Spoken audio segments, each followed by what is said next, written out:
so that if there's a need, we know what to do. Please welcome the safety officer, Marriott Hotel.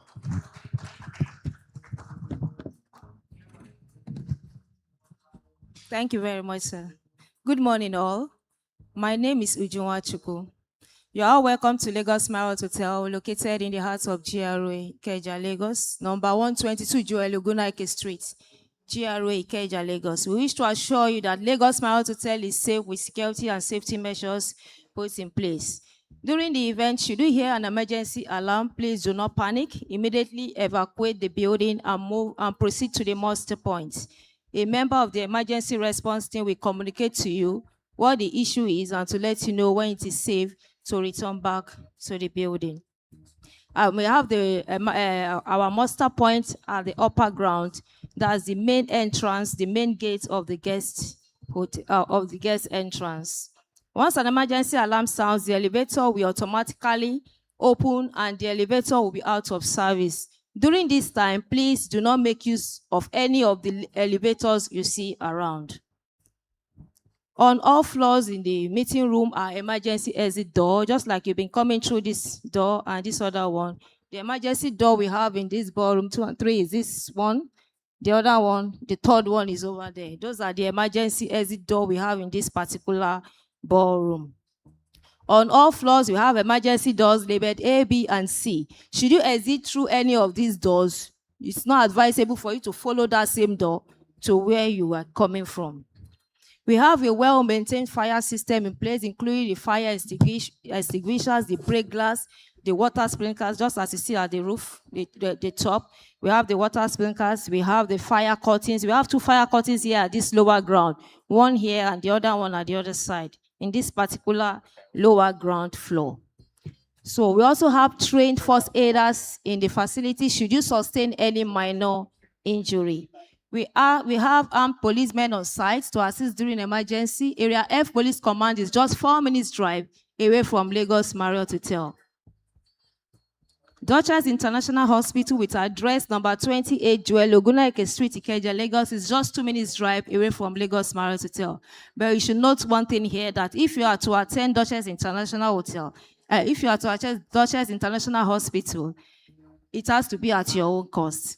In case of any security issues, concerns, or something you are not too comfortable with, you reach out to us on this WhatsApp number, 0908 999 0874. I repeat, 0908 999 0874. Your personal belongings is very key, like your wallets. Feel free to speak to anybody with any security on this particular floor if you suspect anything unusual, something you are not comfortable, like I said earlier, please feel free to speak to any one of us. So when you see something, please say something. Thank you very much. Do enjoy your event.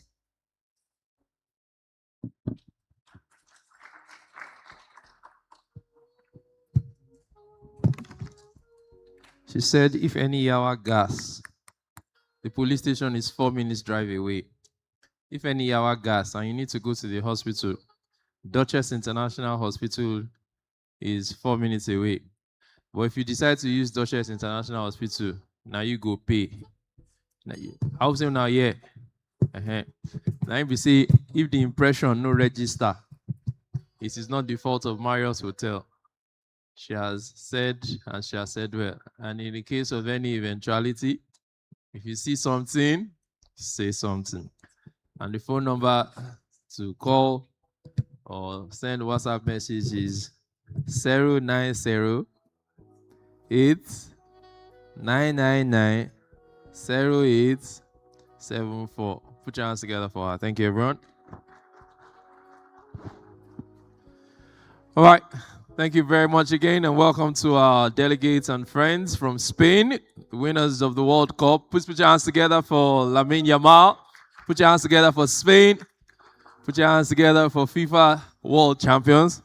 Now, I think we have finally settled who the greatest of all times is. At least we know who it is not. Welcome to our friends from Germany, Mr. Gonta. Welcome to our friends from India. Thank you. Welcome to our friends from Belgium. Welcome to our friends from, where else do we have delegates from? And all of our friends from Nigeria. From China, Ni hao ma, Xishen. Good. That's the only other language I speak. Bonjour, monsieur, ça va? Good. All right, to get us started, I'd like to invite the convener of Flexoedge. This man knows printing. He's a walking encyclopedia of printing. He has sold consumables. He has sold machines. He has sold several things in the industry. He's been around the world spreading and propagating the gospel of printing. He has paid his dues and continues to do so. He lives printing. He breathes printing. He walks printing. He sells printing. It is printing that puts food on his table. I suspect that when he proposed to his darling wife, he did so with cyan, magenta, yellow, and black. And he painted a colorful picture that she didn't have a choice. She had to agree. You know, printers are the most colorful people in the world. We deal with colors every day. We mix colors and bring out all manner of colors. Our ushers don't know what we are talking about. Even the clothes that you are wearing is the work of printer. We can print you and make you finer than you are. Not AI. We will run you on Code or Speedmaster or Flexographic. Ladies and gentlemen, on that note, I'd like to welcome Mr. Kunle Ogunjobi, Managing Director, Randomsoft.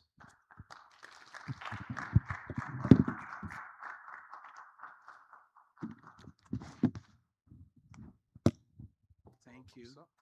Thank you so much. Thank you so much. Once a printer, always a printer. So, Mr. Jide Bessie, I know you can't escape this. You thought you left us, but you are back in our space.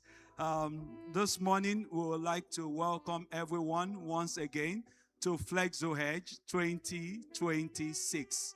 And I would like to use this opportunity to particularly welcome my dear partner, Gunther France.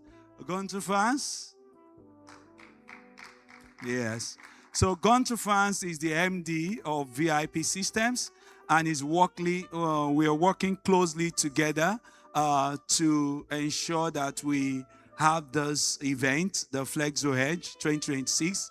At this event, we have in attendance people from the different sector. We already have here someone from the Manufacturer Association of Nigeria. You're welcome, sir. And then we have expecting people from the government. We also have people from LCCI. But particularly, this event is for us in the printing and packaging space, and of which we have a number of companies already here. And we would like to say you are all welcome. I'll take the opportunity to appreciate our speakers that have also arrived in the country since yesterday.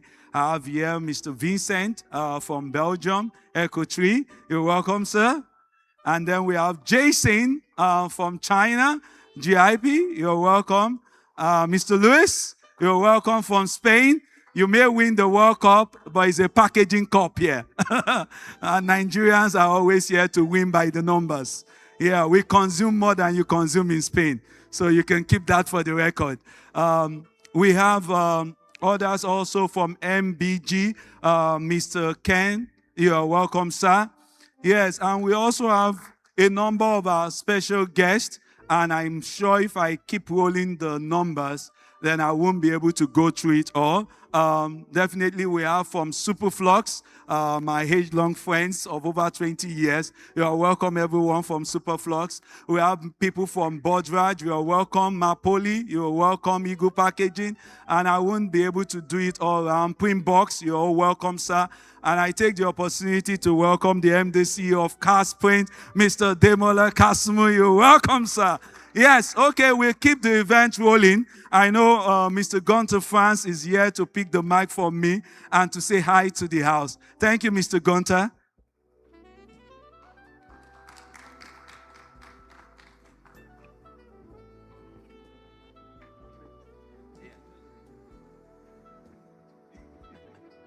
Okay, welcome everybody.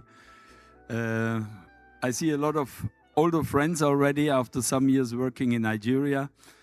And with our partner, Mr. Kunle, with Entity, his wife from Randomsoft, We are very happy. And thank you, Kunle and Titi, for organizing this event.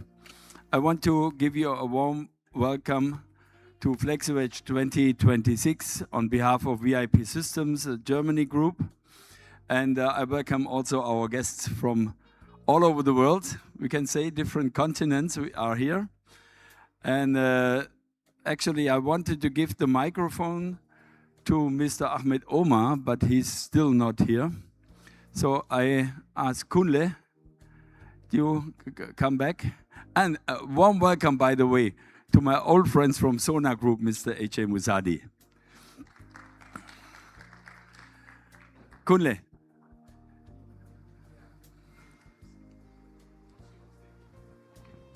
Oh, you, okay. So welcome, have a nice day and a successful day today. And later during lunchtime, we have opportunity to have some separate talks. Okay, thank you. Dankeschön. All right, ladies and gentlemen, just a quick rundown of what to expect. There's going to be a presentation by different organizations. We will have a presentation by Forfond. We would have a presentation first by the conveners, who are the Randomsoft, and then we would have the presentation by Forfond, and then NBG from India, and macarbox from Spain. We will break for coffee after the third presentation, which is the one by macarbox. We'll return from the coffee break for a panel session where we're going to have some experts from the private sector and the public sector talking about issues that concern every one of us. And then Thumb and Timber would have their moments in the spotlight. Right after that, it will be the turn of GIP Eco 3. And and they would have Dantex, who were here with us last year. And last but not the least, we would have a presentation from the German desk of one of Nigeria's leading financial institutions, Access Bank Group, and GIZ. We will bring the event to a close shortly after that with presentation of awards and pictures, and we will break for lunch and go home from there for those who will be going home. So ladies and gentlemen, we're in for a good day, a good time. Please get your pens and papers ready. We would have a lot of information session. Before you start with the presentations now, I can introduce you Mr. Ahmed Omar from the Packaging Association of Nigeria. Ahmed, please come here. Say some hello to the audience. So please give a clap your hands for Ahmed.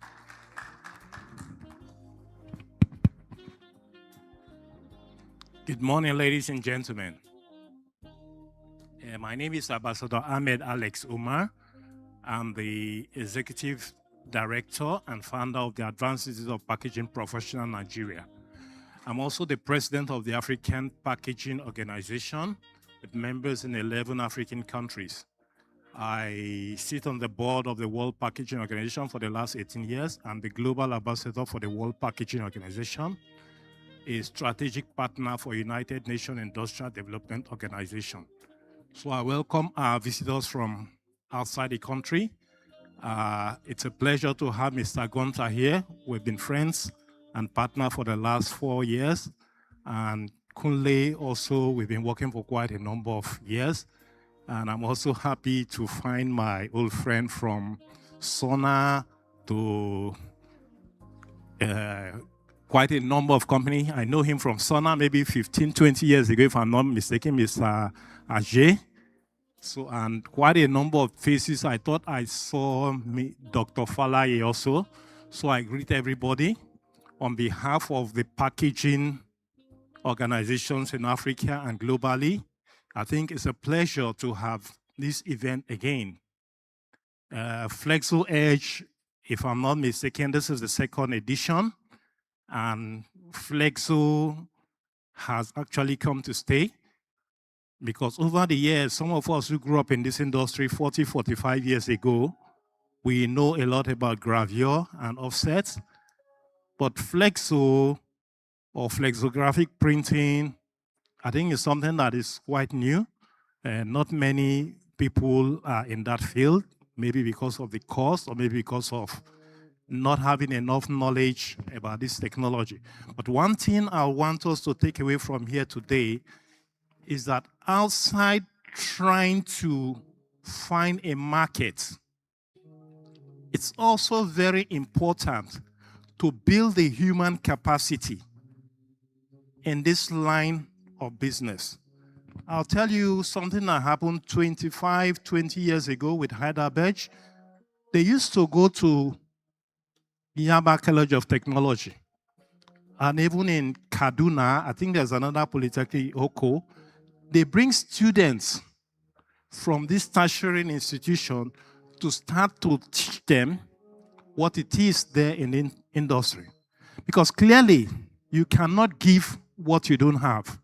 So when these students come out, they are not used to this technology. So eventually, it becomes something strange for them being in that industry. So one thing that I want to express is the expertise that is coming here from India. I see people from China, I see Gunther from Germany. It's very, very important that we put this knowledge back to the generation that is coming behind us. Because we've tried over the years trying to bring things that are new. At the time I got into this industry, it was all gravure. Gravure was almost being extincted. But you see, we invested in having to build the human capacity. So on behalf of the organizations I represent, I say everybody welcome. So at the end of this day, we will be able to network more and be able to build our country and be able to invest globally. Thank you.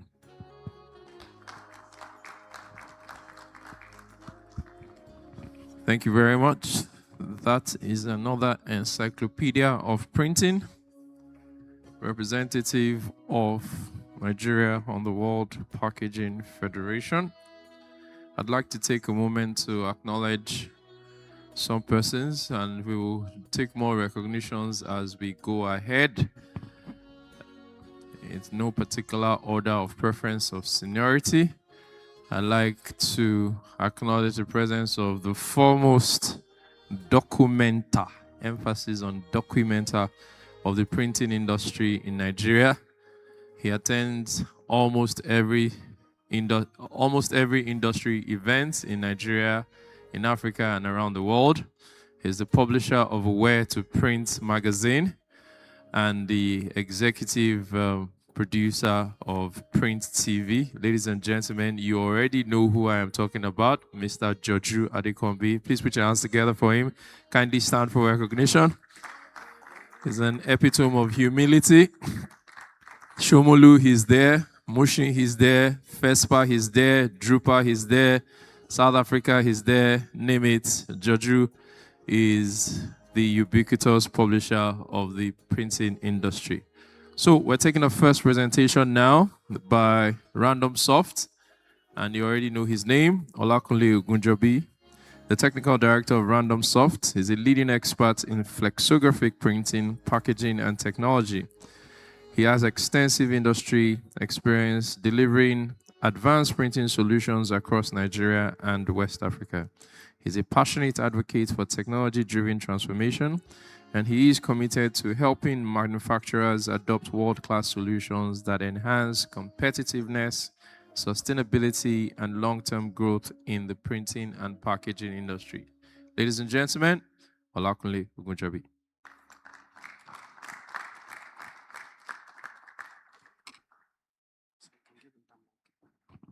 Thank you, sir, once again, and good morning, everyone. Yes, welcome again to Flexoedge 2026.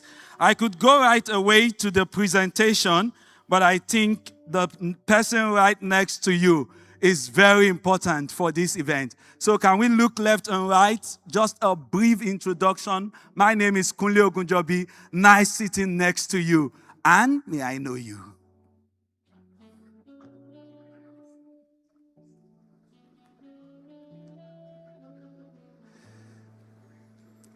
So I have the word why automation is no longer optional.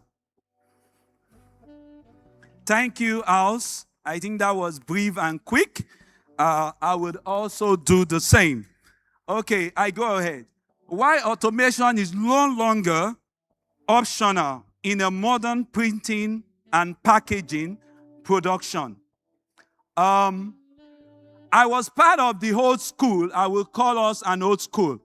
I was part of the old school who once talked about the massive unemployment in Nigeria and also talked about the massive number of people. So a number of times, I sold a lot of the computer-to-plate machine. A number of times when I have clients discussing about this, and the question is, should I go manual or should I go automated? We say, oh, labor is cheap in Nigeria. You can as well go manual and you have people filling the gap for automation. Next slide, please. Now, can we afford not to automate? Is the big question. I spent a month, I wouldn't say travel the world, but the month of May 2026 was very engaging for me as I moved between China, a 3 days training in Nigeria with German Training Institute on a German training program. Another few days in Germany at Interpark, another few days at FESPA, and landed in London. Something was significantly obvious, and that's what I'll be talking about today. What was significantly obvious was that I know China had the population, but the question is, why the high automation? And I took my time to observe the difference. And I would be talking briefly about that. And I know I have someone from China who can relatively say if I'm speaking right or wrong on that subject. Now, the question really to you and I is, why would you not automate? Now, automation is an investment. It's not an expensive data. And why would I say this? Waste and productivity, if it becomes so paramount, then you don't have a choice than to automate. I'll give you an example of a food production line that I watched. Now, under a heavy speed food production line, in which you are having over 200 packages produced in a minute, and there's an inspection system that is checking for every fault, particularly on the package. Now, you imagine what will happen if you just have a fault in a minute. That's about 200. Now, in 1 hour, you are having over 1,000, several thousands that you have to deal with. Now, for you to assure yourself of accuracy, what it will mean, in essence, is that you have to employ labor to search out the defects. Now, when reliability becomes essential, then automation becomes mandatory.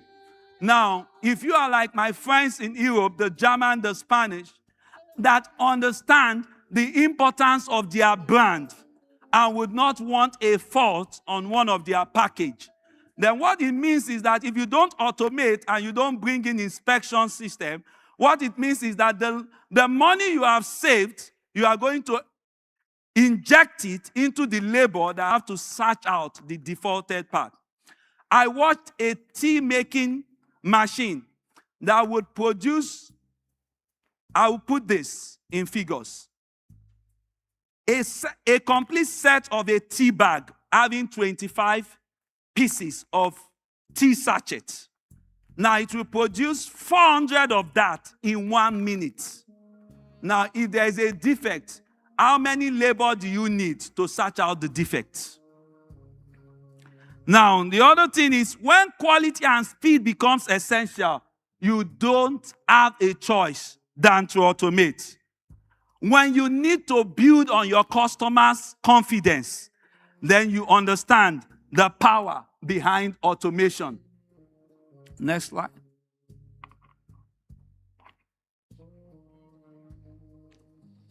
Now, on what I've just said, when automation makes sense, when your error is very expensive.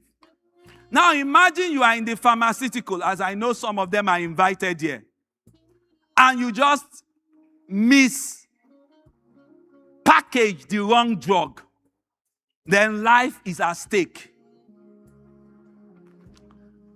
When accuracy becomes critical, when accuracy can lead you to a court case in millions of dollars, when manual inspection is slow and very unpredictable, when skilled labor is difficult to find, I've joined the elders to start searching to employ skilled labor in the industry. And today, I understand what it means to have massive people available to be employed and to find the difficulty to get the right one. Now, the gap is one of the things we face in our industry. Now, automation fills the gap and places demand on your labor to become highly skilled. Now, getting massive unskilled labor to do the manual work has not given you a savings. Why? Because their sense of judgment on what is needed may not be comparable to the cost it will make on you when they get it wrong. When labor costs continue to rise, this you would agree with me because the cost of living is growing exponentially. The amount I would go home with 5 years ago and smile, I dare not offer it to my least staff today. Moving on.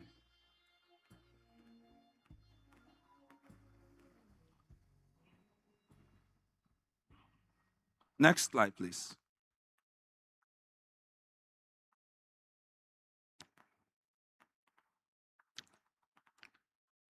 Reframing the workforce and global reality.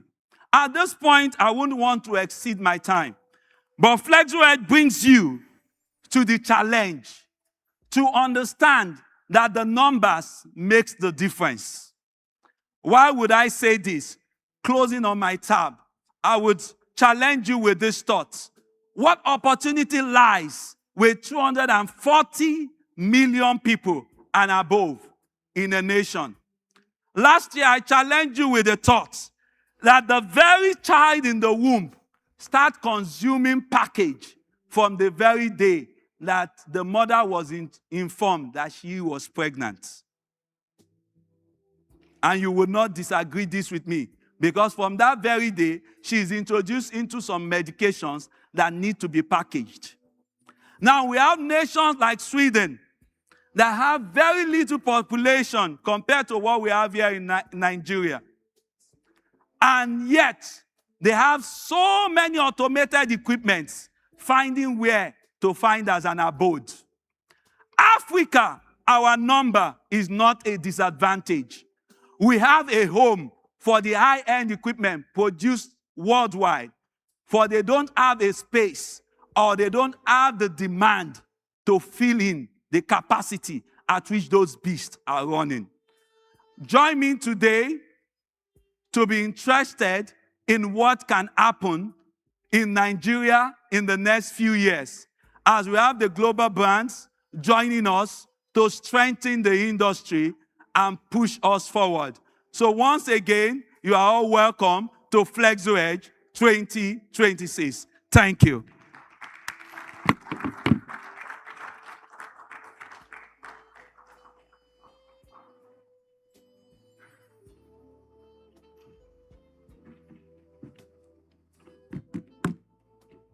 Welcome once again to Flexoedge 2026. I'd like to take a quick rundown again of what to expect. We have listened to a presentation by Randomsoft. Forfond will come next, and after Forfond, we would have NBG. After NBG, we would have macarbox. After macarbox, we will break for tea and snacks, and we will return for the panel session, after which we would have some presentation of awards and photography. After that, Thumb and Timber will have their presentation, and GIP Eco 3 will take theirs next. We would have the final two, which are Dantex, and a presentation by Access Bank German Desk, the German desk of Access Bank. And we'll have another round of presentation and awards and bring the event to a close with lunch. Yes, so they're prepping your lunch, and it's going to be big, nice, heavy, and lovely. All right, so we're taking a moment now to get you to let us know what your expectations are from this event. Can we please scan the barcode? Please scan the code, the QR code, and kindly help us to fill it. We don't take your being here this morning for granted, and we want to be sure that your time here is well invested in terms of education, information, knowledge, networking, and even entertainment and hospitality. So please scan and kindly help us to fill as you're sitting down. It'll take just about 3 minutes, and your time starts now. I will wait to ensure that every one of us gets to fill it. If you're having any challenge, please call one or two of the ushers. They can help you. Have we all been able to scan? Your time starts in 10:98, 7:65, 4:32, and 1.9, 1.8, 1.7, 1.5, 1.3. Have you been able to scan it? Almost everybody has scanned. Okay, good. I see some people trying to scan on this side. If you can scan on this side, you can scan on that side. If you can scan on that side, you can scan on this side. If you can scan it from where you're seated, you can stand. If you can't stand, you can sit. If you can't sit, you can kneel. If you can't kneel, you can jump. If you can't jump, you can lie down to scan it. Just act like a photographer so you get the best view. Scan it and fill it and submit it. Scan it, fill it, and submit it. It's a mentometer. Yes. Have you filled question 1? You don't need to ask your neighbor.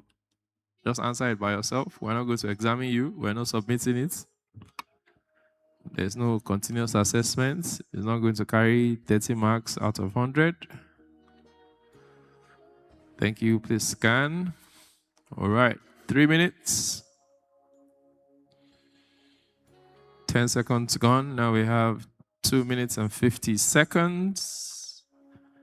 Another 10 seconds have gone. And now you have 2 minutes and 40 seconds. And now we have 2 minutes and 30 seconds. The first person to finish filling will get a... Anybody finish filling yet? One person has finished. Yes, the first person to finish filling, you're going to get 24-hour supply of electricity from now to the end of the year. We're going to tell the disco that they should make sure that your power doesn't go out. If you don't have it, we'll make sure that we'll tell your diesel not to finish in your generator. We're going to warn your diesel. 2 people have finished. 2 people. If you finished, just raise your hand. 2 people have finished. Do we have a third person who's finished? Do we have a third person who has finished? Finish.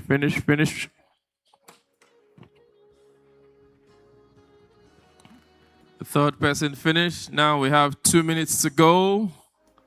We've spent 1 whole minute already. Our friends from everywhere, have you finished filling it? You finished, good. Our friends from India have finished, good. Our friend from India has finished, Sona has finished. All right, who's remaining, who's left, who's yet to finish? We have, if you're finished, please raise your hands, raise your hands, raise your hands. If you're finished, raise your hands. Okay, good. So if you haven't finished, we'll be waiting for you. Right after I acknowledge the following people. We have from DCS Integrated Media, the pioneer publishers of printing publications in Nigeria. And they started by publishing magazines, the Printers Digest. And they took it a notch higher by taking Nigerian printers around the world. It took us to Belgium, to Germany, took us to Drupal back to back, took us to Canada, took us to the United States. Mr. Tunde Obokai. We have the Executive Director of DCS Integrated Media, Mrs. Matilda Obokai. Please stand to be recognized. Those are the pioneers of publications in Nigeria. Thank you very much, ma. We appreciate your presence. We have from CAS Prints in Surulere and Shomolu. If you want to print DI, A2 size, emphasis on A2 size, CAS is the place to go to. Mr. Ademola Kasumu, we acknowledge your presence. From Bojraj, we have Mr. Mustafa Kokawala. Mr. Kokawala, thank you for coming, Bojraj. We appreciate you. We have from AFCAR, Ms. Dr. Adeshola Falaye. Dr. Falaye, please wave your hand so we can see you. Thank you very much. Doctor, which doctor is your own? Medical doctor. What are you doing in printing? When are you supposed to be choking people in injection? Lord no pay you, now you enter printing. As a printer now, can I just say, me too, I want to become a lawyer? I will wait for you in front of the court. What is a lawyer doing in printing? You see? Printing is so lucrative and colorful that everybody wants to be a printer. She's a qualified printer. And then she's a lawyer. So she's a legal printer. Or she prints legally. All right. We also have from Sona Group, one of the largest in Nigeria, Mr. Ajay Musadi. Mr. Ajay Musadi, thank you once again. We've acknowledged you before. And our friends, one of the largest paper suppliers in Lagos and Nigeria, my neighbors in Surulere, Vista International. We have Mr. Govind. Mr. Govind, where are you? Yeah, I see you. I sight you. Thank you. They make papers, they make exercise books, they make biros. That's Vista International. Thank you. And we have from the Lagos State Government, the Special Advisor to the Governor of Lagos State on the circular economy, Mrs. Titilayo Oshodi. Mrs. Oshodi, you're welcome. Thank you for joining us again. Yes, she was here. She was here last year, and she's here with us this year. I won't be surprised next year if she also becomes a printer. Oga, are we going to make her a printer too? Because since Dr. Adeshola is a printer too, now she might decide next year. Everybody is welcome to become a printer. All right. Forfond, are we ready? Has everybody finished filling it? Thank you. So we can go on now. I'd like to have the representative of Forfond to come forward for their presentation. Can we please cue the presentation now? Forfond, are you ready? F-O-R-F-U-N-D. Is the presentation ready? Forfond, please come up stage. Can we have their presentation on screen? Right after Forfond, we're going to have NBG. Forfond, your time starts now. Put your hands together for him, please. Good morning, everyone. We're about 30 minutes away from afternoon. I think I have 15 minutes. And, okay. Thank you. I think I have 15 minutes, and I've been given the task to make everyone excited about Nigeria. Okay, is this much better? Yes, thank you. Good morning once again. I've been given the task to make everyone excited about Nigeria, and I hope to do this in about 15 minutes. Do I have your permission to make you excited? Great, so let's go ahead. My name is Ademola Akogun. I'm representing today. I'm a investment banker, done this for about 15 years, raised money for all manner of businesses, and just passionate about making sure that we're able to deliver value in Nigeria.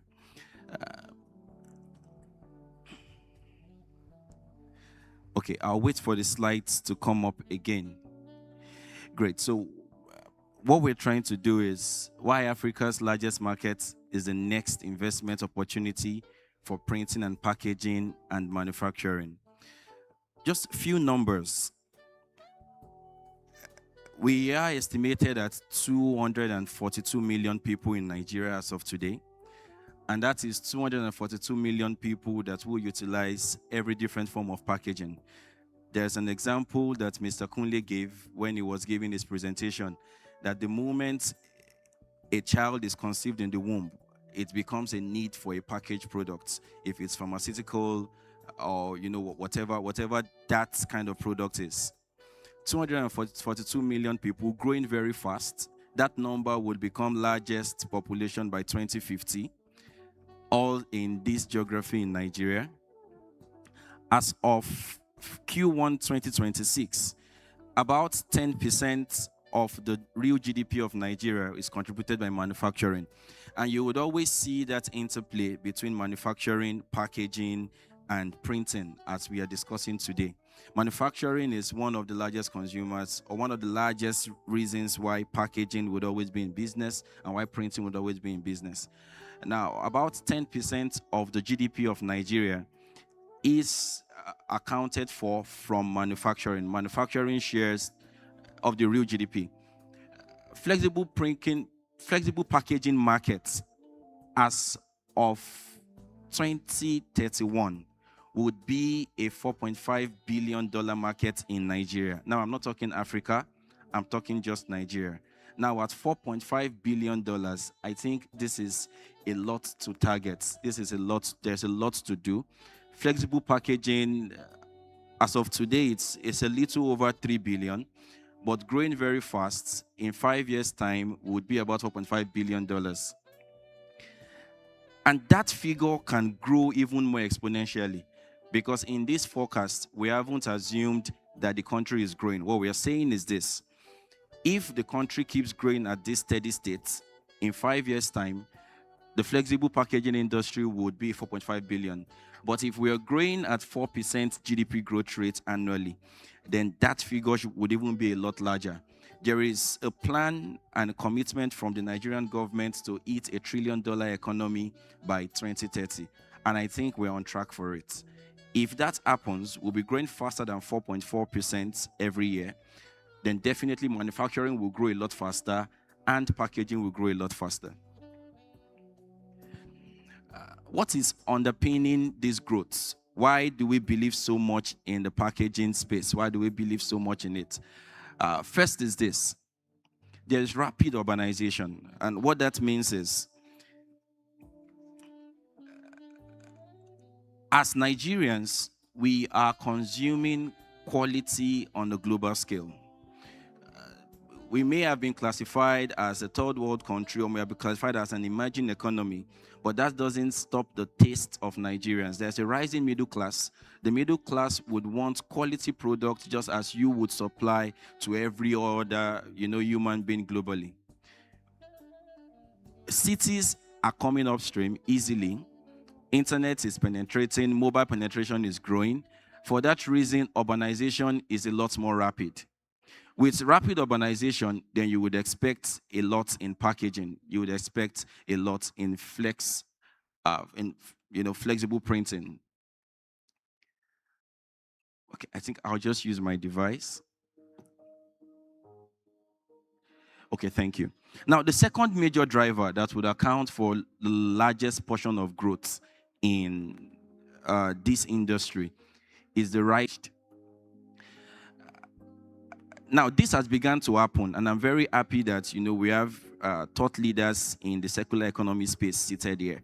This has begun to happen. There is an accelerated shift from rigid to lightweight packaging for many reasons, especially how it has benefit for the environment. This drive would continue.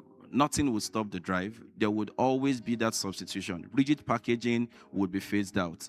And the rigid packaging being phased out has a lot of economic benefits, even for producers. With lightweight packaging, your haulage cost reduces. The weight of whatever you're producing reduces, packaging weight reduces, so haulage cost reduces. It improves profitability for the business, and businesses are beginning to think this way. Everybody is going the lightweight packaging route just to get some additional margins from their operations and production. That shift has started. It started from way back 2020s. It became a lot more popular in 2020s during the COVID seasons and the lockdown seasons. Why so? There was an uptick in e-commerce. People wanted things delivered in their houses. It's easier when you have humid temperature. There's a longer shelf life with flexible packaging in temperate regions like Nigeria. And those are some things that they've come to stay. We are not going back to the world as it used to be before COVID. So you would always expect to see a boost in flexible packaging. Now, the other two things are one private sector, the other public sector. FMCG, I call it the sachet reformatting. What this does is producers have found a way to make sure price points meet the daily cash flow of users. And the only way to achieve that is to break packaging and make it smaller. Breaking packaging, make it smaller, selling in smaller units has been the secret to FMCG boom in Nigeria. I can remember while I was younger, my parents used to buy this very big 450-gram tin of milk. As we kept growing, the economy took the toll and, everything became the way it was. It was difficult to bring out that huge chunk of cash to buy that size. Then the SKUs came in, the smaller packaging came in. I can remember then Cowbell started the whole roll. You have just a 10-gram in a roll. And since then, affordability became a major strategy for FMCG business to enter the Nigerian market. That trend has not stopped. That trend will continue. You would see a lot more products in flexible packaging. You see a lot more products in smaller size packaging. And what that says is, seated in this room is opportunity for you to, get a portion of that market, because more people will start breaking their goods into smaller units. Then last is the Nigerian first procurement policy. There's been a drive for it from as far back as the early 2000s, when President Obasanjo was president. The Nigerian first policy, trying to make sure you're sourcing locally, trying to make sure you're using locally produced goods in your value chain of production. That drive is even strengthened a lot more.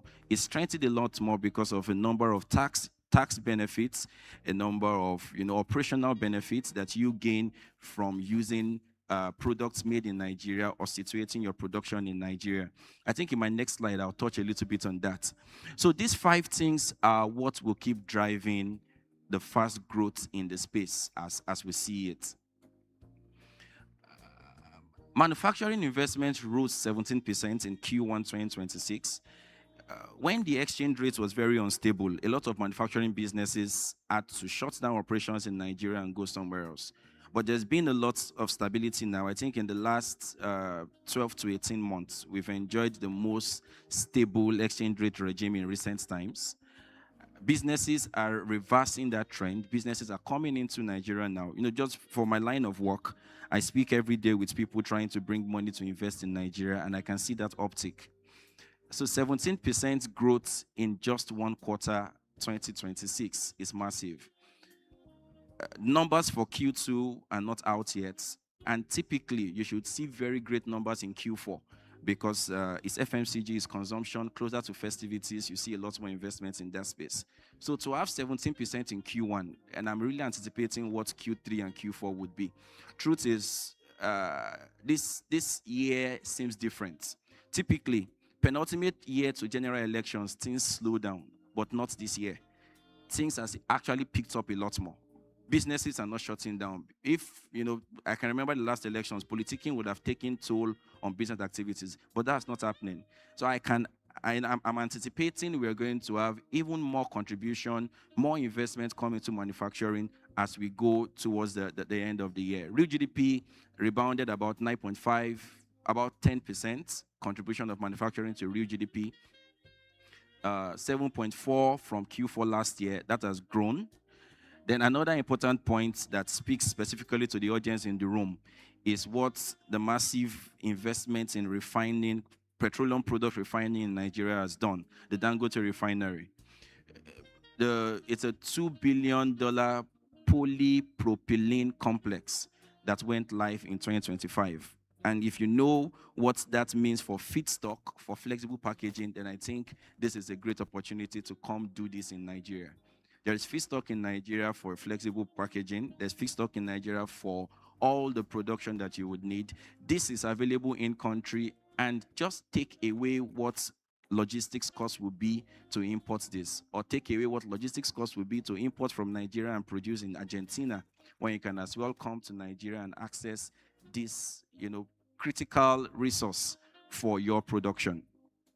It's about 830 metric tons per year. It's the largest in Africa, and it immediately replaces about $407 million of annual resin imports.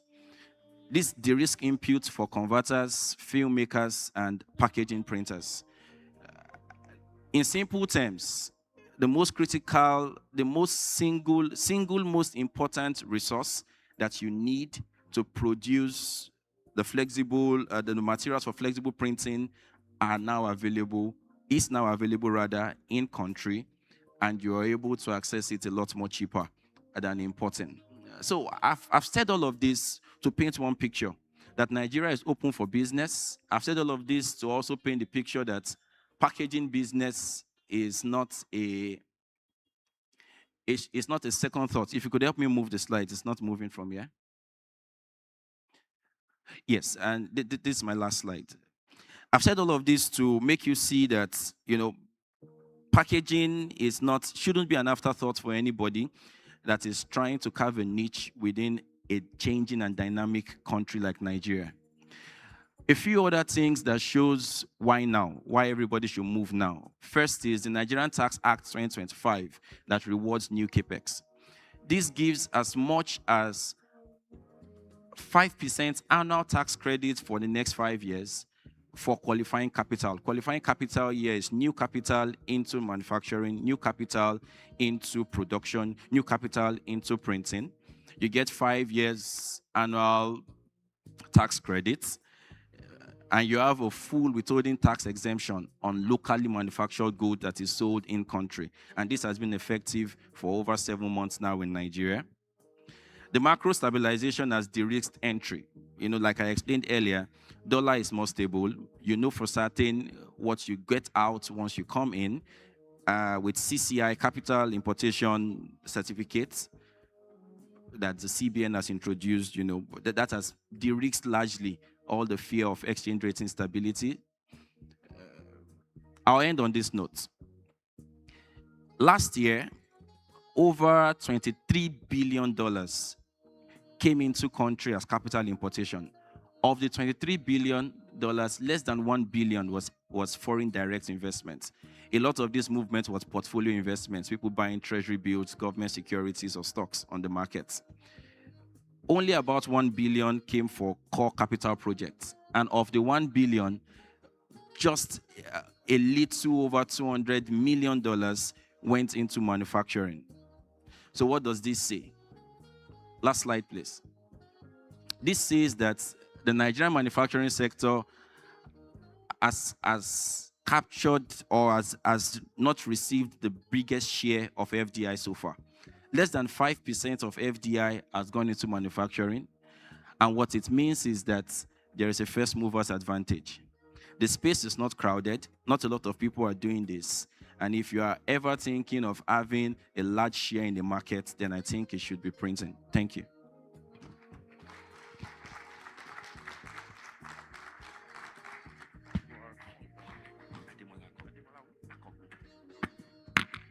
Thank you very much, Mr. Ademola Akogun. Forfond, do we have any questions, or we understand everything that he said?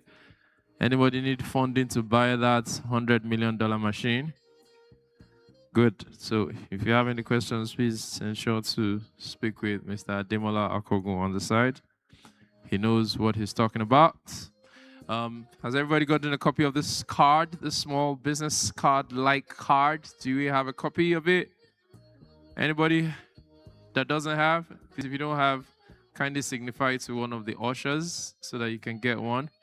And if you have already, please ensure that you fill it and return to the ushers, please. We'd like to be able to keep in touch with you after now.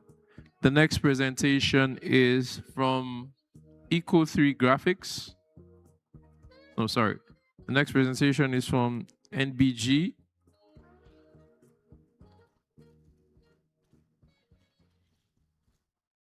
And we'll be having Mr. Rahul Malhotra. He represents NBG Printographic. He's a leading global manufacturer and exporter of advanced web-fed printing press and high-performance packaging converting systems. He brings extensive expertise in printing technologies, sales strategy, and customer-focused manufacturing solutions. He will talk about the key considerations for selecting the right building efficient production lines that meet evolving standards. Ladies and gentlemen, Rahul.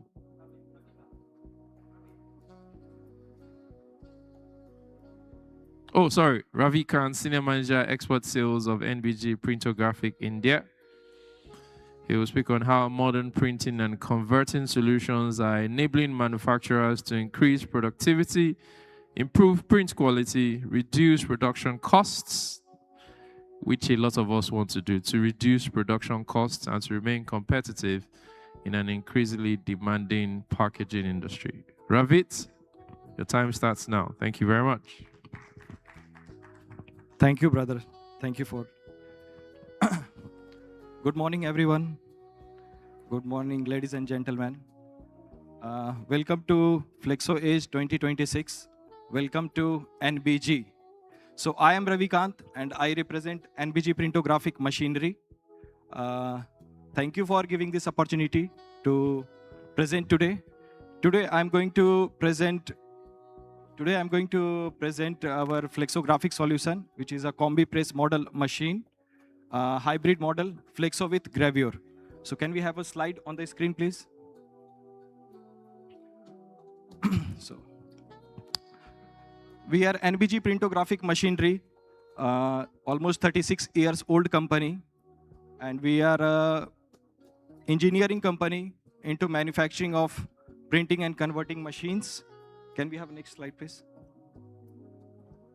So about us, like I said, we are into manufacturing of, we started with wave offset machine manufacturing, and with the demand of time and customer, we ventured into the paper bag making machine, rigid box making machine, and we started our flexographic solution machine starting 2016.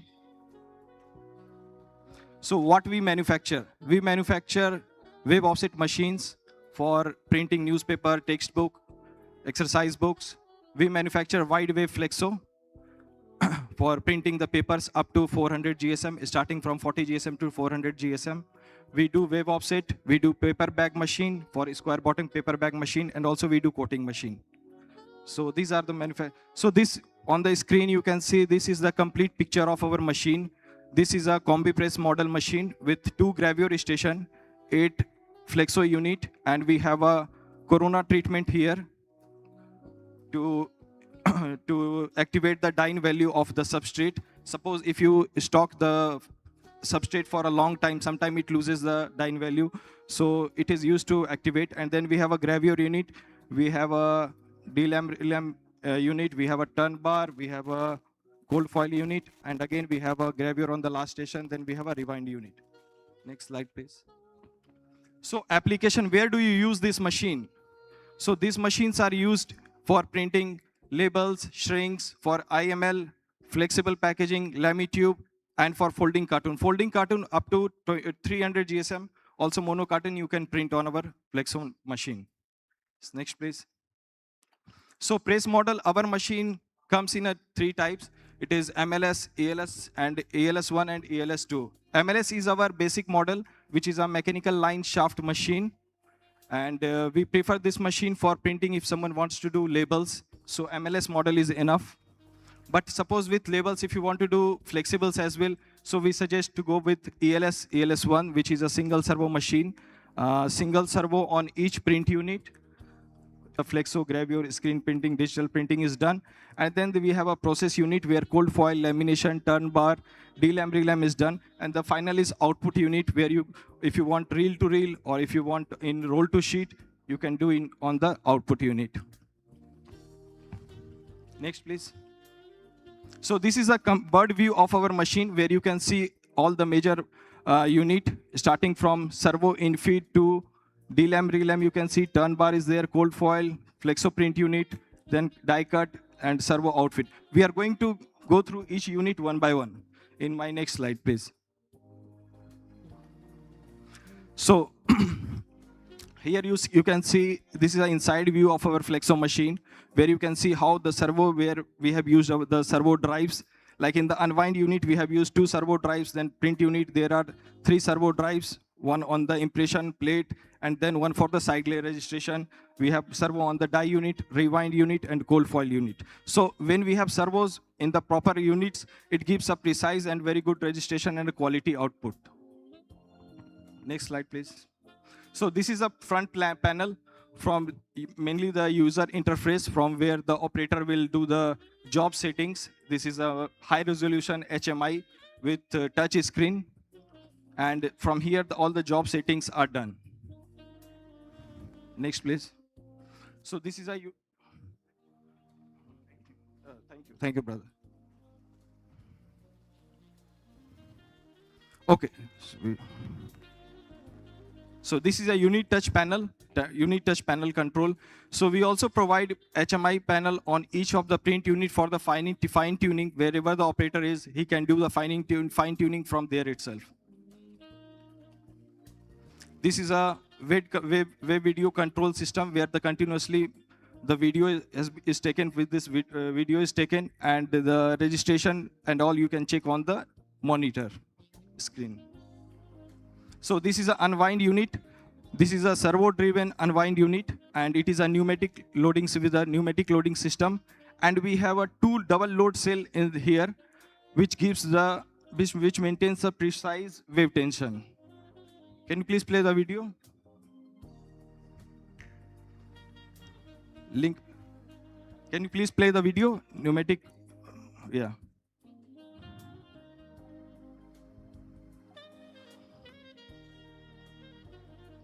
Rahulji, please play the video.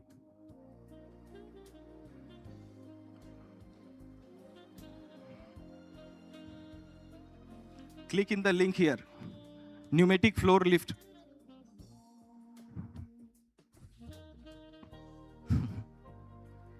Daniel, Mr.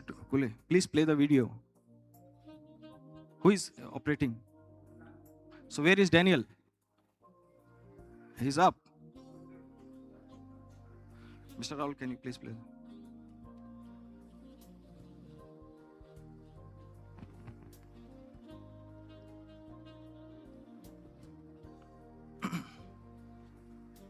Okay, we go to the next slide.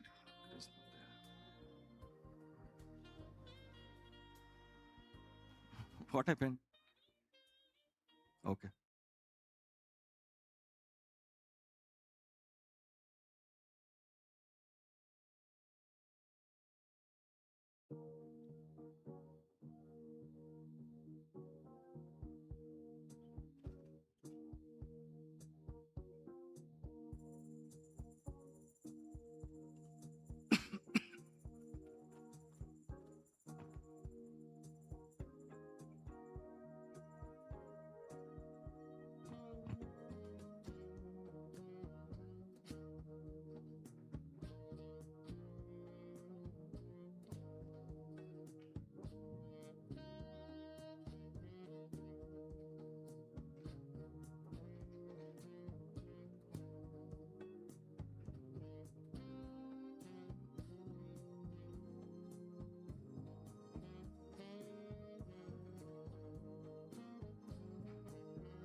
No, there is slides.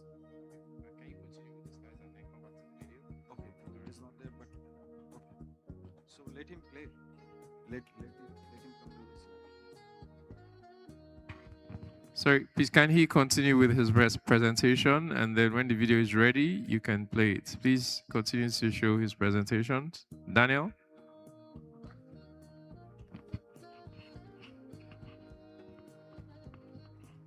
Please continue with his presentation so that we can recover some of the time that we've lost.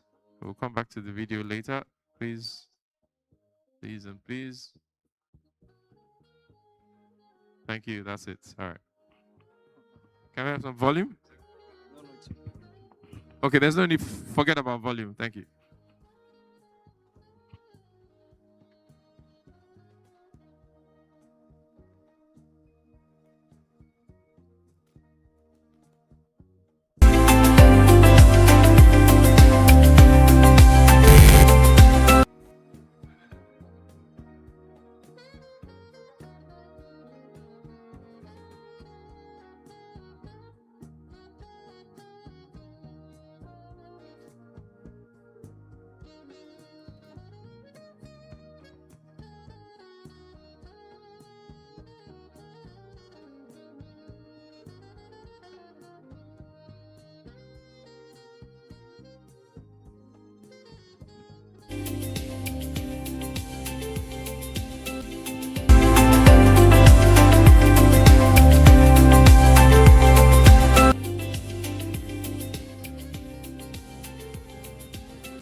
go with.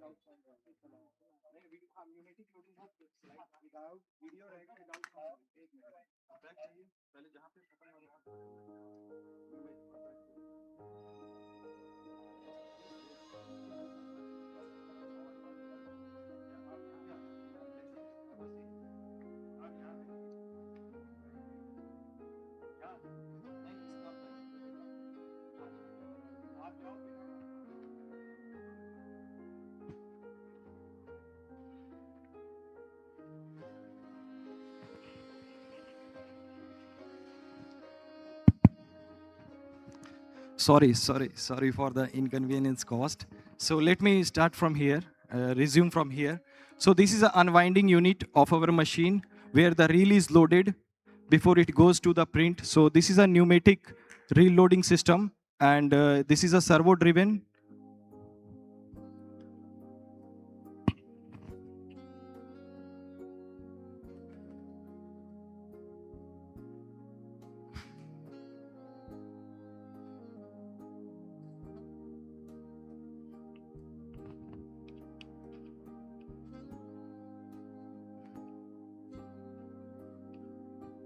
Yes.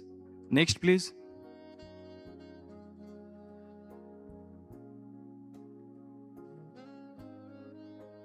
Okay. So this is a Flexo print unit where the real printing is done.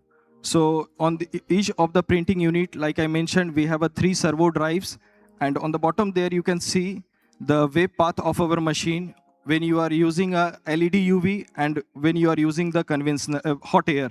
So on the right it is the wave path when you are using hot air, and you can see the servo drives from Rexroth. This is a print unit. Next, please. So this is the science behind the print, how the print happens. So this is an ink tray where the ink is poured. Then from there the ink, it transfer inks to the fountain roller, and the excess of inks, it is wiped. The doctor blade is there to wipe it out. And after that, from the analogs, the ink is transferred to the plate cylinder, and finally from plate cylinder it goes to the substrate. And from the back we have impression roller. It backs the wave, ensuring the film contract for a clean and crisp transfer. And you can see this is the LED UV curing unit. Next. So this is also a print unit, but when you are using a solvent ink, we advise you to go with the doctor chamber blade, where in this ink is pumped into the enclosed chamber, fully sealing against the analogs rollers. So when you're using solvent ink, it evaporates very fast. That is when we advise you to go with the doctor chamber blade. The next, please. So this is a rail system. According to your requirement, you can easily move the turn bar and delam, relam according to your requirement. Like after how many color you need, you want to do delam, relam, and turn bar. Accordingly, you can move the rail. Next, please. So this is a cold foil unit where if you want to do embellishment work, so you can use this cold foil unit for doing the metallic printing or for metallic work, and for embellishment work you can use cold foil unit. You can also do cast and cure on this unit. This is also servo driven. Next, please. So this is a lamination unit from where the lamination is done in order to protect the in order to protect the printing. The lamination is done up to 6 micron film. You can laminate on the surface of the printed surface to protect from the scratches and all. This is also servo driven, and we will show you on the video how it works. So this is the unit where the lamination is done.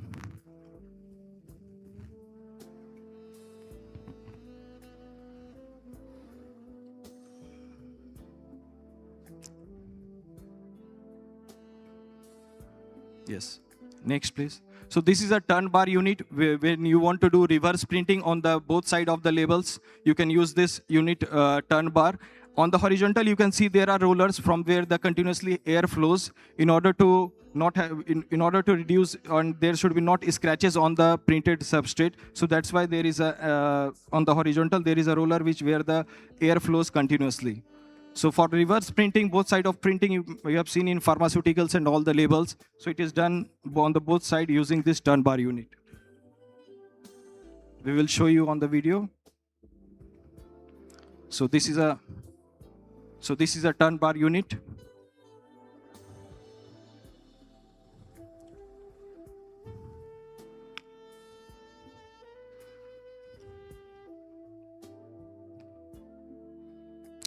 So this is another unit. It is a delam relam where on the label stock, if you want to do the printing inside, it first delaminates, then the printing is done, and after the relamination is done. So like an application for peel and reveal, you can use you can do using delam relam. And this is a gravure unit. Like in the Flexo, you use polymer plate. In the gravure, you have to use the engraved cylinders for the high ink deposition. So we will see in the next slide why gravure. Okay, let's play the video. This is our gravure station.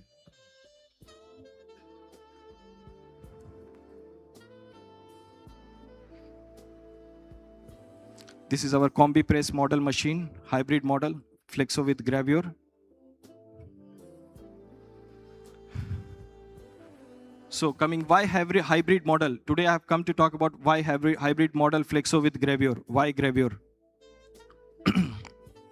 So you see, like application of when you are doing a coating, primer or varnish, you can do on Flexo also, but you cannot get that result thicker. But the gravure, it applies a very thick level or thick layer of it does a very good coating, and it reduces the pinholes even, for produces smoother and more opaque while with fewer pinholes. Why first station gravure is used?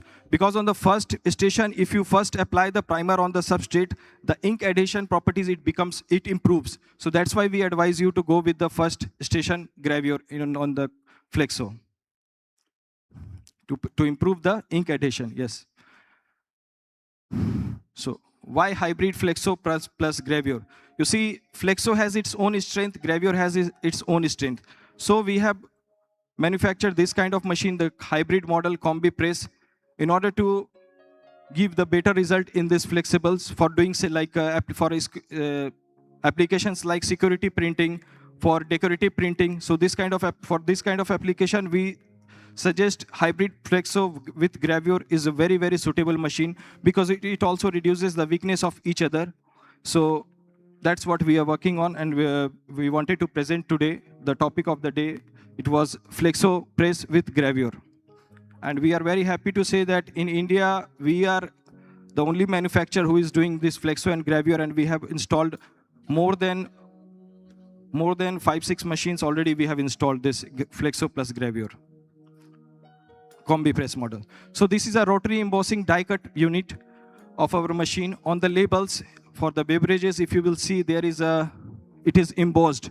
So you don't need to do it outside or offline. In the machine inline itself, you can do the embossing also with the use of anvil roller and the embossing die. You can do the embossing, and also on the same unit you can do die cut also. If you are producing labels, you need to have a die cut.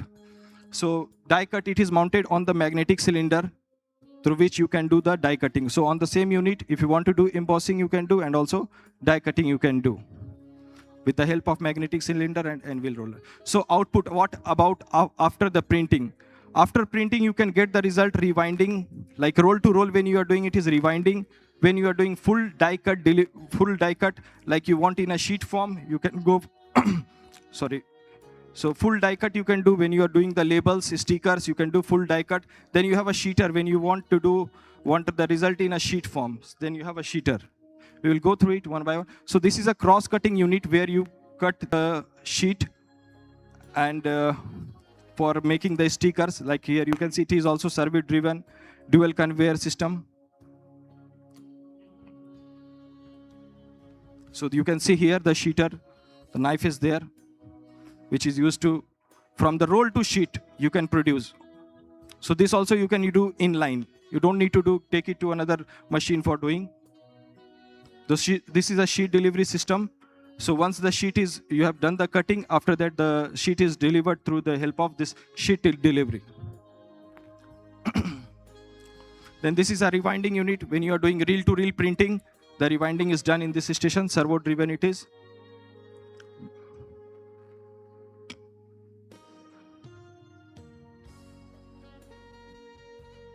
So it is very easy to offload once the printing is done through the use of HMI screen, touch panel.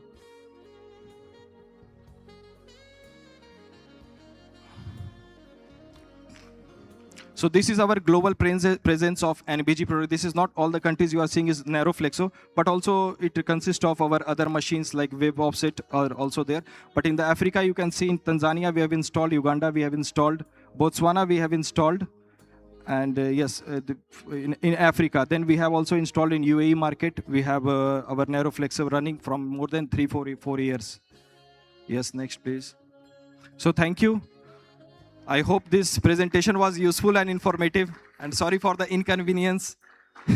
And if you have any queries, we are always available here to discuss your technical specified requirement. So thank you so much once again, dear. Thank you very much. Anybody have any questions? Don't hide. Come and stand there. Come and stand there. In case they have any question. You're hiding. You don't want to answer a question. Do you have any questions? All right. Anyway, if you have any questions and you want to ask them privately, you can meet him over there. You meet him over there. Yeah. All right. Thank you very much. We're moving on right to the next one. It's macarbox, and Luis Ganuza will be speaking for macarbox. If you have not clapped for anybody, you have to clap for him because he's Spanish. The champions of the world. Actually, Lamine Yamal wanted to be here with him. You think I'm lying? He sent a text that, oh, he would have loved to be here. But as he was leaving Spain, his younger brother started to cry. He wanted to come with him. But that one doesn't have a visa for Nigeria. And so he decided to stay back. So he sent Mr. Ganuza. So please clap for Lamine Yamal, represented by Mr. Ganuza. Thank you.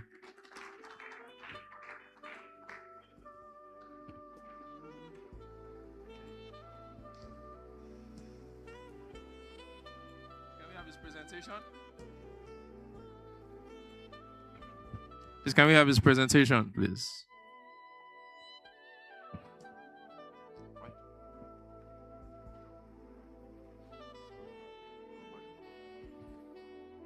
Okay, hello everyone. Thank you for having me here. My name is Luis Ganuza. I'm commercial director at macarbox. We are a company in north of Spain. So yeah, apart from playing good football, we also do good machines. So yeah, we are a company specialized in supplying machines for the corrugated board industry. Okay, so my presentation from today, I'm gonna speak about what I call the 4 pillars of production excellence in the corrugated board industry. All right, and what are those pillars? These 4 that you see here. Okay, so these are the 4 things that if you get right, you are going to reach a high level of excellence in your factory of corrugated boxes. All right. So first of all, I think Kunle was mentioning before, automation. Okay. So increase your automation in order to reduce your setup times. Okay. In the corrugated industry, but I think also in the flexible packaging, it's key to reduce the setup times. All right. Second, increase your production speed. Okay, you don't want to have stops, but when you are producing, you want to produce at a very high level. Third, you have to assure the quality of your product. And fourth, your machine has to be reliable, never stop. All right. So in this presentation, I will go through all the 4 pillars and do examples of what your Flexo folder gluer, case maker, or rotated die cutter needs to have in order to address these 4 pillars. Okay, for the first one, I put 6 examples of things your machine should have. First of all, okay, recipe control, minimize your manual adjustments. Second, for the die cutting, for the die tools, have a pneumatic system that allows to avoid using of screws and therefore reducing times. Third, artificial vision, as Kunle mentioned before, automatic detection of errors. 4, automatic grinding of the cutter anvils. 5, if you have a double slaughter, you won't need to change manual tools. And 6, you can use 2 type of configuration, open, close, or fixed machines, okay? So starting with the first one, and you see here the video, okay? A modern machine should have recipe control, so basically you introduce the reference of your box you want to manufacture, and basically the machine will do all the automatic adjustments.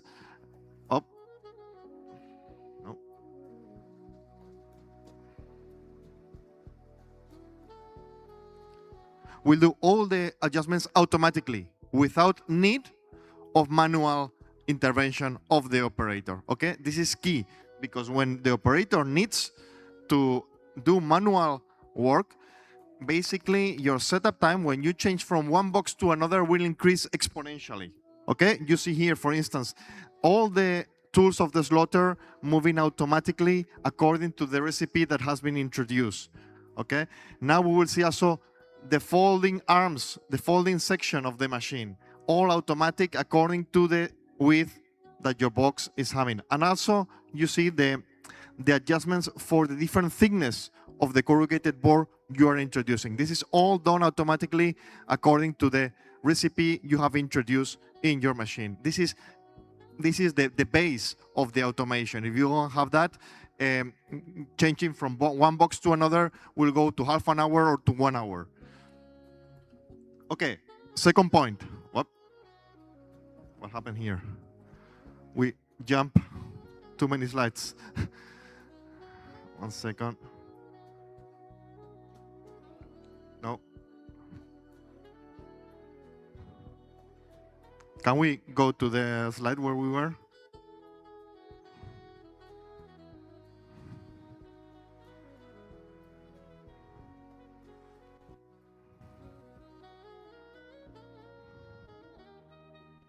I don't know if this is working.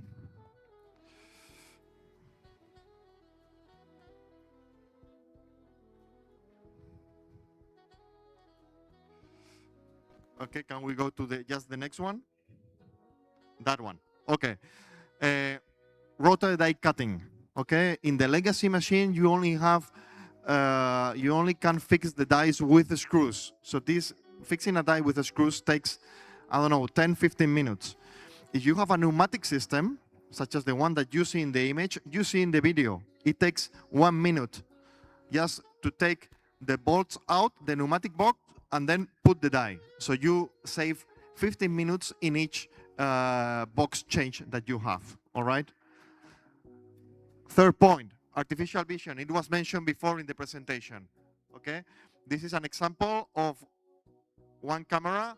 We take a picture of each box that is being manufactured and we measure that the glue lines are applied correctly, okay?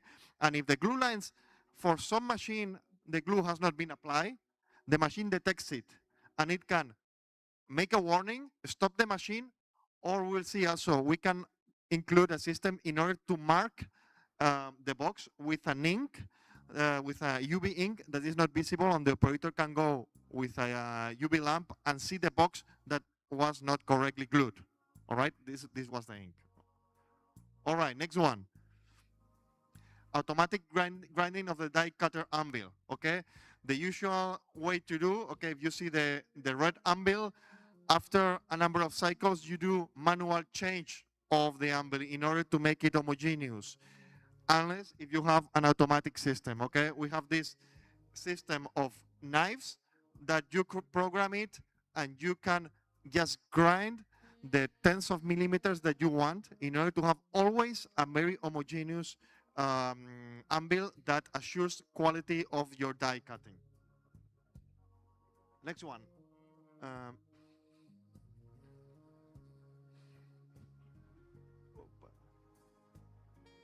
sorry, double slaughter. Okay, basically all our machines have a double slaughter module. What does it mean? We have 4 pairs of shafts.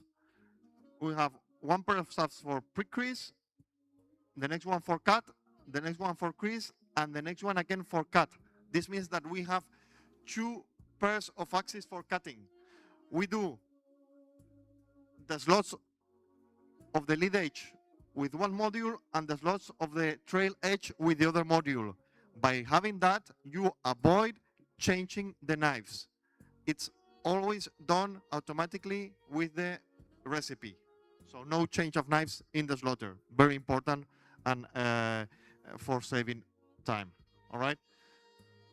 Okay, and then 2 different configurations of the machine. One is the open-close machine and the other one is fixed. Each one with its advantages. This is the open-close.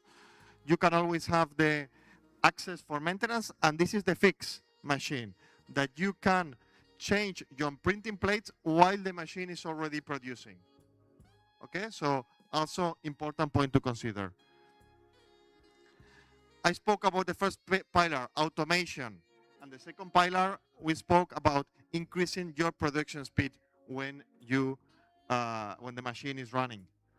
So basically, what you have to keep in mind in order to fulfill that: use a machine that has already proven experience with high productivity in high demanding environments. If I go to the next slide, this is one of our machines at International Paper in Barcelona. Okay, this plant is supplying to Amazon all the boxes that Amazon has in the Barcelona plant. All right, so this is one of the most productive machines in whole International Paper of Spain. All right, so this is important when you get a new machine that has already proven experience. All right, and then also important point, and it's very widely used, what we call multifold. Multifold means when you use from one single corrugated sheet to manufacture 2 or 3 boxes. Okay, and this is what you see in the video here. You see here, you see that the separation is closer because, or here with one sheet you do 3 boxes. All right, specifically this machine will reaching 30,000 boxes per hour production. Okay, real production and sustainable production.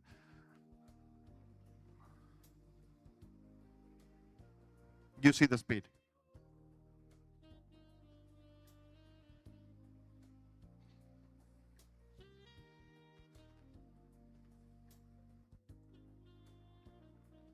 All right, let's go for the next pillar, which is the quality of your boxes. If this,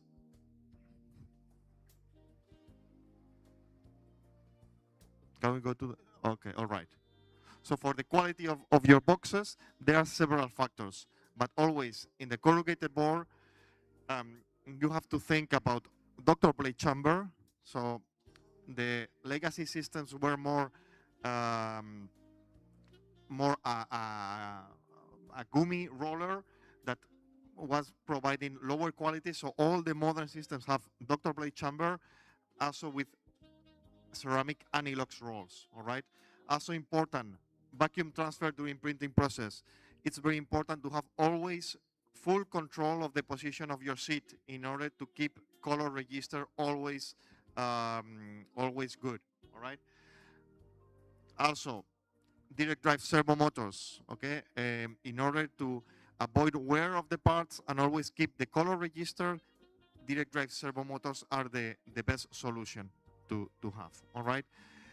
Also, again, having a double slaughter that has not only 2 pairs of shafts for cutting, as I said before, but also 2 pairs of shafts for decreasing will maximize decreasing quality and therefore the folding quality of the box. So important point there as well. And the last one, I was going to speak about the stripping module, all right? Okay, so here are some pictures about our doctor blade chamber, and also, okay, important point, the ceramic analogs. Important thing is that the ceramic analogs will go through a very demanding quality control, such as the one that we see here. And important is to work with a specialized company in ceramic engraving. Okay, we work with Apex or Pamarco, which are two of the most top analogs engravers in the world, and we get one quality report for each analogs roll that we deliver in our machines. Then, as I was saying before, direct drive servo motors and vacuum transfer.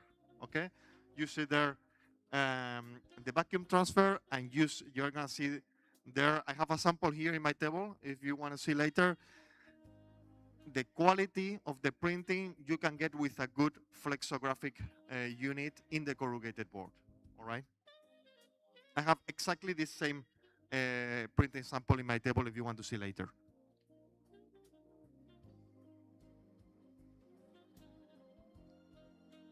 All right, next point, stripping module. More and more is more important when you do rotary die cutting that no scrap gets into the bundle. Why? Because if you get scraps into the bundle, at the end, when all the boxes are going to press one into each other, you will get marking. So we want all the scraps to get into the conveyors and not arrive to the final product. In order to do that, we have this intermediate module, the stripping unit. Okay, you can see here in the video that all the scrap goes down, and after that, the floor is clean. There is no scrap arriving there. All the scrap stays there. In order to have that, you need a good stripping module.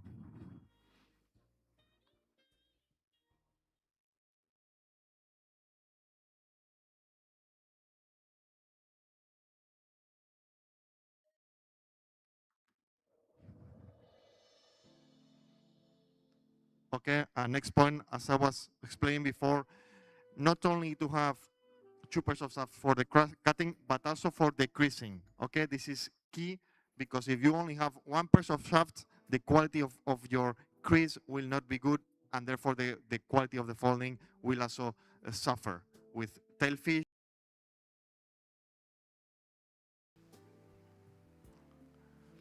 This is an example of our slaughter, the module of pre-creasing.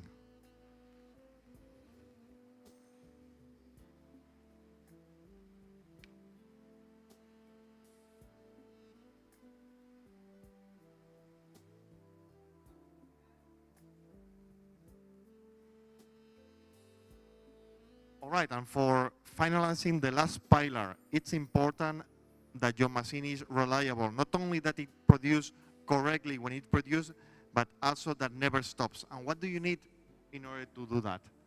First of all, that your machine has first-level electronic components and robust mechanical design. Okay, we install all the important power drives are from the company Siemens, that we know are the best ones of the world, or one of the best ones of the world, and therefore we assure that we have the best components in our machines. Second, have a machine that has demonstrated sustainable performance in demanding environments. Where I see that very often is, for instance, when I have customers that manufacture boxes for agriculture. Okay, agriculture has the highest grammage in the world for papers. I have seen customers buying cheap machines from other companies. They start producing, and after 1 or 2 years, the machine is destroyed when you need to have strong papers. Therefore, the comparison is clear. We have machines at Hinojosa or at Smurfit Westrock manufacturing in South America boxes for banana industry or for tomatoes or for other agriculture that have been working for tens of years. Okay, so it's important to show how sustainable is a machine working in different conditions. And the last two, first of all, have support from a local team and assistance. We work here with Randomsoft, and assure that you have support local and also remote, okay? And last one, prepare your team. Train your team, have a strong team, and lean on your supplier of the machine for doing regular trainings and regular support so your team really know how to operate the machine and how to maintain it. Last but not least, some words about Macarbox. We are a company in the north of Spain, okay, next to Bilbao International Airport and next to the border of France. Those are some examples of our customers who uses our machines for the corrugated industry. You will see some of the bigger groups or the biggest groups in the world, namely Smartfit Washrock. We have many machines from them. International Paper, also many machines from them. Klingele Group from Germany. Hinojosa Group from Spain. And okay, several of them. If you are interested in visiting some of our machines in one customers, we can arrange a visit so you see the machine in action, okay? Okay, we export a lot. We have a strong presence, of course, in Europe, of course, in LATAM, but also USA, and more in Africa, okay? We have in South Africa machine, we have now machines also in Cameroon, Morocco, Algeria, Egypt, and soon in other countries in Africa. Okay, today I spoke you about our converting lines, so flexo brewer, case makers, and rotary die cutters, but we have other types of technologies all for the corrugated industry, okay? So apart from the converting, we have the corrugator lines, we have the digital printing, and we have the laser cutting and creasing. So for finishing my presentation, I will show you a video. This is our factory, okay, north of Spain, and you will see a very short images of our 4 technologies, and I will be happy to speak with you about any of them if you want now after the presentation, okay? We have, you see here, we have a strong team of engineers that are able to develop and improve constantly our machines. Okay, this is an example of a corrugator. This is a corrugator working in a plant of Smurfit Washrock in South America. This is a flexo brewer again.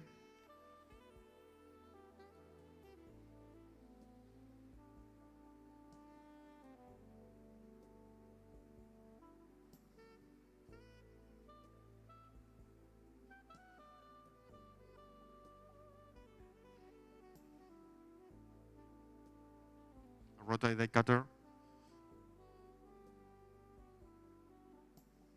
Again with the artificial vision system control.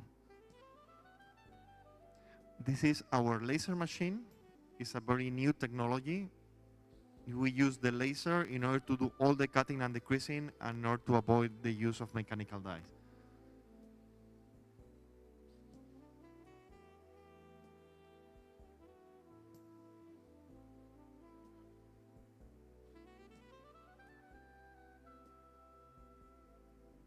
And this is our single pass aqua-based digital printing machine.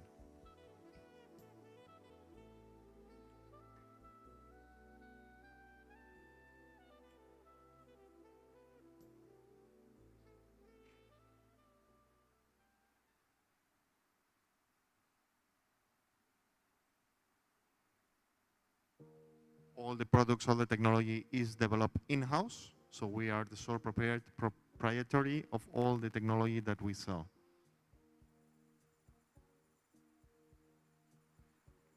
And of course, you are invited to come and see our plant. So yeah, thank you very much. And if you have any question, happy to answer it. Now we know why Spain won the World Cup. They don't just make grade printing machines. They also do grade printing. So you all saw the video, didn't you? How many of us are looking forward to go to that facility over there? Even the building looks different. Congratulations again. So if you have any questions, please see him during the tea break. We'll be moving right now to tea. It'll be for just 15 minutes. You go out through that door and come back in through this door. Can we have, okay, madam, please, you're going to usher us from this table. So please wait for the ushers to come to your table before you move. Ushers, can we have you in front? We'll move from this table to that table. So we'll be going out through the door at the back on my left, on my far left, and then just take your tea and coffee or whatever it is you're taking and come back in to finish it on your table, and we will continue to the next session after that. Can we please have members of the Randomsoft team to help us with the chairs for the panel that will be speaking right after this? Thank you again, Mr. Macarbox. Put your hands together for him. Thank you. Thank you very much. It's time for tea. You've been sitting for long, so please stand, move your legs, shake your body, greet someone, say hello to someone, help yourself to some juice, to some tea, to some water. Please exit through the door on the left at the back. Please, ushers, kindly guide them properly. From this table at the center, usher, please. This table first, and then that one, and then this one. Yes, please. Mr. Cass and Mr. Global Packaging Board member, you are leading us to tea. And our friends from Belgium and China and Spain, you please lead us to tea. And Mrs. Oshodi will follow. And Mr. Godson will follow. And then our friends from Access Bank, the German desk at Access Bank. The rest of us, please remain seated. And you can continue to exchange compliments with people on your table or the table next to you. Please get your snack, your fruits, your tea, your coffee, and come right back in through the front door. Usher, main entrance, please stand outside so that they can see you as you usher them back into the hall. Let's have some music and some videos as we go for tea and coffee break. Thank you.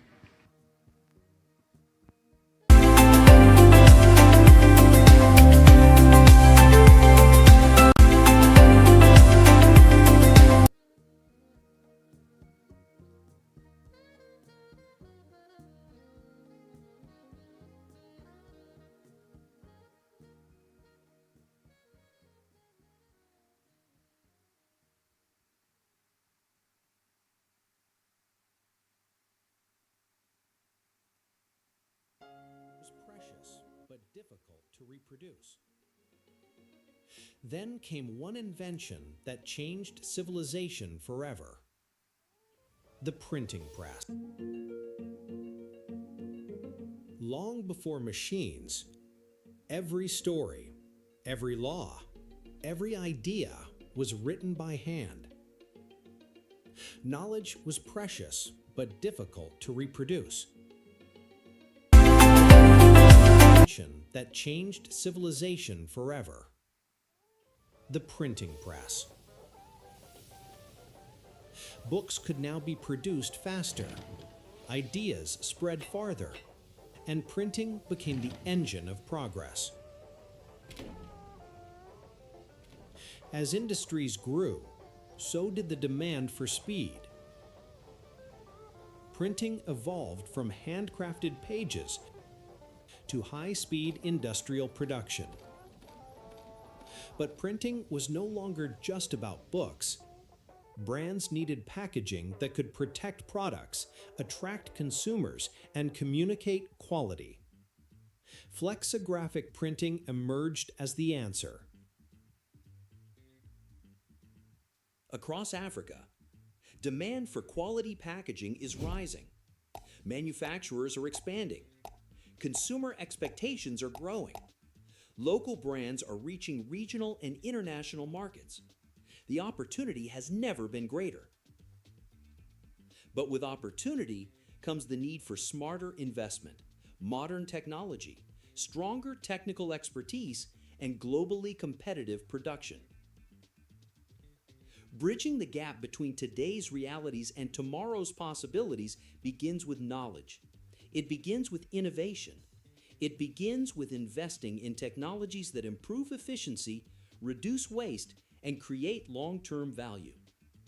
That is why Flexoedge 2026 brings together industry leaders, manufacturers, converters, suppliers, and innovators to share practical insights, emerging technologies, and proven strategies that can help shape the future of Africa's printing and packaging industry. Because the future isn't waiting, and Africa's next chapter in printing starts with the decisions we make today. Prepare to be inspired. Prepare to be challenged. Prepare to discover what's next. Because Flexoedge 2026 is set to be an unforgettable experience.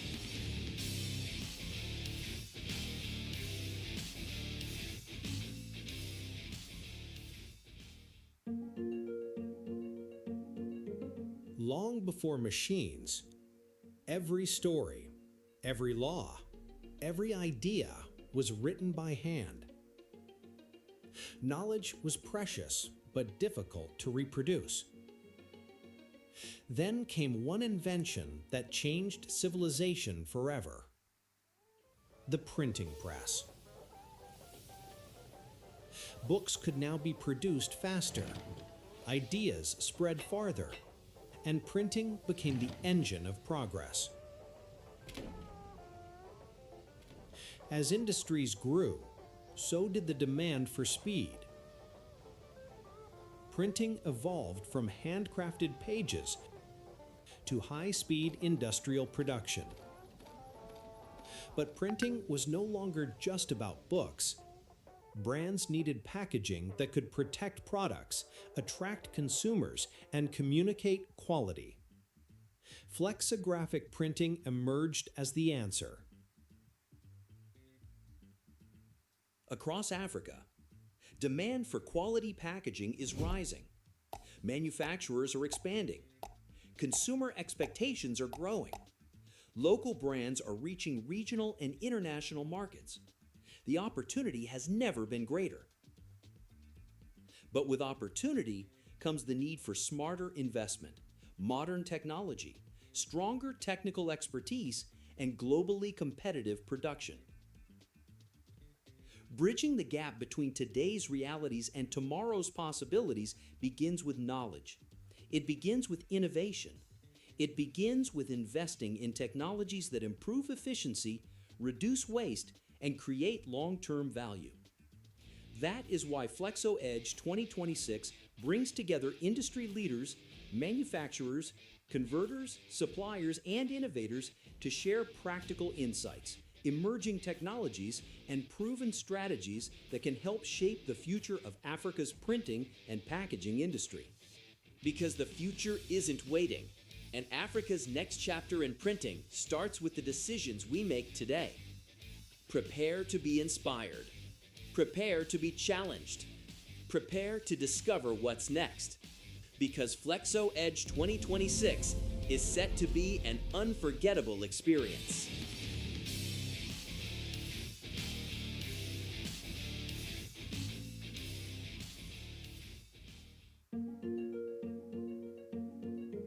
Long before machines, every story, every law, every idea was written by hand.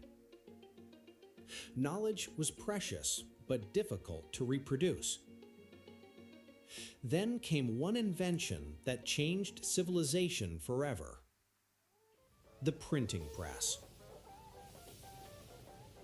Books could now be produced faster, ideas spread farther, and printing became the engine of progress. As industries grew, so did the demand for speed. Printing evolved from handcrafted pages to high-speed industrial production. But printing was no longer just about books. Brands needed packaging that could protect products, attract consumers, and communicate quality. Flexographic printing emerged as the answer. Across Africa, long before machines, every story, every law, every idea was written by hand. Knowledge was precious but difficult to reproduce. Then came one invention that changed civilization forever: the printing press. Books could now be produced faster, ideas spread farther, and printing became the engine of progress. As industries grew, so did the demand for speed. Printing evolved from handcrafted pages to high-speed industrial production. But printing was no longer just about books. Brands needed packaging that could protect products, attract consumers, and communicate quality. Flexographic printing emerged as the answer. Across Africa, demand for quality packaging is rising. Manufacturers are expanding. Consumer expectations are growing. Local brands are reaching regional and international markets. The opportunity has never been greater. But with opportunity comes the need for smarter investment, modern technology, stronger technical expertise, and globally competitive production. Bridging the gap between today's realities and tomorrow's possibilities begins with knowledge. It begins with innovation. It begins with investing in technologies that improve efficiency, reduce waste, and create long-term value. That is why Flexoedge 2026 brings together industry leaders, manufacturers, converters, suppliers, and innovators to share practical insights, emerging technologies, and proven strategies that can help shape the future of Africa's printing and packaging industry. Because the future isn't waiting, and Africa's next chapter in printing starts with the decisions we make today. Prepare to be inspired. Prepare to be challenged. Prepare to discover what's next. Because Flexoedge 2026 is set to be an unforgettable experience.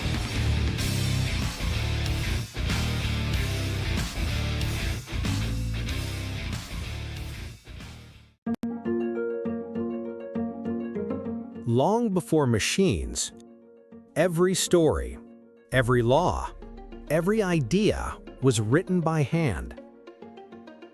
Knowledge was precious but difficult to reproduce. Then came one invention that changed civilization forever: the printing press. Books could now be produced faster, ideas spread farther, and printing became the engine of progress. As industries grew, so did the demand for speed. Printing evolved from handcrafted pages to high-speed industrial production. But printing was no longer just about books. Brands needed packaging that could protect products, attract consumers, and communicate quality. Flexographic printing emerged as the answer. Across Africa, demand for quality packaging is rising. Manufacturers are expanding. Consumer expectations are growing. Local brands are reaching regional and international markets. The opportunity has never been greater. But with opportunity comes the need for smarter investment, modern technology, stronger technical expertise, and globally competitive production. Bridging the gap between today's realities and tomorrow's possibilities begins with knowledge. It begins with innovation. It begins with investing in technologies that improve efficiency, reduce waste, and create long-term value. That is why Flexoedge 2026 brings together industry leaders, manufacturers, converters, suppliers, and innovators to share practical insights, emerging technologies, and proven strategies that can help shape the future of Africa's printing and packaging industry. Because the future isn't waiting, and Africa's next chapter in printing starts with the decisions we make today. Prepare to be inspired. Prepare to be challenged. Prepare to discover what's next. Because Flexoedge 2026 is set to be an unforgettable experience.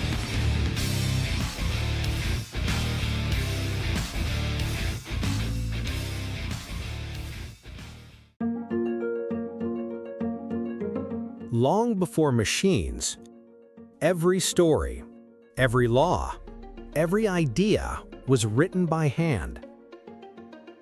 Knowledge was precious but difficult to reproduce.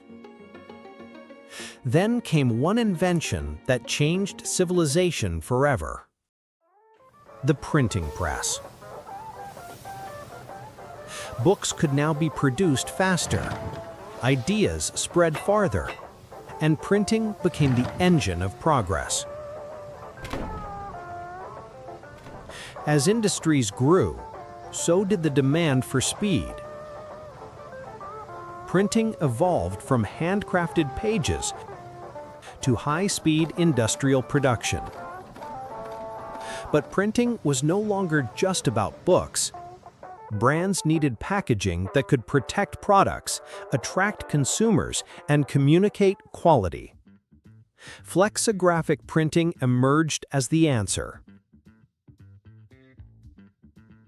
Across Africa, demand for quality packaging is rising. Manufacturers are expanding. Consumer expectations are growing. Local brands are reaching regional and international markets. The opportunity has never been greater. But with opportunity comes the need for smarter investment, modern technology, stronger technical expertise, and globally competitive production. Bridging the gap between today's realities and tomorrow's possibilities begins with knowledge. It begins with innovation. It begins with investing in technologies that improve efficiency, reduce waste, and create long-term value. That is why Flexoedge 2026 brings together industry leaders, manufacturers, converters, suppliers, and innovators to share practical insights, emerging technologies, and proven strategies that can help shape the future of Africa's printing and packaging industry. Because the future isn't waiting, and Africa's next chapter in printing starts with the decisions we make today. Prepare to be inspired. Prepare to be challenged. Prepare to discover what's next. Because Flexoedge 2026 is set to be an unforgettable experience.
Better.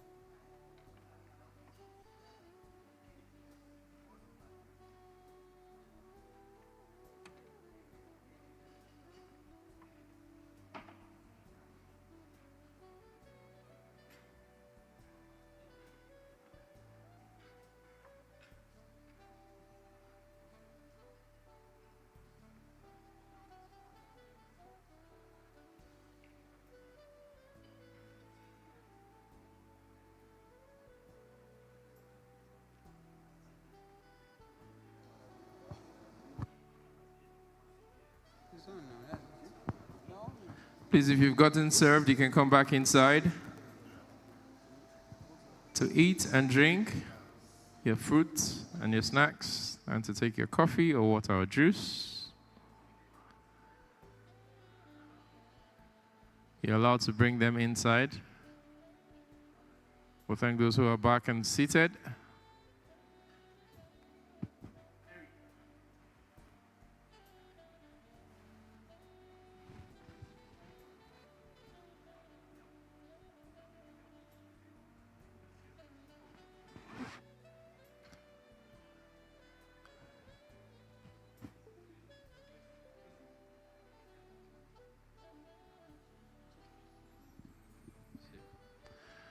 On the panel, we're going to have Mr. Godson Nke-Okolonye.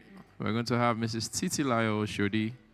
We're going to have Princess Okeowo from Layo. And we're going to have Mr. Ajay Musadi, all of them experts in the industry and in the ecosystem. I'll be calling them all up in a few minutes.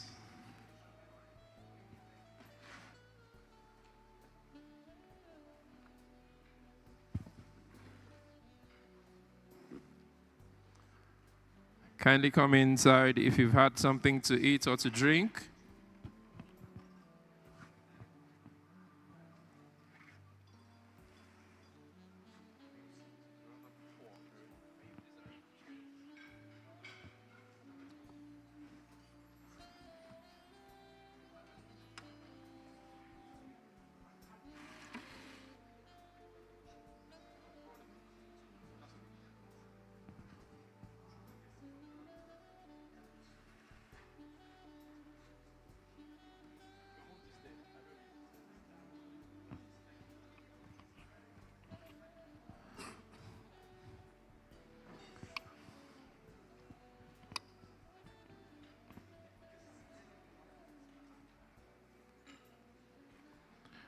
It's Flexoedge 2026, our seminar on the flexographic printing and packaging. Thank you for investing your time with us today.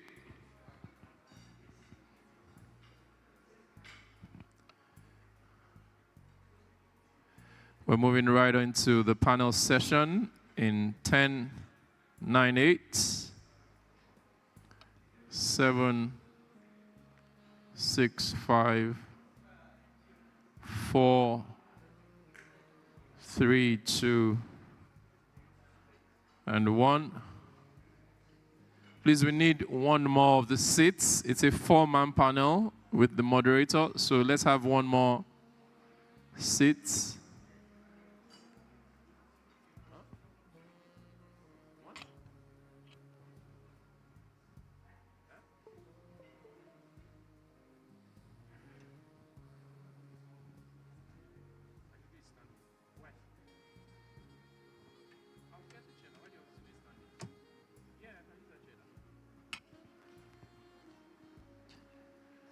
Ladies and gentlemen, let me take a moment to acknowledge our mama in the printing industry. We no get another one. Now our mama be this, so she's a scioness of a printer. She's one of those who has kept the flag of a family business flying and taking it a notch higher. She has done it so well. Thank you. She's the authority in the envelope industry. She was chairman of the Printing and Publishing Trade Group in the Lagos Chamber of Commerce and Industry. And currently, she's one of the deputy presidents of the Lagos Chamber of Commerce and Industry, the foremost chamber of commerce and industry in Africa. She's a woman who towers at very great heights. Princess, not the one she bought, not the one she borrowed. She's actually royalty. Princess Layo Bakari Okeowo. You're welcome, our mama. Please put your hands together for Princess Okeowo. Thank you. All right, so we're getting right to it. The first panelist, and this is in no order of preference or seniority, the Senior Special Advisor to the Governor on Climate Change and Circular Economy. She leads, please let's turn down the volume, please. Thank you. She leads the Lagos State Climate, Finance, and Carbon Markets and Green Investment Initiatives. She drives programs that promote sustainable development, carbon credit generation, and inclusive economic growth. She's widely recognized for turning climate policies into practical investment-ready opportunities, and she's a respected voice on climate finance. Ladies and gentlemen, please welcome Titilayo Oshodi.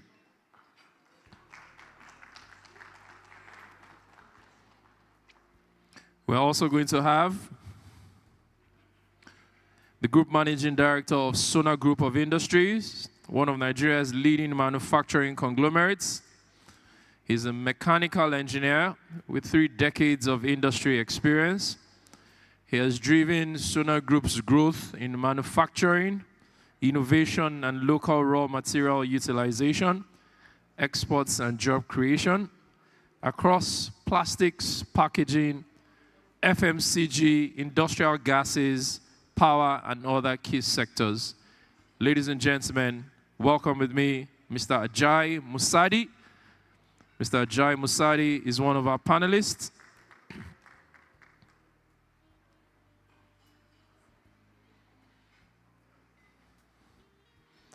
We also have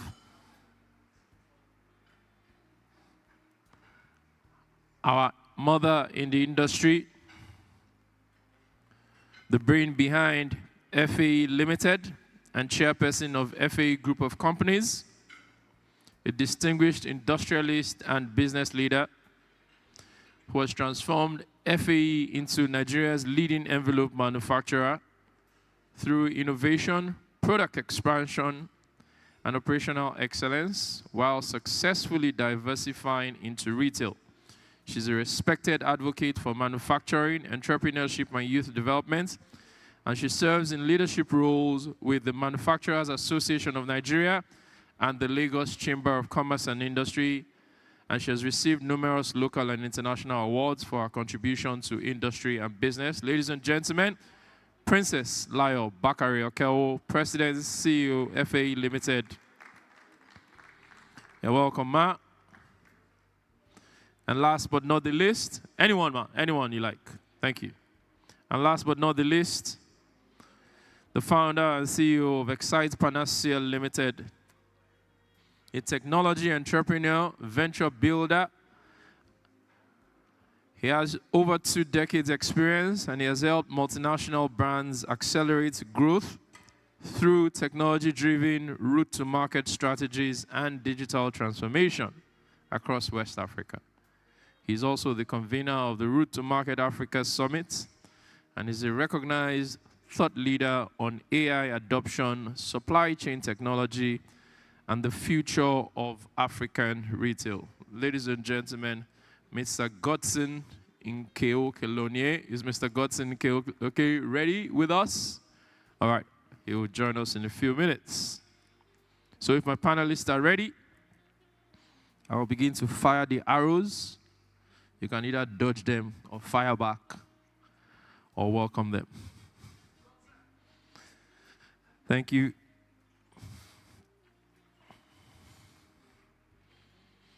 All right, this is the first question, and each of you will take turns to answer. Please check to be sure that your microphones are working. Do you each have a microphone on your seat?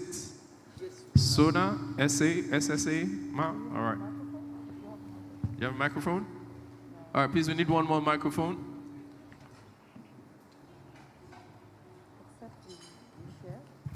We can share this one. Share this one.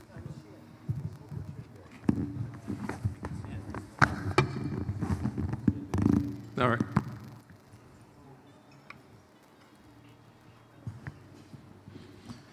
All right, so I'll be starting from my immediate left and going all the way to the end. And there's no better person to ask this question because he is an authority in packaging. What does smart investment packaging mean to you? And why is it important today? Smart investment in packaging. What does it mean to you?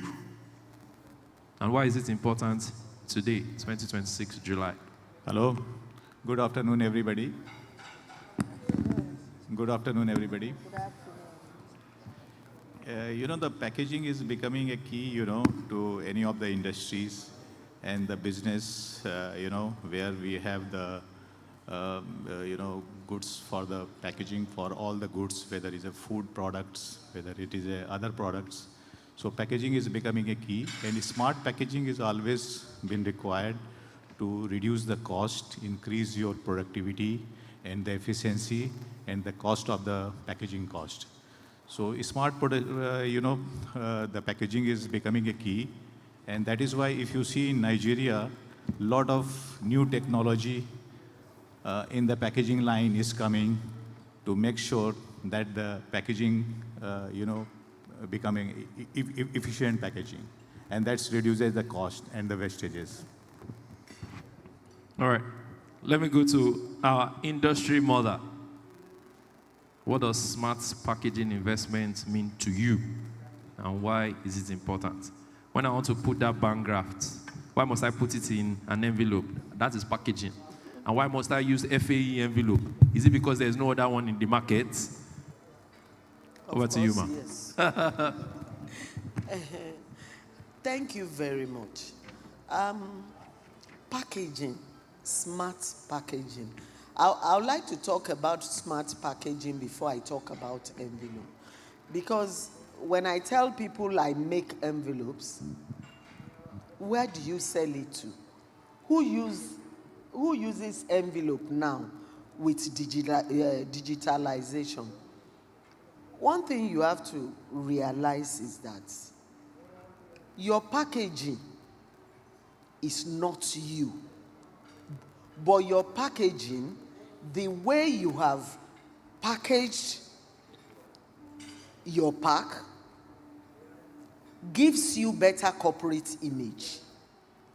At times when I see, we have a lot of foreigners here, but we are the same family.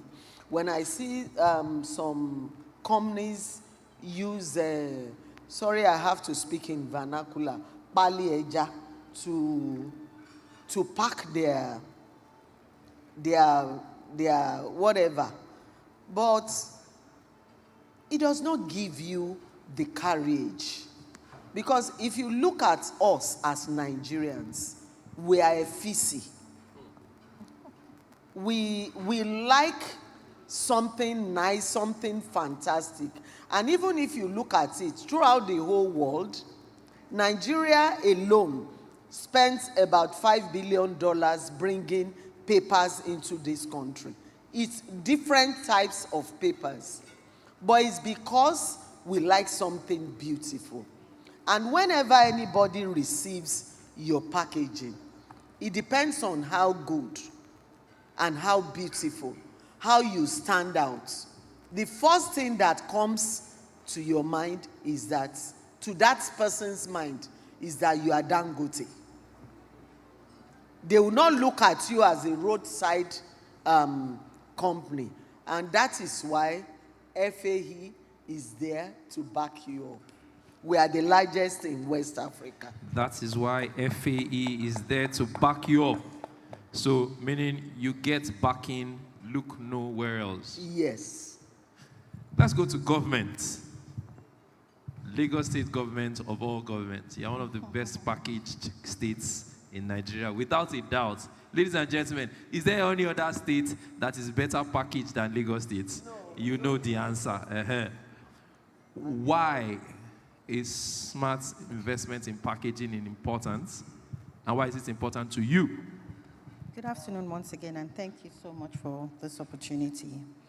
I think that the accolades of Lagos being the most well-packaged cuts across various approaches. The FMCGs, the producers, the MSMEs, the consultants, those that drive the technology and the solutions that we have to bring to bear, all create that myriad of ecosystem that is needed for us to be presented as the model state. And that being said, it also speaks to the fact that as we continue to evolve, innovation must also continue to be transformative.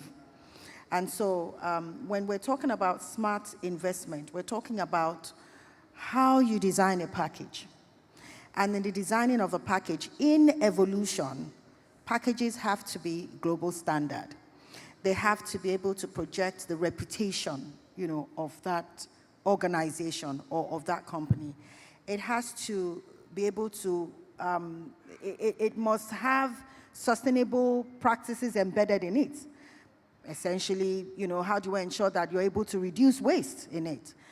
One of the conversations that we've had today is addressing the impact of urbanization in an evolving economy or in an emerging economy like Lagos, like Nigeria. And in that evolution, improving technology on the heaviness of packages. So we're saying that packages have to be lightweight because it would also speak to the weight on logistics. It would speak to the weight on haulages. It will improve efficiency. It will deepen, the level of effectiveness within operations as well.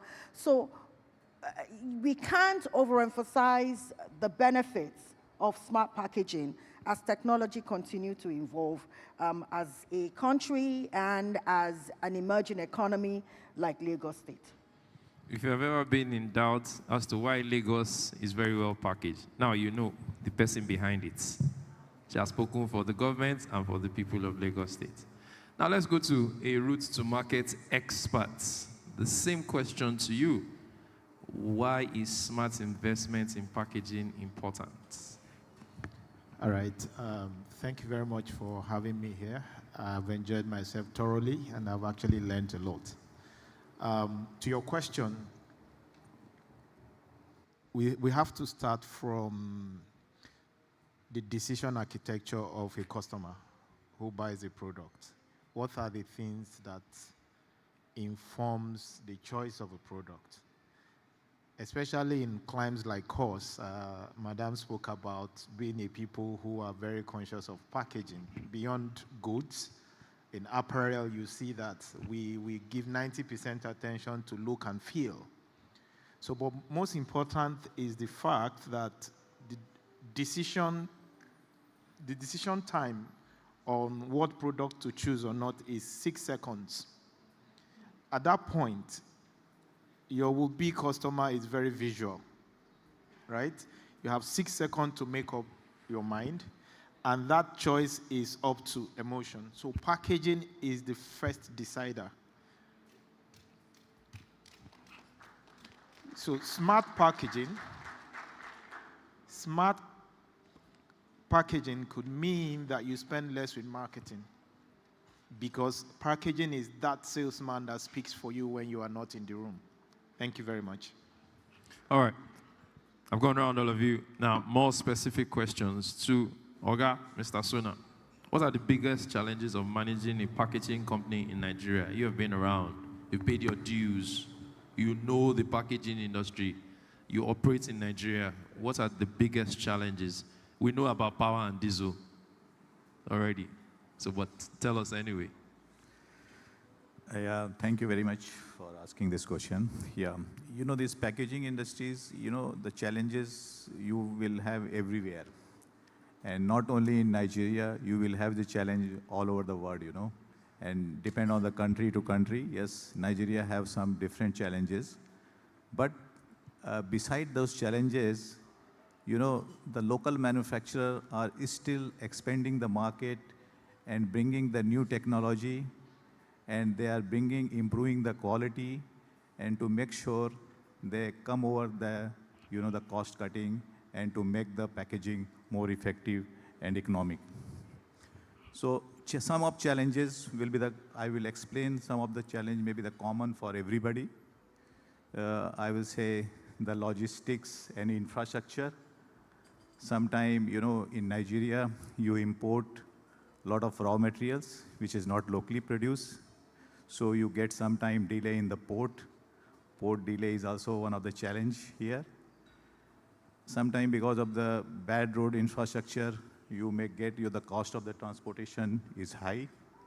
That is also one of the challenge. You also said the energy cost. Yes, energy cost is high because most of the packaging industries, especially, like flexible packaging, normally it's require the interrupted power supply, and you have to be own power generator, own backup of electricity. That is always expensive. So energy is one of the major cost of the production. Then I will say, yes, some of the borrowing, access to the finance and the cash flow is also challenge for some of the SMEs, because when you run the industries, you see your payment terms of most of the industries is 60 to 90 days. That also affect your cash flow. And financing is also not so easy here. So that is also one of the challenge. Then when we come to the importation, a lot of finished goods also coming to Nigeria. People are, bringing some of the printing goods, some of the generic goods like poly bags, cartons, and some of the labels. Those are also creating a competition, and it is, giving a big challenge to the manufacturers. So that is also one of the reason. I will also mention here that the disposal of the waste disposal and the sustainability is also one of the challenge, because most of the brand owners and the big house, they are also demanding for the material which can be recyclable, and that is also a tough call in Nigeria at the moment. Most of the flexible substrate is not recyclable because it is a composite material. So now they are looking for the mono materials, which is much expensive, that can not require easy recyclable. So over a period of time, these challenges, Nigeria is, coming over one by one. And I'm confident, and we have seen this Nigerian packaging market since last 20 years. Nigeria has grown a lot into this packaging sector.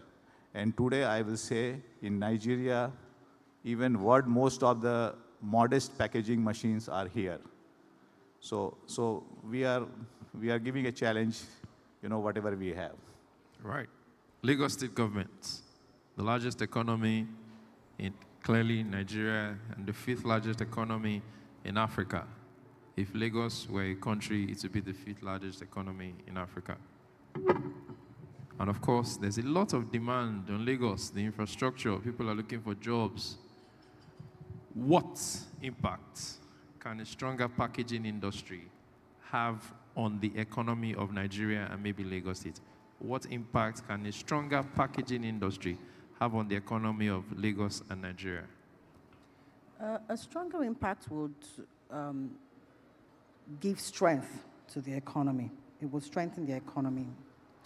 Across the value chain, if we listen to what has just been submitted, as I was making notes, I could see that, a smart economy would speak to a smart technology. It will speak to a smart logistics, trajectory. It would speak to a smart green energy. Because when you look at a portfolio and you see what the challenges look like, what it means is that it unlocks opportunities, for playing within that space. The effect of smart packaging for logistics would mean that there is chemical solutions in form of technology that can introduce lightweight, disintegrating or decomposing elements into products. And, you know, we have listened to conversations, organizations who are also innovators and founders who are saying, hey, if we have this long gamut of waste that is being generated, and for what has been said to say that these products or these materials are not recyclable, what it means is that on one side, on one prong of it is that you want to ensure that the materials that are being produced are recyclable so that there's a longevity process and it does not get to the end of life quickly. On the flip side, you can also introduce chemical microbes, because this is one of the things that we are also sort of pushing. Introducing microbes into batch productions so that if, as an organization or as an FMCG, you have your EPR mandates to recover materials within the community and, you know, where it is that it falls into. It addresses your obligation as a producer, but because you cannot guarantee a total 100% recovery, you can also have that solution that introduces the microbes so that wherever it is that they fall, they can disintegrate by themselves, and you can capture that as your ESG performance. So one of the questions and one of the I don't want to call it theory, one of the tests, you know, that we've also started to engender is, first and foremost, how do we get the manufacturers and the FMCGs to be interested in driving their obligations in EPR and ESG? Your extended producer's responsibility is that, number one, you can mop up those, you know, materials. Number two, you can address your cost-saving trajectory, you know, because you're able to recycle. But when we're listening to a producer say there's some products or there's some of those packages that are not recyclable, what it means is that there's an extended pressure on the bottom line, because you have to keep reproducing, you have to produce, and you have to produce afresh.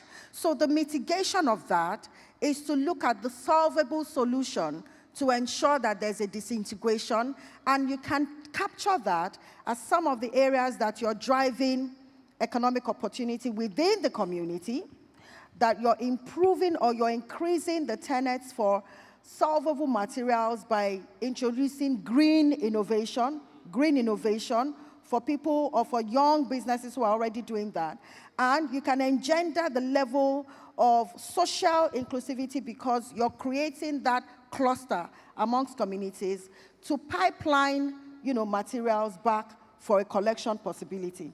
So these are ecosystems that can help, and these are one of the things, you know, that we have modeled, you know, within one of the projects that we have run. We want to be able to work with producers to be able to map out that sort of, you know, framework that helps them not only to achieve that material recovery, but also monetize their ESG. Because you can't talk about all of this if you're not talking about the finance. There's a green finance aspect that helps to be able to collect that data, that helps you to be able to measure, you know, the performance on that data, that helps you to report, you know, the verifications of that data that gives you access to fund as one of the ones that he has mentioned on a global space. Interesting. Backward integration, forward integration, all forms of integration, second line, third line jobs, EPR. Lagos is clearly already having all of that on the table from all of what you have said. Now we're coming to the consultants who sits with FMCG players almost on a daily basis. I mean, you already talked about the 6-second decision moments that people have to interact with your product. So as you advise your clients, what do you expect them to consider when they're packaging their products? What should your clients be telling their suppliers as what they expect in the packaging that they're producing for them? Right. So in marketing, we have what's called the 4 Ps, which is promotion, placement, pricing. There are so many eggheads in the room. What's the last one? Can we have an answer from the audience? 50-50. Ask the audience. We have mentioned 3 out of 4. Price, promotion, place. Price, promotion, placement, and what? Product. The product itself. Product. Correct. Yes. These days it's 5. We have now added packaging. So it's no longer 4 Ps, it's 5 P because of packaging.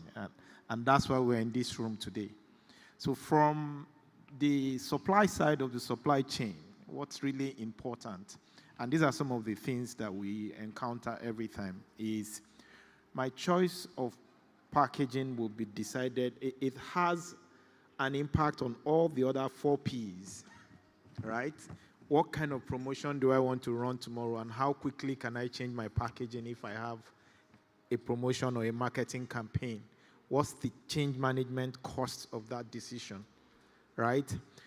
How will my smart packaging help me claw back some money in my in the middle tier of my supply chain, which is logistics, right? How can I pack more in smaller vehicle, right? And there's a new emerging requirement which we are dealing with now. There's a resurgence of counterfeiting going on. How does your choice of packaging, wave of sachetization, go through down to alcohol? And now we're trying to roll back sachetization of alcohol because of the bad impact in the community.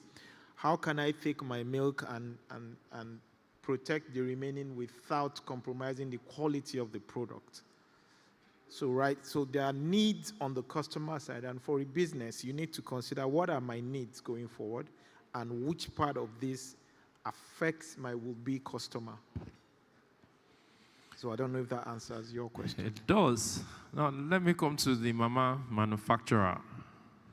You've talked about, in your earliest intervention, you said people ask you, who buys envelopes these days?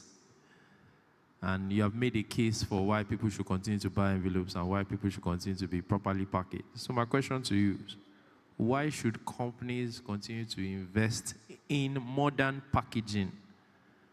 Why should companies continue to invest in modern packaging? And I'll give you an example. About 2 weeks ago, a company needed to send a letter to it. First of all, going back to the 6-second rule, because the envelope was not the kind that should get to the desk of such a person. So what I did, I opened the letter, I removed the envelope, and guess what? I put it in another envelope, and it was FAE envelope. So FAE had registered in my mind. So now, that was on the light side. Now, back to the question. Why should people take modern packaging as something of importance? Thank you very much. But after answering this question, I would like to digress a little bit into the question you asked him. Okay. Because it concerns everybody in this room. Now, I'll first start from AFCTA. Nigeria has signed into AFCTA. And yes, I am big. But how do you remain big? The reason why you have to remain big is the change and your packaging. Because if you don't do it, yes, Nigeria is the giant of Africa, but there are some giants climbing up that are ready to take your place. So that is the more reason why what he said too is important, that you have to be cautious of your image. I'm sorry I'm not expatiating into it very well, but I know we have Lagos State government here too, and we also have the press too here. I think I'm not a politician, but I want to survive. I believe that government should stop living in denial. If you look at DFIs, for example, I challenge you in this room whether you've been able to get financing from the DFIs within the last maybe 2 years. And this is very, very unfair to us. Manufacturing is the bedrock of every economy. We need financing at a single digit. And it's only the DFIs that can give us. And I'm sure because they too are there to make money, I'm sure the government is not pumping money to that area. They should look at us, especially, well, maybe I'm selfish in the 5 Ps, the printing, packaging, and publishing industry. That is one. Then 2, governments should stop giving some assaulting policies. Alaji, a 12-color machine today, how much are we talking about? Over? About 400 million naira, 500 million naira, Yes. half a billion. About 2 billion naira. About $2 billion. Naira. About 2 billion naira. 2 billion naira. We have a lot of us in this room that we have these machines. Should we go and throw it away in Owode Oniri, or we put it into the lagoon? In my own sector now, for example, there's a policy that came up last year that all government MDAs should go digital. You might think you heard about it too. You might think that I am selfish. I am not. But does the government has money to dig the ground and bury fiber optics cable for internet all over in Nigeria? The answer is no. Why are we not allowing the public to decide what they want to use? We don't have any objection about digitalization. As a matter of fact, digitalization is the best thing that happened to the world. But if you look around, our post office is not working. Our post office, they are now banks. Are you telling me that our forefathers in Ogidi or our forefathers in Akure is even a big, maybe in Idonre or whatever, or in saying, don't they deserve to receive their packaging? Why do we have to kill one to make one survive? Meanwhile, where this digitalization started, in America, in Canada, in London, their post offices are working. And we have invested a lot in machinery. Manufacturing is the bedrock of every economy. Leave us to survive. Let Nigerians decide what they want. Nobody is printing annual reports again. CAS. Are you still printing annual reports? You don't cast for CAS. I say you don't cast for cast. Yes. And several years back, if you are able to get AGM, or the annual report of Orlando, you are a rich man. You're okay for the year. And it was one policy that killed this. Indeed. And calendars. And calendars and too. diaries. We don't have calendars. And diaries. Why don't you leave the printing and publishing industry alone and let us survive? Let the industry And if you breathe. look at Madam here, Madam is promoting biodegradable. Our industry, we are number one when it comes to biodegradable. Are we not number one? Our paper is biodegradable. And what they are saying is that if you cut one tree, you use a paper is a tree. Indeed. You cut one tree and plant five, Yeah, five. Okay. to protect the environment. So why are we interpreting rules to another thing? So we need to survive. And if you look at it, we don't have a lot of investments. I mean, when it comes to new technology in paper mills, for example, Okuibokun. When I was much more younger than this, I was ready to invest in Okuibokun. They said our bid was too low. I and the likes of late Chief Obagun Onward Industries, Apex Mill, and I was telling the government official then that we are the users of paper. You are better off, they are gone. But look at, we have about, I stand to be corrected from the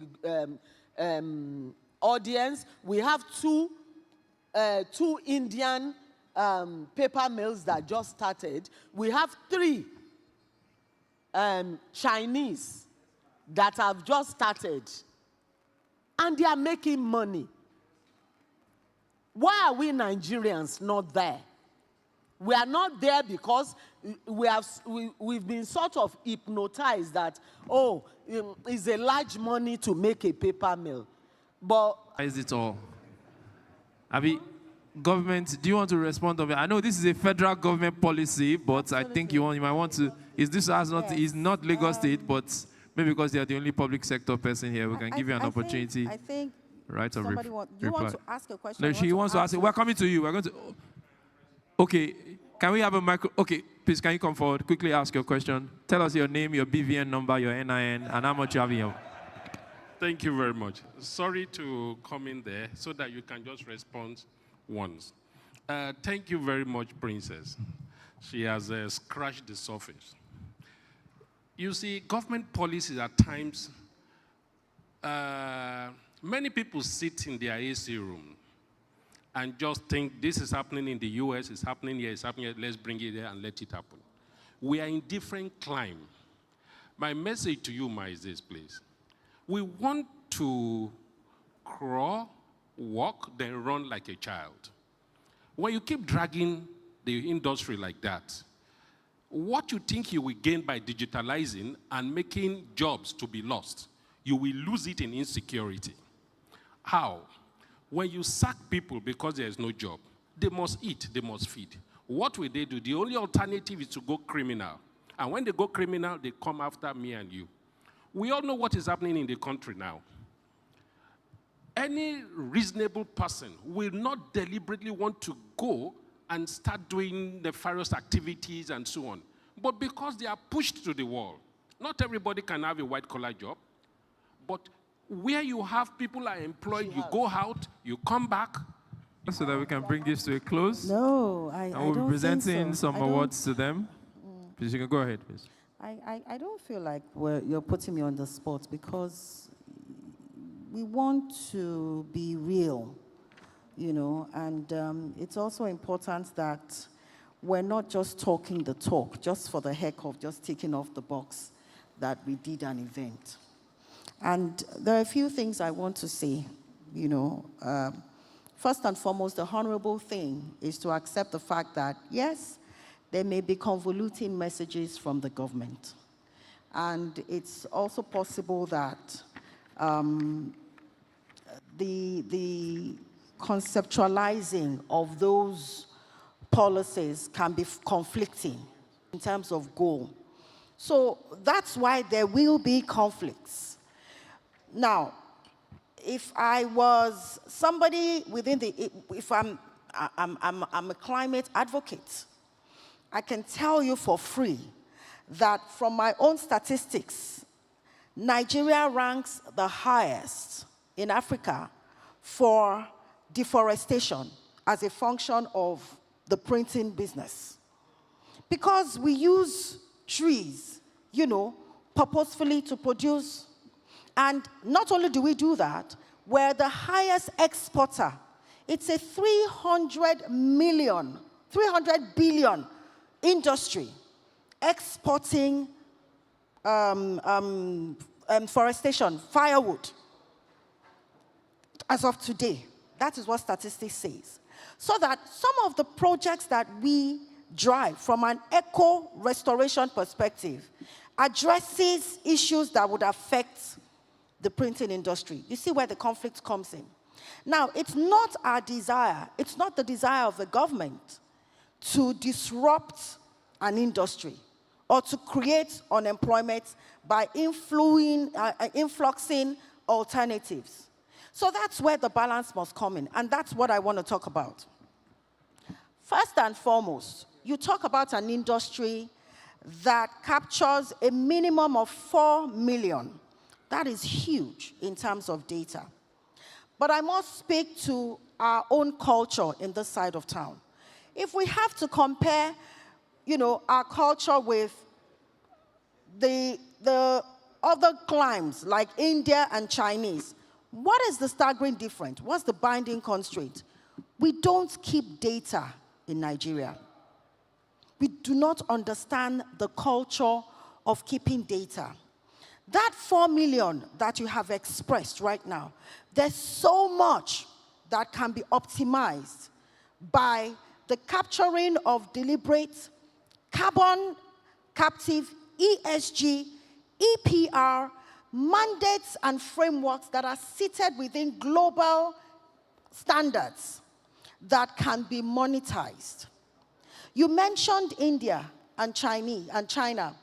Let me tell you, when an Indian, and I have one sitting right next to me, so I'm not afraid to say it, when they come in to invest in this economy, and the Chinese come in to invest in this economy, it's because they see what we don't see. What do they see? They see population, they see numbers, and that is tantamount to data. And they take that data with them, and they synthesize that data, and they effect all of the global practices for carbon emission, for green finance, for green infrastructure and investment, and they monetize it for themselves. If anybody will challenge me, let's go on to that area. I'm very sure about that. But if we're not starting to look at how we're going to start to develop our trajectory and our portfolio for data, we will be doing ourselves a disservice. That's the number one. Number two, the reporting model. It also speaks from the angle of data. You imagine that you're treating an industry, it is within a sector, and you're talking about building, chemicals, you're creating, feedstock that is able to feed into the different types of items that you print. You generate economic opportunities for people who are in that space. You feed into other sectors. You feed into entertainment. You feed into transport. You feed into energy, right? If you were going to build your ESG performance in terms of how many economic opportunities are you unlocking? What is the level of environmental stewardship that you're instituting in terms of your circular economy? What are you reproducing? What are you remanifesting? What are the things that you use in terms of your value chain, your supply chain? How are you reducing waste? How much technology are you infusing into your operations such that you're able to effect a level of efficiency so that you're not spending too much over a period of time? What is the level of your green energy, your renewable energy? How much have you transitioned away from fossil fuel into the green energy so that you're able to power, your operations? You're able to, that speaks to the global tenets for finance, invest, and investment. If you had a report that has all of your ESG frameworks clearly spelled out, and you have it sitting against the IFRS standards, you have the greenhouse gas protocols embedded in it. You have your ISO certification embedded in it. Scope 1, Scope 2, Scope 3. You're able to distill all of what you have done with affecting lives, improving lives, what you have done with affecting lives, improving lives, as embedding social inclusivity, and those reports state all of those standards. There's no banking industry, there's no financial institution that will not give you the funding that you need. So the base of what we're talking about, it's important that we begin to argue and we begin to position for what the standards are so that we're accessible to those things. All of what I have said has nothing to do with government. It has to do with your operations. It has to do with how you're creating the structures that help you, to access and to scale and to proliferate over a period of time.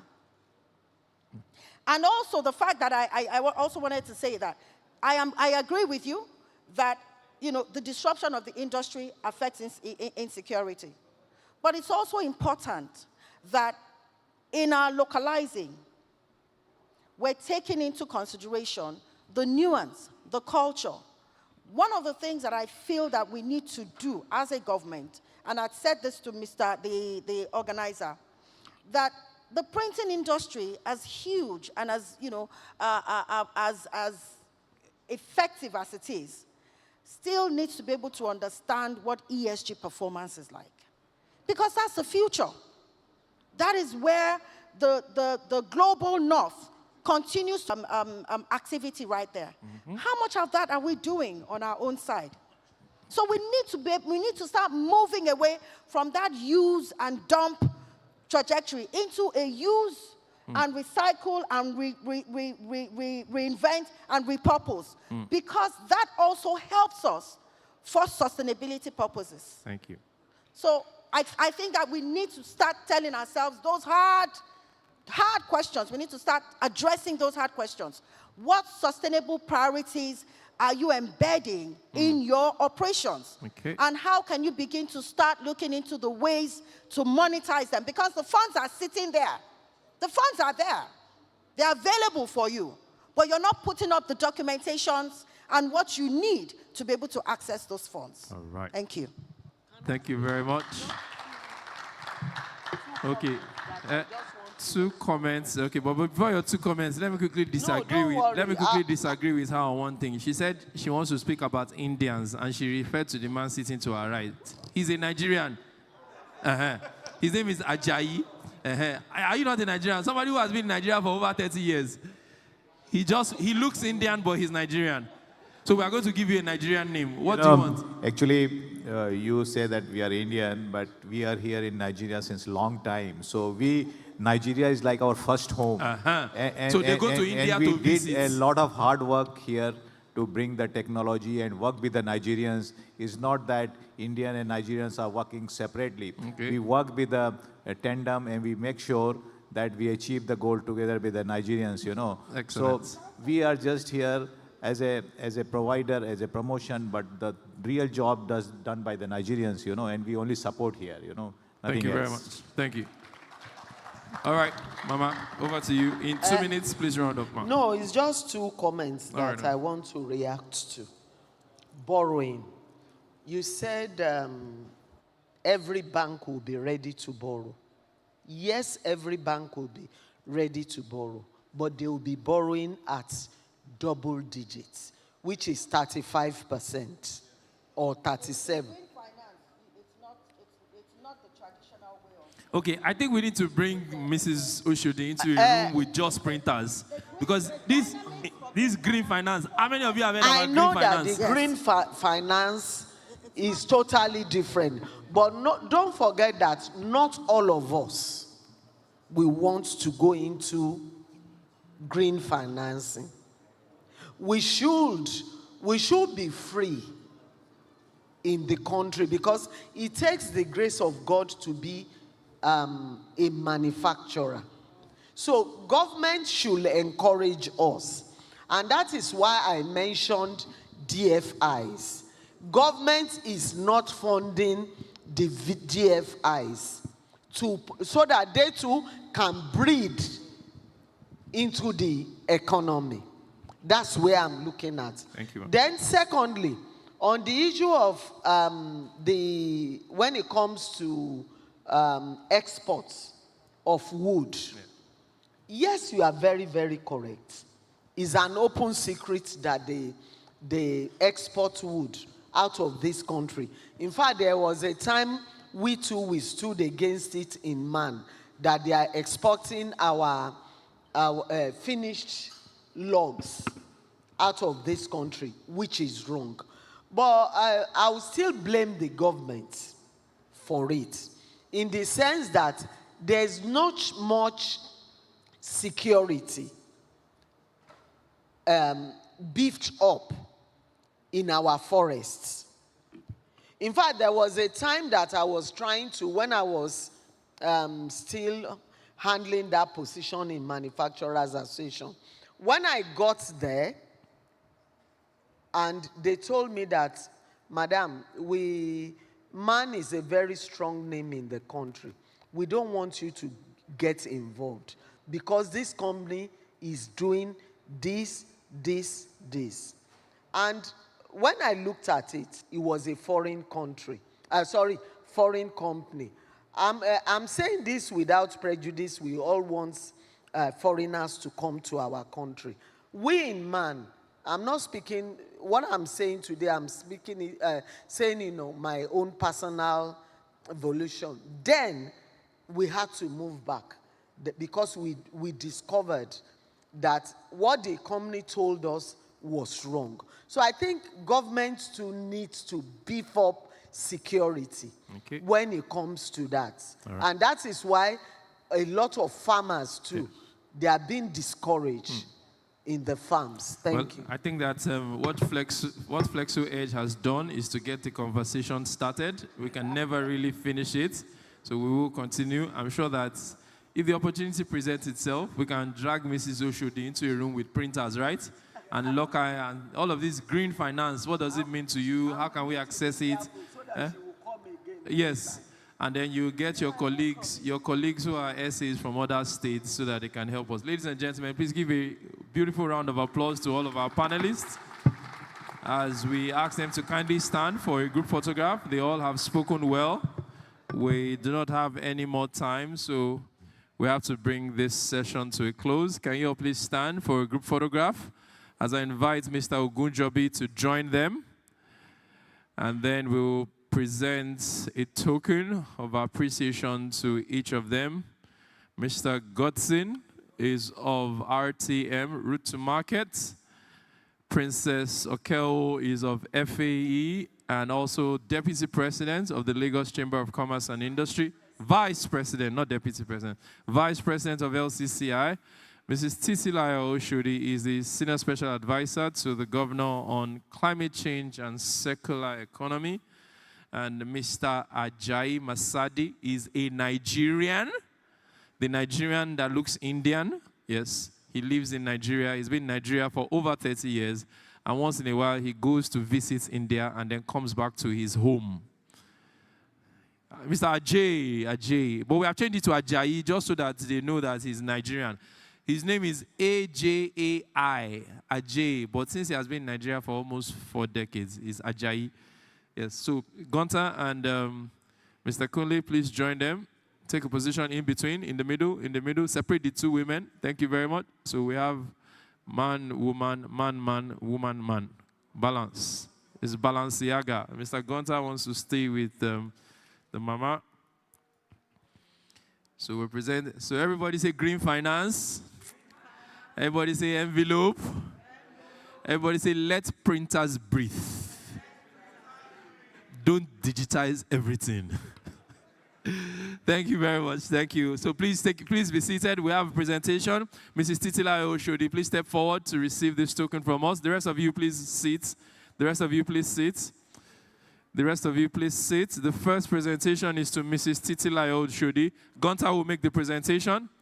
Gunter, please receive. We're presenting this to Mrs. Titila Oshodi. Please, all right, step forward to receive it. All right, we'll present it as is. All right, move to the center.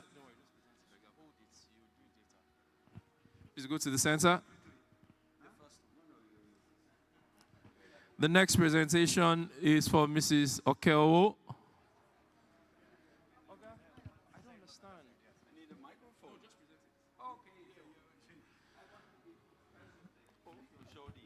Because Ms. Oshodi is a politician.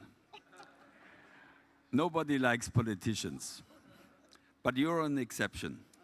Because you're a nice person, you're very supporting, and I'm very happy to meet you the second time in Flexoedge. And I want to say a big thank you that you join us and you have been here, member of the panel. Take this award and see you next year. Take this award and see you next year. Next year, she will be a printer. She would already have bought her 4-color machine. Please, can you give this next award to Mr. Ogunjobi? Mr. Ogunjobi.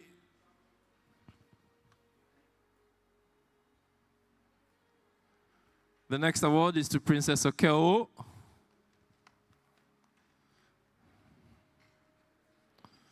Princess Fumila Okeowo receive this token as a testament of your, as appreciation rather, of your indelible contributions to the industry. Thank you very much. Congratulations, man. The next is to Mr. Ajay Musdadi. Mr. Ajay, can we have the next one, please?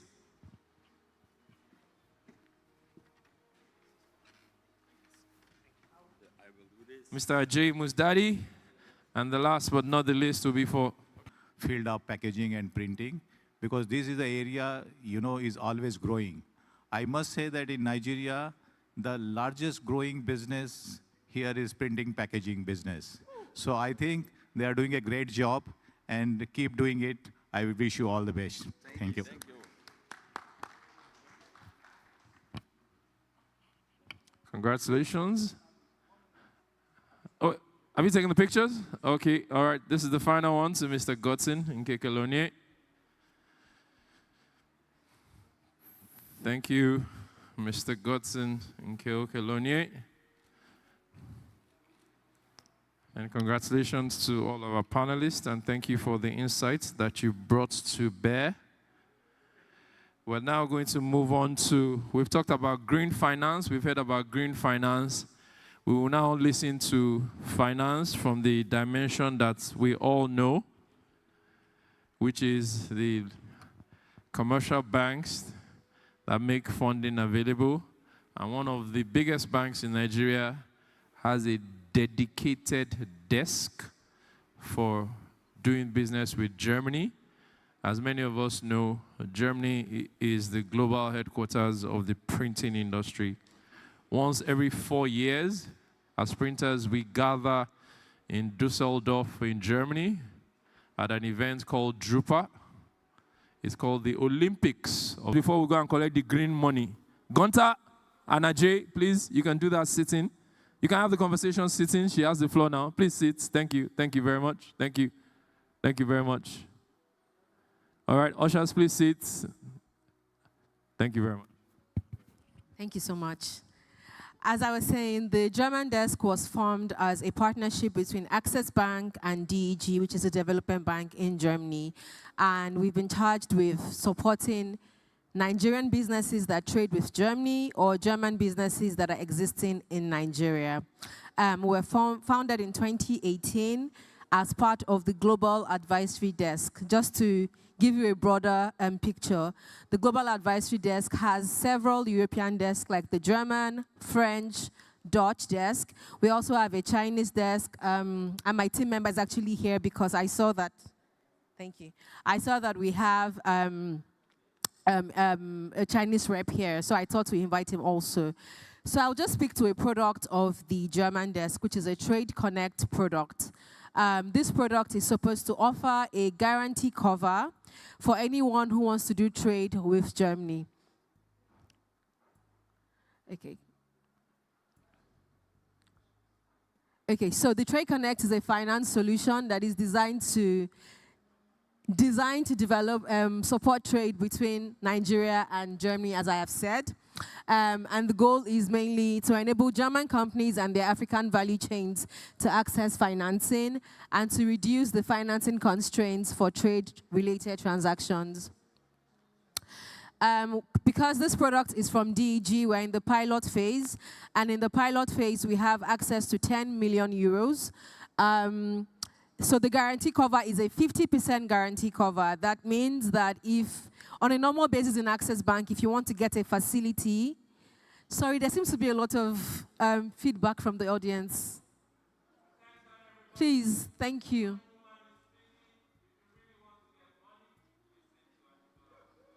Thank you so much.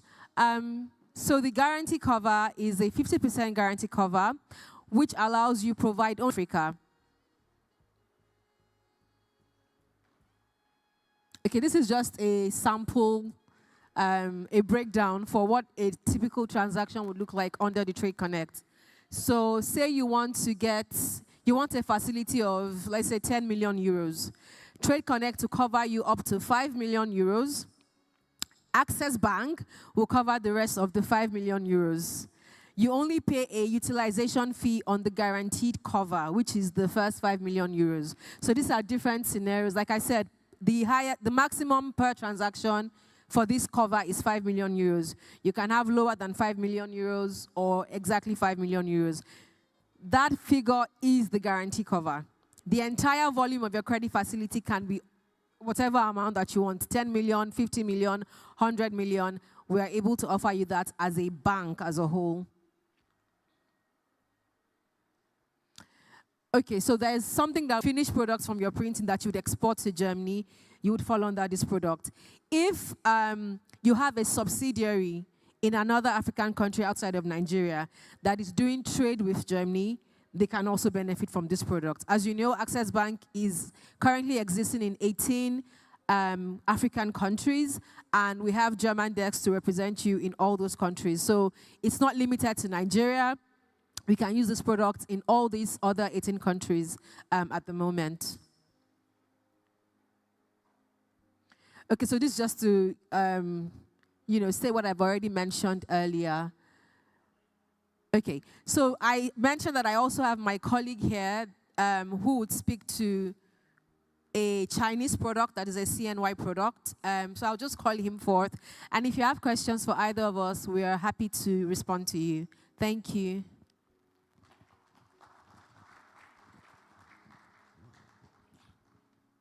Okay, thank you very much, Ebola. Good afternoon, everybody. Good afternoon, everybody. Yeah. My name is Anukam Emmanuel, and I work with the Access Bank in the Chinese DEX. I am a team member in Chinese DEX and Access Bank. And one of the things I want to bring to this forum is to introduce a framework that I think will be very beneficial to everybody. So if you agree with me that most importations are done with the US dollars. So for example, if you're a printing press and you want to import your machineries, for example, you're taking from China, you mostly will use the US dollars to import those products. So what we are doing now, what we're giving to you is a product that you can import your products, raw materials, machineries from China using the CNY route. So Access Bank basically has an existing IFF line, so importation facility that you can use to process your from M's. We have realized that there's been a gap in the US dollar, so we have a lot of businesses who want to import from China, but they want to use the Chinese yuan, that's the renminbi, to import. So there's a gap. What happens is when they make this importation and they want to make payments in CNY, they have to convert from naira to dollar, and then from dollar to CNY. And then in this process, there's an exchange loss. So each time you convert, you have a lot of exchange losses. So we also realized that there is no formal CNY framework, and that is why we're bringing this product to you that may be beneficial to you. So what are the issues? The key issues that the customers face opening from M's or importing from China is that they have multiple FX conversion risks. What happens again, like I said, is imagine if you have to convert CNY and you have to do it through the dollars. You're going to first suffer exchange loss from naira to dollar and another exchange loss again from dollar to CNY.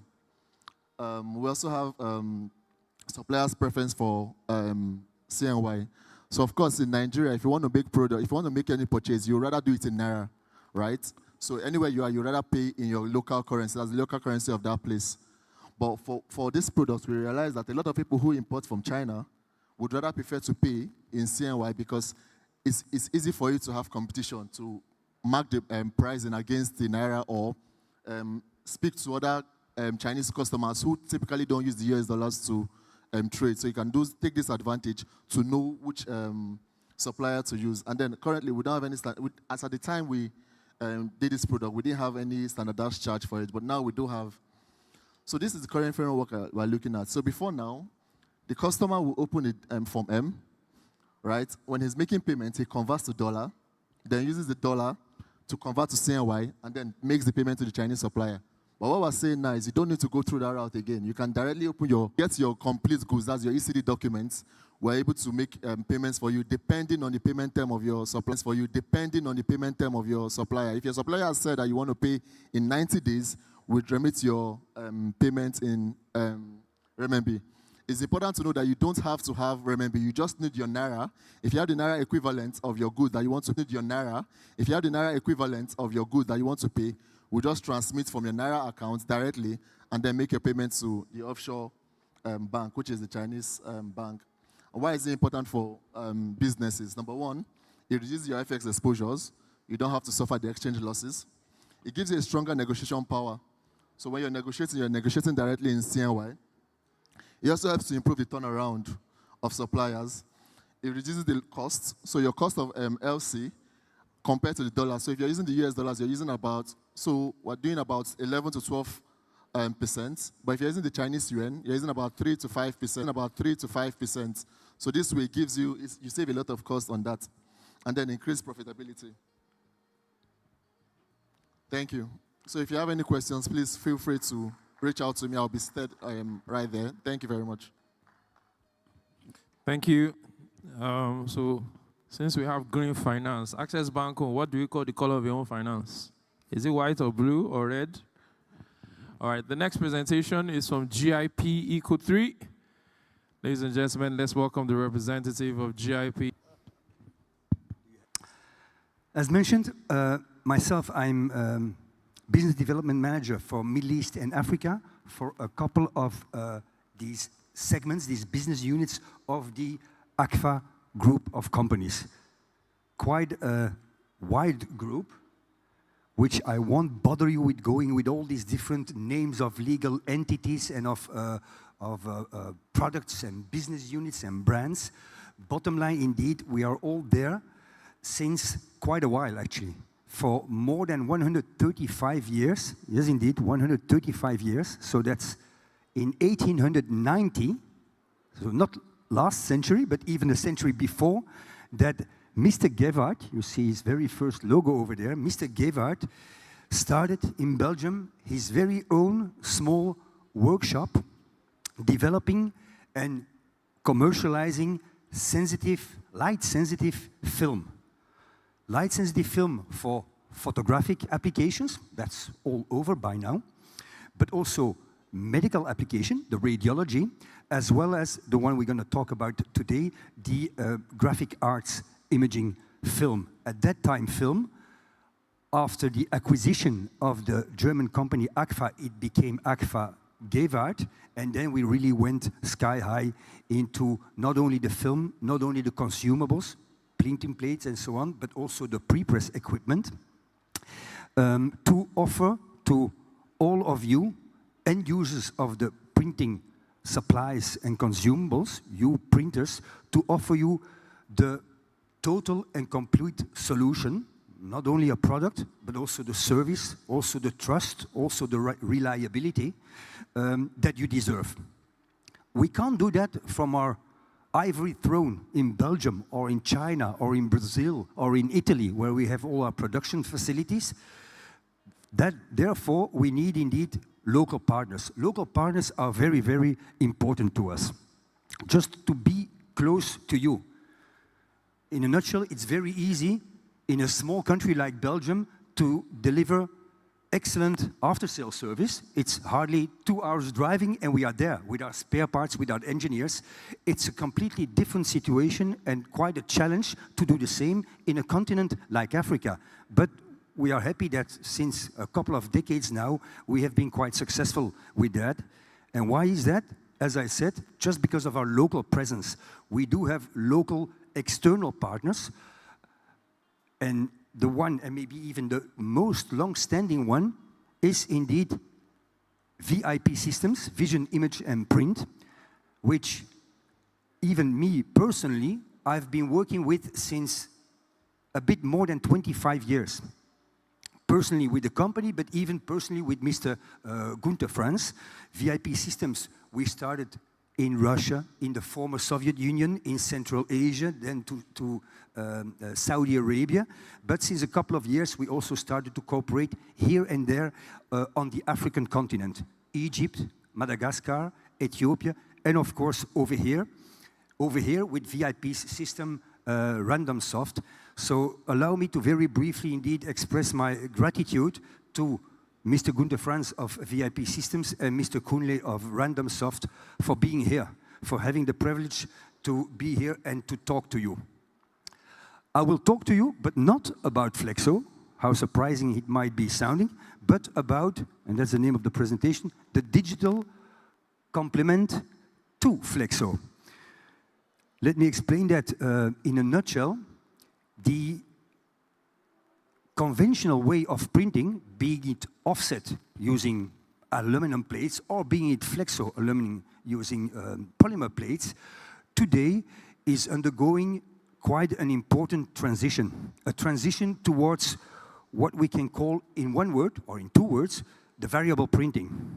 The very same product today will be commercialized, will be merchandised, will be marketed with different product ingredients. You don't have one pot of marmalade today, you have marmalade with raspberry, blueberry, blackberry, orange fruit, one orange fruit, 2, 4 orange fruits, requiring all maybe the same logo, but a different color or a different subname. Variable printing even goes further than that. Variable printing goes to even personalization of the product, and even more, even individualization, if I may say so. You have different flavors of ice cream, you have different tastes of whatever juices and so on and so forth, and you even have different individualizations. I think the best example is, and I'm sure you all know them, the Coca-Cola metal cans, which are even carrying your name, your first name. You have a Coca-Cola Zero of Babatunde, of Akintunde, of Ademola Tobatele. It's just a matter of printing variably. Besides this variable printing, there is another quite important trend, I may even say a hype, is of having the players. You are part of these players in the, I would say, value chain, logistic value chain, where these very players, they, by all means, will strive to minimize their stock, to really keep their inventory as low as possible. Inventory of raw material, inventory of semi-finished goods, the inventory of the finished products, just to indeed go for this, what we call the GIT, the just-in-time policy. Now, this combination of the variable printing on the one hand And the GIT approach, on the other hand, will make conventional printing, be it flexo or offset, be quite expensive, because run lengths will, with all these variations, will go seriously down. The number of copies of each and every print job will be so much going down that all the fixed cost, typically for conventional printing, will be spread over a smaller amount of labels, over a smaller amount of boxes and packages and so on and so forth. And that's where digital is coming on stage. There's where digital, having virtually a very, very same cost of production, disregarding the run length, whether you make a label digitally for 1 copy or for 10,000 copies, that unit cost will be exactly the same. And that's the quite important part of digital. Please do not understand me. Digital will not replace conventional. Conventional will still be there. Offset will still be there. Flexo will still be present, but the two will become more and more complementary just because of this synergy we are having. And I will show you that, if you allow me, with just a couple of hard facts, hard macroeconomics. There you go. Quickly, in a nutshell, now I'm talking of indeed this conventional market, in this very case for flexo, but it might be exactly, for offset, but it's exactly the same trend, different figures and different blocks, but the same trend that we are having in the flexo, whereby on the one hand, prices go down. Prices erode. You see that with the lines, be it a blue line, which is representing all the prices of all the digital plates, offset or flexo plates, from Western manufacturers. Agfa, ours, Fuji, Kodak. In the flexo, that will be McDermott. That will be again Agfa under the Eco3 name. That will be Exis, and so on and so forth. The red ones, which you can see are only starting in 2007, will be more the Asian manufacturers. The Luckies, the Technovas, the Agfas also. The Agfas then produced in China. This is for conventional printing. For digital printing, another graph which is quite interesting to see is the installed base of high productivity inkjet systems. So I'm not talking of the small home or small office inkjet printers. I'm talking really of the industrial units, where you can see over here in number of units on the one hand, and over time, for the last 8 years, the increase in installed bases, in the number of installed units year after year. So it's not cumulative, it's just each and every year you see how this number of inkjet presses are really increasing tremendously. Again, the blue line representing the Western manufacturers, the Screen, the Ricos, the Xicons, the HP Indigos, and so on and so forth, which are remaining quite stable, slightly increasing, but quite stable, while you see that the Asian mates, which is actually GIP, our digital presses that we are making, amongst very many other ones, of course, are steeply increasing. Just to show you indeed this importance of the position that digital printing is taking in the total printing market. Here again, we go to the total market, conventional and digital, but then in money, in value. What is the value of the printing market worldwide? To give you an idea, today, this value is a bit more than 860 billion US dollar. Slightly increasing, or an increase is expected in 3 years' time, 2.5 years' time, close to 900 billion US dollar. But where you see the orange block, representing only the Chinese market value, is increasing much faster, is increasing in these upcoming 3 years with more than 30%. So again, quite important, the position of the China market and the China manufacturing place for its home market, but also for the whole worldwide printing value. Here we're going to differentiate, and that's quite important when we are looking into the flexo. We are differentiating the different kinds of applications. 3 applications that we see. The publication, which is the gray block. So publications are the books, the school books, the newspapers. Newspapers going tremendously down in hard copy and showing indeed that this gray block from the bottom, that's 216, all the way to today, 2026, and even expected in 2029, is continuing to decline. The orange one, which is the commercial one, so the magazine printing, the marketing, the publishing, and so on and so forth, is also declining from bottom to top, but lighter. But what's important is the blue one that you see, the packaging, and with packaging, I mean the whole thing. The packaging itself, the labels, the metal, the flexible packaging, the folding carton, the corrugated, they all together increase tremendously.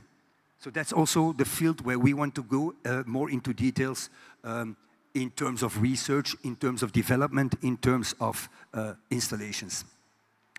Looking back again in this total value of the printing, so this $860 billion we were talking before, if you would just break it down in the different types and technologies to reach this value, still today, more than half of it is just offset. It's just simple offset. Well, I wouldn't say simple because quality-wise it's still quite a good one. It's decreasing slowly, year after year, but anyway, it's still the most important technology to create this worldwide printing market value. Afterwards, for 25%, we have the Flexo technology. Gravure is small and is decreasing year after year quite significantly, but then I won't talk about the others, that's sublimation, screen printing, and so on and so forth. But the digital, today at 5%, might look small, but is the fastest growing. On the one hand, it's the fastest growing, but on the other hand, also, since I mentioned before, digital is mainly interesting for these lower run lengths, the value might be small, but the number of jobs, the number of print jobs printed digitally are increasing tremendously. If you would represent this pie, not in terms of money, in terms of printing market value, but in terms of number of print jobs, digitally would not be 5%, but might be 20, 25, even more than 25%, depending on the one country to the other. So definitely digital, an important technology within the packaging segment, which is also an important and ever increasing. And you can see it here. Over the last 10 years, the digital printing has been increasing, that's the total block, has been increasing with more than 500%, factor 5. I won't go into details of all the different applications of this digital printing. It's covering quite a lot, also specialized electronic and 3D printing applications. The third one, actually, the green one, is really the printing and label and packaging one. At the top, you also see the yellow one increasing quite a lot. That's the digital printing of textiles. Not that important worldwide, but we all know in Africa, especially in sub-Saharan Africa, the digital textile printing is becoming extremely important. In a nutshell, indeed, digital is increasing. By 2029, so not even 4 years' time, this digital will reach from the today $45 billion US, it will reach $160 billion. So again, times 4.5, almost 5. And whereby the biggest chunk of this increase is in the packaging and in the publication. Not a coincidence that we, ACFA, Eco3, GIP, are really focusing on these two applications. Publications, books, low run length newspapers, and so on and so forth on the one hand, and packaging and labels on the other hand. Without going into too many details, but still mentioning it, if we look and we would break down this packaging sector into the different types of packaging, the most important is actually the corrugated. More than 30% of the packaging is done for corrugated printing. Then the flexible packaging, then the folding carton, then labels, and the smallest packaging type technology is the metal printing. Very quickly, you will see in these two columns, the first red column, the proportion of technology that is used for each and every of these packaging type. For instance, folding carton, you can see today, it's mainly done by offset, a little bit by flexo, and not at all, or sorry, just a little bit into the inkjet, but it's actually the inkjet part and proportion which is growing the most. Same thing in the flexible packaging, where especially at the expense of gravure, inkjet will take more and more its place into the packaging digital printing. Corrugated even more. Metal is small and remains small to be printed digitally, but then labels is maybe the strongest grower in the printing and especially in the digital printing of this product. So it's not a coincidence, again, that on the right-hand side, you can see that most of our assortment is indeed being focused for printing these labels in the packaging sector. In the folding carton, our sister company, Agfa Wide Format, has been already active for a while with its Agfa Speed set engine. How do we do that? We have this assortment in this, which is just one snapshot in time. Our assortment is permanently being renewed, being updated, being upgraded through innovation. Innovation has been, for these 135 years that we've been mentioning, has been actually always the key activity. We might be a manufacturer, we are mainly an innovator, and we are permanently innovating, which doesn't always mean that we are each and every time reinventing the wheel, not at all. Sometimes we just, like in the two first cases, we just inherit know-how, we inherit knowledge from our sister and parent companies within the group. We got a lot of knowledge from Agfa when 23 years ago they acquired Dotrix from Barco Graphics in Belgium, and we just got it in-house. So we just further develop on that. Same thing with our Chinese Agfa Graphics R&D team, specialized in the ink team. We could just inherit all that know-how. If we can't inherit it, we can also just acquire it. We can just buy. And GIP has been doing some acquisitions. One of them is Blue Image. Blue Image, which is a company specialized in developing and in commercializing the controllers, the printhead controllers. Quite an important part of the whole inkjet system. eKindy, then again, is more specialized in inkjet systems, while Apex is a pure consumable. Consumable, so basically ink specialized. This is the technology that we are getting, inheriting or acquiring, and how do we then further develop it year after year is by indeed own R&D, our R&D system and agency in Belgium, in Brazil, in China, on all levels, control systems, hardware, software, quite important for us, the brains of the whole system, but also just by doing and by manufacturing, we learned a lot in our factory in Beijing or in our assembly plant in Wuxi, nearby Shanghai. And then, of course, we also learn a lot in order to improve, thanks to you, thanks to the field, thanks to the feedback of our customers through our sales and marketing activities.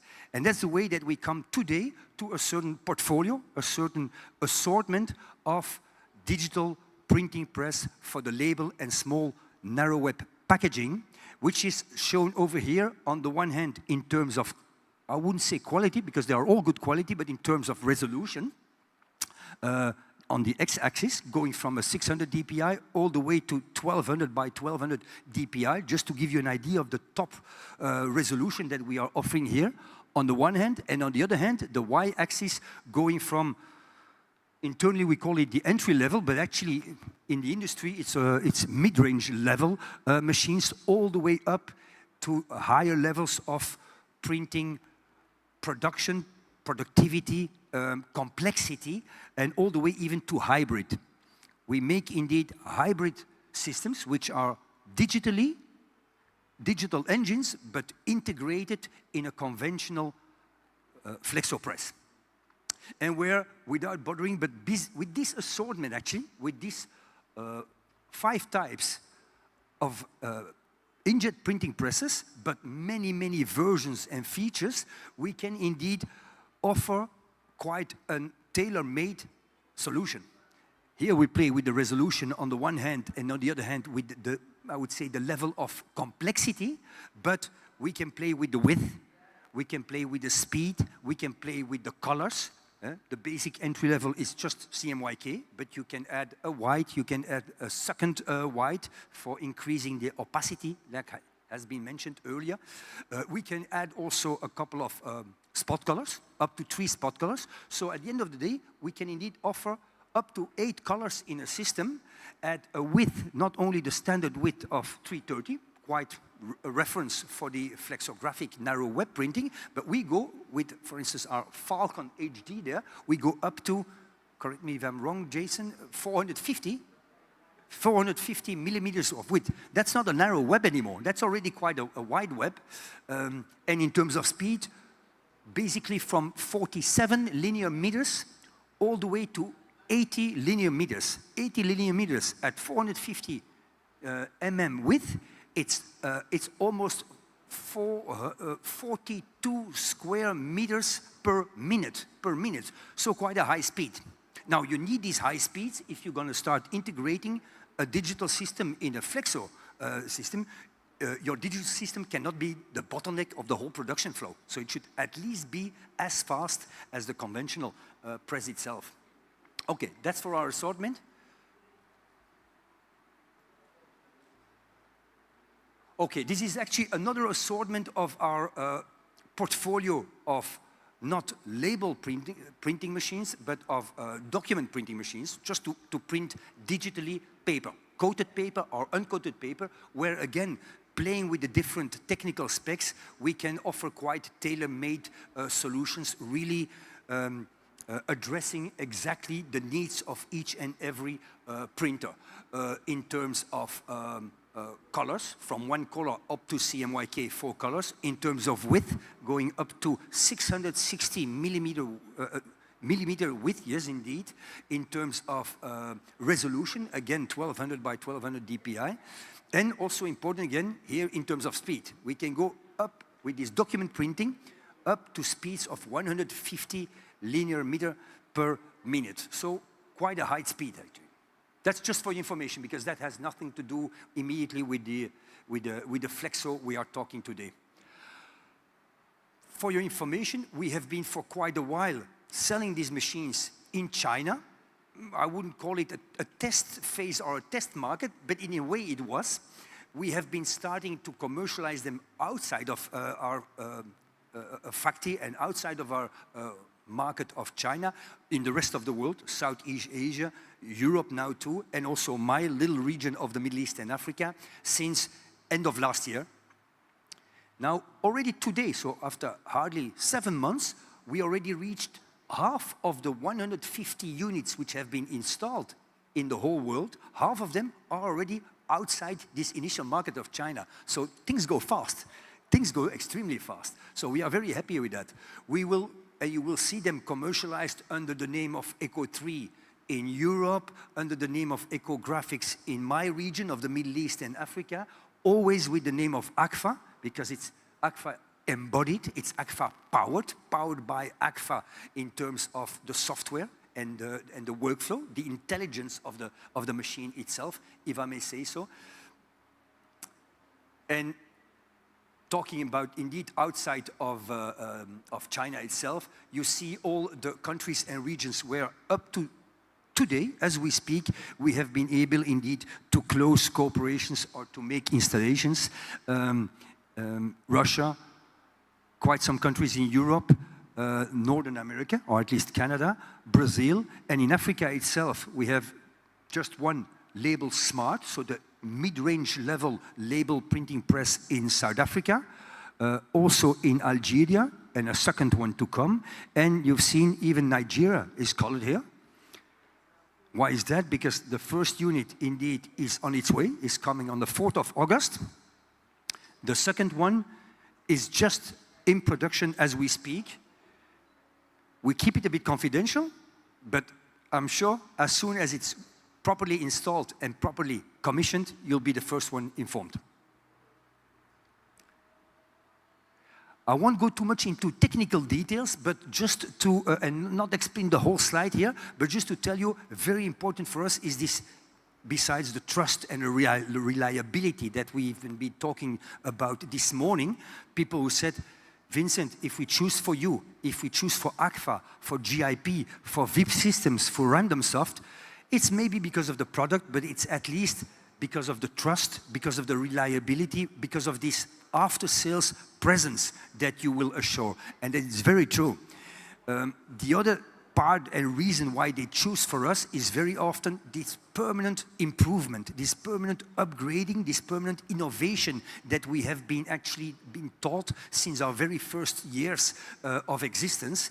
And these innovations is, I won't go into 2 of them, but just 4 of them, which are maybe the most important. And that's first of all, the printhead. Printheads, which as a matter of fact, we are not really the best in the world. So, as I mentioned, you can get know-how from internally, inside your house. You can get know-how by acquisitions, or what we did with the printheads is to just set up strategic partnerships. We have been searching around the whole world looking for the best printhead manufacturer. Our parent company, ACFA, said, gentlemen, you've done the whole consultation of the manufacturers, the whole audit, technical, but also service-wise, and surprising or not, but today, all the best, the top 5 printhead manufacturers are all in one country. They're all coming, not from Europe, definitely not from the States. They're all coming from Japan. And it's also the one that we have been choosing to set up this permanent cooperation with Kyocera in Japan. And today, we are working with 3 of their several printheads. 3, why? Because for the one machine, a slower machine or with less speed or less resolution, we will opt for the one or for the other.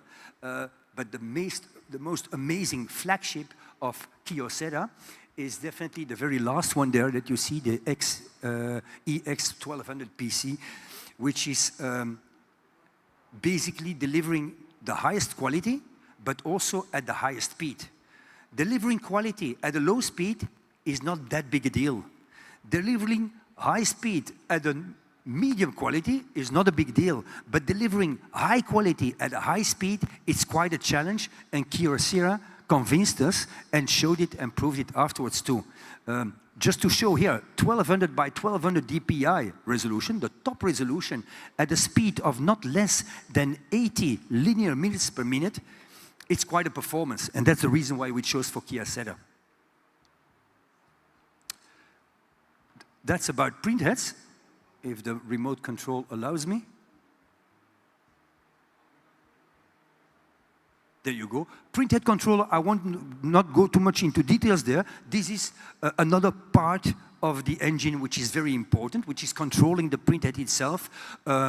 That's our own knowledge after having acquired Blue Image as a company, and where bottom line, indeed, it's all about functionality on the one hand and high performance. If you have more questions about that, I'm sure my colleague Jason will be able to help you out in further details. Other part, besides printhead, besides the printhead controller, is of course the consumable, the ink. Very important, because ink is not sometimes something you're going to invest once and then get rid of it. No, this is really the recurrent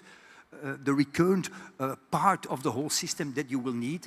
And there we are very proud, because that one we have completely in-house. It's really an industrial award, in this case an SGIA award-winning technology, our true flagship, if I may say so. Thanks to special technologies, one of them is the so-called thin ink layer, so we can work with fewer layers of thinner and thinner layers of ink, just because the pigment load in each and every drop, like you can see, is much more concentrated. Bringing indeed not only an appearance of the top offset and flexo quality, but on top of that, it's not mentioned here, but allowing also to save quite some ink. So ink is of, I would say, moderate pricing, but you consume much less. So that makes it big. Other aspect of ink is also the color. The gamut, which is extremely large. You remember I talked from the basic CMYK, 4 colors, all the way to 8 colors if you want to. Even with the CMYK, we reach already about 88% of the Pantone colors. If you go all the way and you add a first, a second, and a third spot color, we are close to 97% covering the Pantone colors. So quite interesting. And on top of that, indeed, these spot colors will be mapped and will be matched accurately with the color fan that you see over here. Last thing about ink, I always love to talk about ink because we are so proud of it, but just the very last thing is the details itself, the printing details, be it in the shadow details, being in the highlights, allowing indeed a very smooth skin, quite a difficult product to print, the skin tone rendering being perfect, and on the other hand, a very low noise rendition, and not only no noise, but also a very low image graininess, the graininess like you can see indeed in peels of fruit or also in the skin, in the human skins. That's for ink. In a nutshell, mentioning, I think it's nice that I can mention that here because earlier today, we have been talking a lot about ecology, sustainability, health, safety, and environment. Also, that is a very important aspect of our group of companies and our vision. And we've been always working on a lot of certificates and a lot of awards to that extent, like the German Ausschuss für Gesundheit, the how shall I call it, the Committee of Health-related evaluations, literally translated, but also in terms of chemical emission or low chemical emission, we are reaching the A+, so the top score. Children's safety, again, ecology in terms of the green card, where we obtained the gold award, and then 2 European ecological awards. The REACH is more referring to the safety of chemical use in the printing, and ROHS, which is more referring to excluding any hazardous component in the ink. Very last segment, important and part important of our process is the software, the workflow, which again is coming completely 100% from our parent company, Agfa. I like to compare actually the software and the workflow of a digital press like actually a mobile phone. You're all having a mobile phone. It's nice, you have the Android and you have the other ones, you have the older version and the new version, but at the end of the day, they are all just remaining commodities. It's just a product that you get from the shelf and you might compare the one to the other, but the real difference from the one to the other, the real differentiator of a mobile phone, and same with presses, is that software, is that applications, the list of applications that you are having here. And here, it's exactly the same with the workflow software, running the machine, piloting the machine, but also bringing the whole automation at a higher level. Automation often using the most requiring formats, supporting SIP4, JMF, JDF, and so on and so forth, focusing on the color management, which is again our flagship. And we have been, as Agfa, we have been actually making the standard and the reference for the whole industry in terms of color management, as well as pre-checking.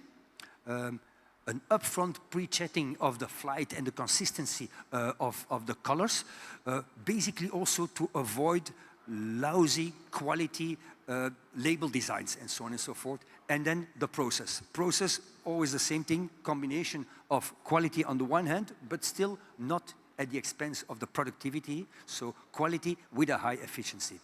One thing we must admit, we are not that well performing in-house in the digital printing of high volumes of variable data. We have been talking with some envelope producers over here. I think it's a good example. Production of an envelope and the printing of an envelope will automatically have the need to quite some big amounts of variable data. the name of the person, destination, the address, the zip code, and so on and so forth. If you would do that for a big mass mailing, sending such envelopes, you will need to base yourself on a huge database with with high quantity of many different variable data. And there, instead of improving in-house from scratch, we again said, let's go into a cooperation with a company called Label Painter. And Label Painter is really specialized for more than 10 years by now in this variable, big volume data printing. Supporting indeed barcodes, up to more than 120 different barcodes, but meanwhile also QR codes, variable text, images, whatever you need for mass data integration in your digital printing. Very last certificate that we got, and that you might know indeed, ID Alliance. ID Alliance is granting on a yearly basis, as a matter of fact, granting an award which is basically referring to the consistent reproduction of colors throughout the printing process. So quite an important award, which we are very happy we have been granted it. And on top of that, it's an award that has been to be updated each and every year. So by, I think, September, yes? By end of September, we will have to start again applying for this update of award. That's about it.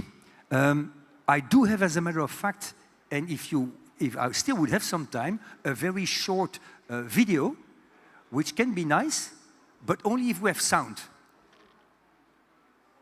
Do we? Do we have sound if I'm playing the next? This is a 3-minute video which will give a quick overview of the whole philosophy of what a grim market the printing industry may face.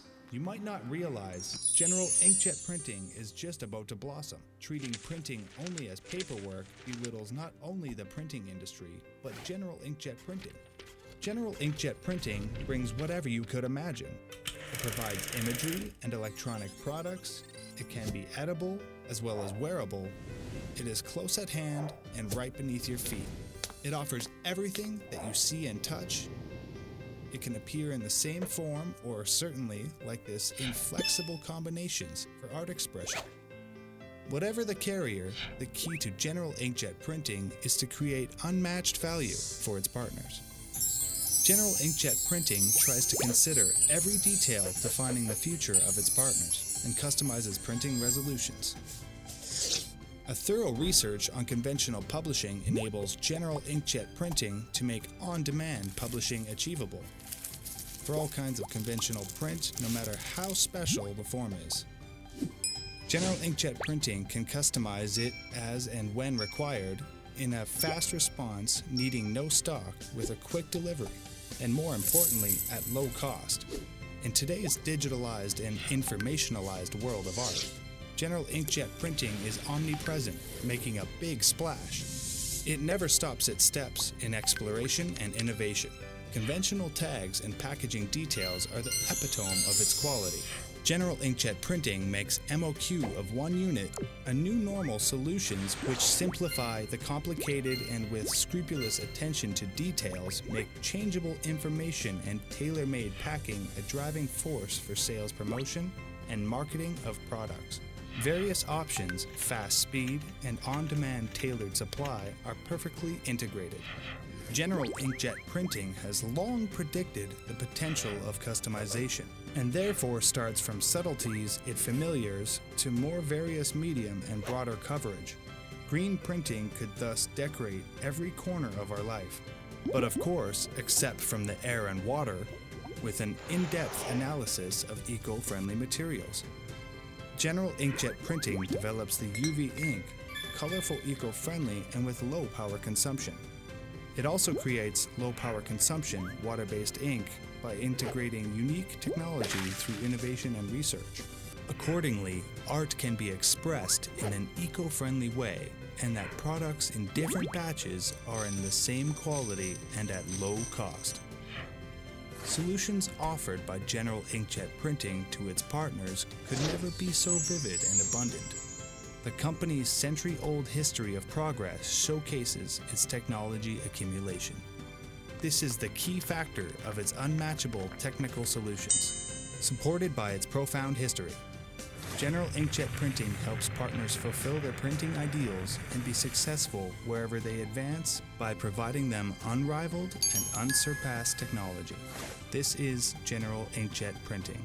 Based on modern information technology, R&D, and production capacity, and guided by AGFA's century-old experience and know-how, General Inkjet Printing commits itself to the global market and applications in every field. It applies technology and art creation for a new era of grand printing. It worries the whole public that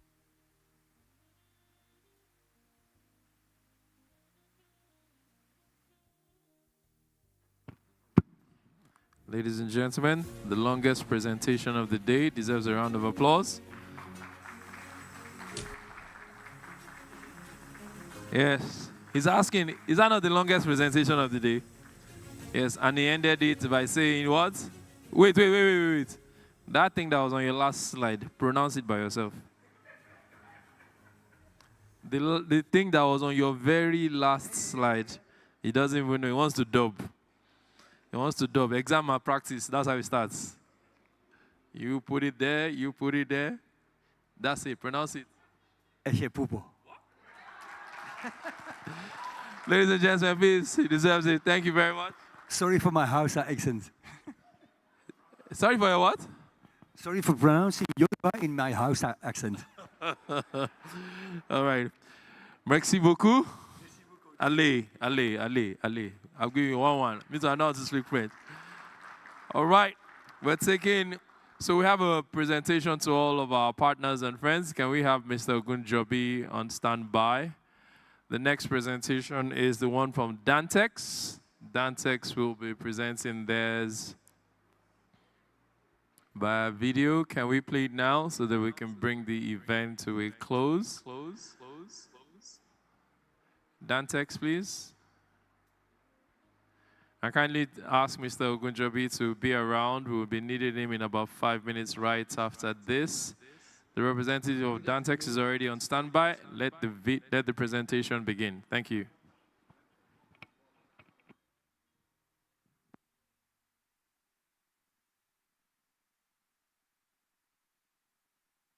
Let's give some audio to the presentation by Dantex. Mr. Emmanuel Muginot will be presenting for Dantex. Dantex was here with us last year physically. They're unable to make it physically this year. And that's why they're joining us via Zoom. Let the presentation begin.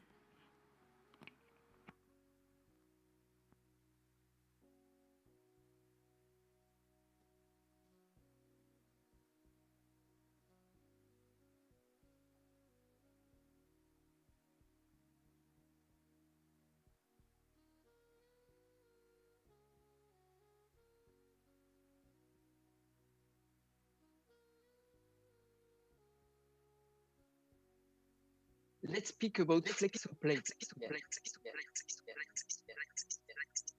I believe you hear me now. Yes. I will continue as if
it for the local authorities. And also today, I could hear a lot of high quality panel discussions on the presentations.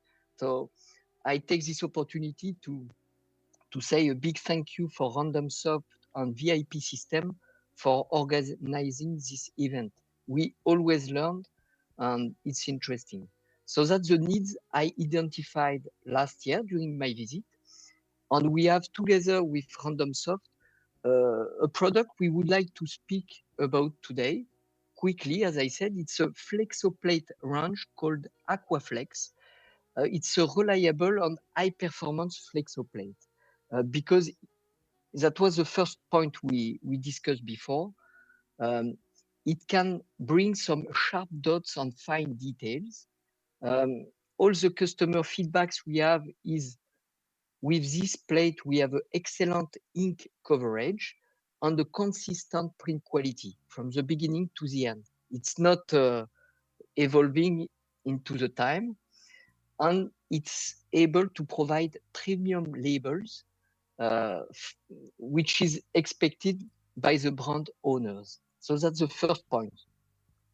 Second, we see that all the converters have more and more pressure to deliver faster.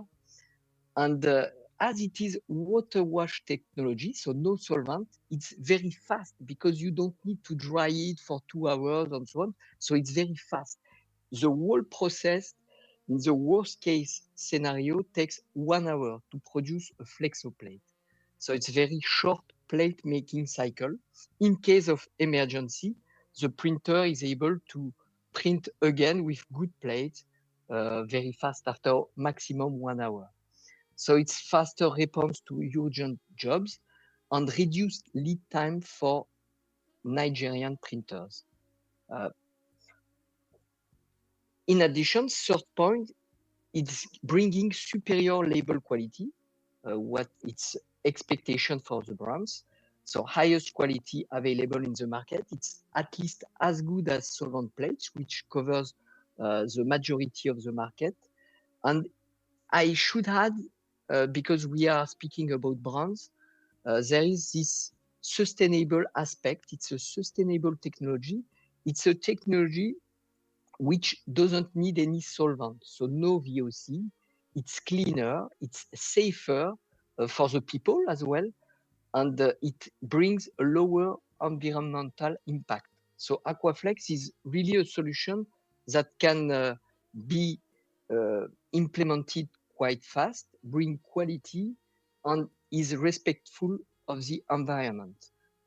Point number 4, which is very important, I understood it from local authorities presentation last year and earlier today, the fact that you can create a local plate production is really something that could make the difference. I understood that most of the converters in Nigeria, and Nigeria is a giant, if I paraphrase what I hear before, it's very big country, but it's very, for me, it was a big surprise to see that most of the printers, they purchase flexoplate outside Nigeria. So there is a value that could be made in Nigeria that is coming from outside. So what Randomsoft can provide you with Aquaflex is to help you to produce your plates, your flexoplates internally in your premises. And then you become, if you are a converter, you become less dependent on imported plates. And then you can deliver faster your customers, you give a better service. And in addition, you create jobs because to make these plates, it's better to make them locally compared to make someone from outside Nigeria work. So you could create jobs, and it's skilled jobs because it's really interesting. It's very, the people who produce plates in general, they are very proud because it has a direct impact on the quality. And with Aquaflex and guidance from Dantex and Randomsoft, we train the people to produce plates efficiently. Yeah. So it's very good for the whole industry. So that's the key points I wanted to say today. So with one product, Aquaflex, we have one solution with a lot of benefits like faster delivery for printers, better label quality for brands, local flexo plate production, and more jobs and value creation in Nigeria. So that's really my key message. If you have still 2 minutes, I will follow just quickly to remind you how it's looking like. So Aquaflex is the name of the brand of our plate, water washable flexo plates. It's not only a sustainable flexo plate, it's really a plate that can be produced in less than 1 hour, that produce the quality expected by brands and can boost the local activity, creating jobs and making you more independent from other countries. So it's very important. A processor to produce flexo plates in a narrow web can look like this one. So we have different size and so on, but this one is the most common. We have more than 30 installed, for example, in France, where I'm from. So it's very, you have different drawers for all the steps. I don't want to go too deep in details, otherwise I will make you fall asleep, especially in this time of the day. But if you need to know more, we can discuss with Randomsoft and together create an online demo, show you videos and so on. So, but just to let you know that the footprint is not so big. It's quite a small machine, processor and filtration, so that you remain clean. Dantex, just a short reminder, Dantex is a UK-based company with 2 facilities in UK, a big logistics center in Germany, and we have office in Poland, USA, France, and also Switzerland.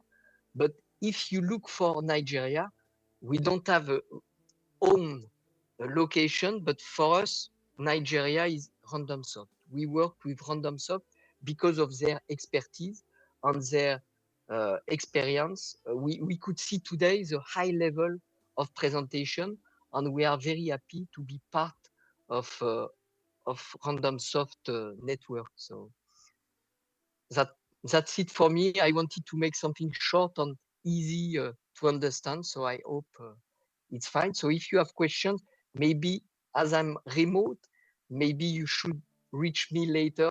I don't know, but it was a pleasure to be part of your event, even remotely. Thank you for your time.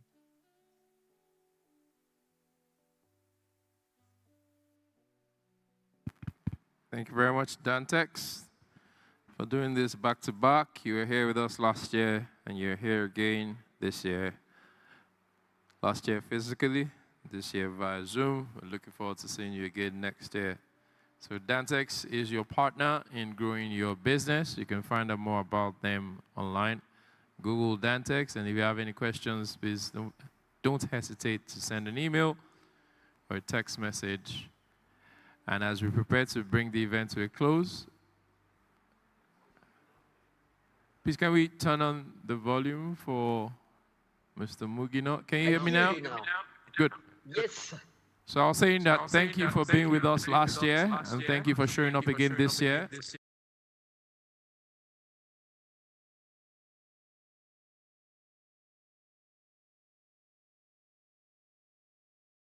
Again. Say that again? I lost you again. So okay, all right. So we can find out about Dantex. Just Google Dantex, D-A-N-T-E-X, Dantex Group, similar to Dangote Group, but this time it is Dantex. All right, thank you very much. All right, we have one final assignment to perform. I'd like to invite Miss Princess Okelwo of FAE Envelopes. Princess Okelwo, we have a presentation to all of our partners. And Mr. Kunle Ogunjobi, Princess Okelwo and Mr. Kunle Ogunjobi will do this. We want to extend the token of our appreciation to our friends from Spain, from Germany, from China, from Belgium, from India, Mr. Kunle Ogunjobi, please. Our ushers, can you help bring him in? And Princess Okeo, the Vice President of the Lagos Chamber of Commerce and Industry. Princess Okeo will be presenting the awards to those who have been part of this.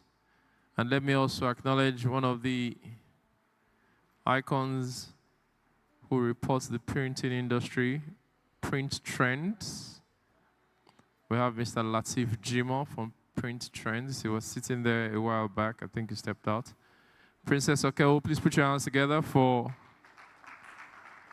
one of the leading female printers in Nigeria, as you heard her speak. And you can see how colorful she is. Cyan, magenta, yellow, and black. Everything registered. And then you have solid, and then spot color. Can we please have... She's asking if I'm into printing. Mr. Ogunjobi, she's asking if I'm into printing. She's asking if I'm into printing. Mr. Georgiou, please, I need you to come and help me to answer.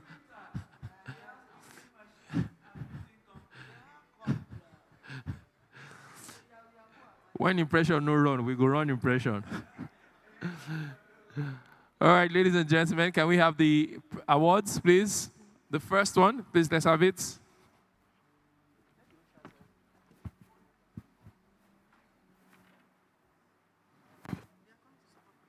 All right, the first one is Mr. Luis Ganuza, yes. No, we should actually present Luis Ganuza last. You know, they first of all present runners off before they present the champion. Anyway, let's have Mr. Luis Ganuza first.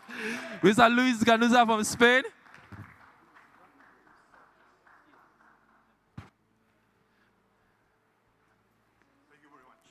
Spain, world champions, printing champions as well. Can we have the next one?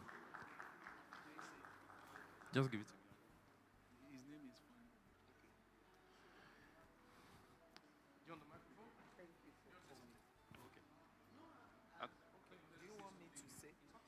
Well, I just wanted to say on behalf of Randomsoft 2026, we are presenting you this award. Thanks for coming. Thank you very much. Do you want him to respond? Just to express my gratitude. It's my first time at Flexoedge, and I really enjoy the day, and yeah, very happy to have come here. Thank you very much. You can go back to your seat. Give our regards to Lamine Yamal and the rest of the team. Our next awardee is Mr. G. Yujun. Mr. G. Yujun.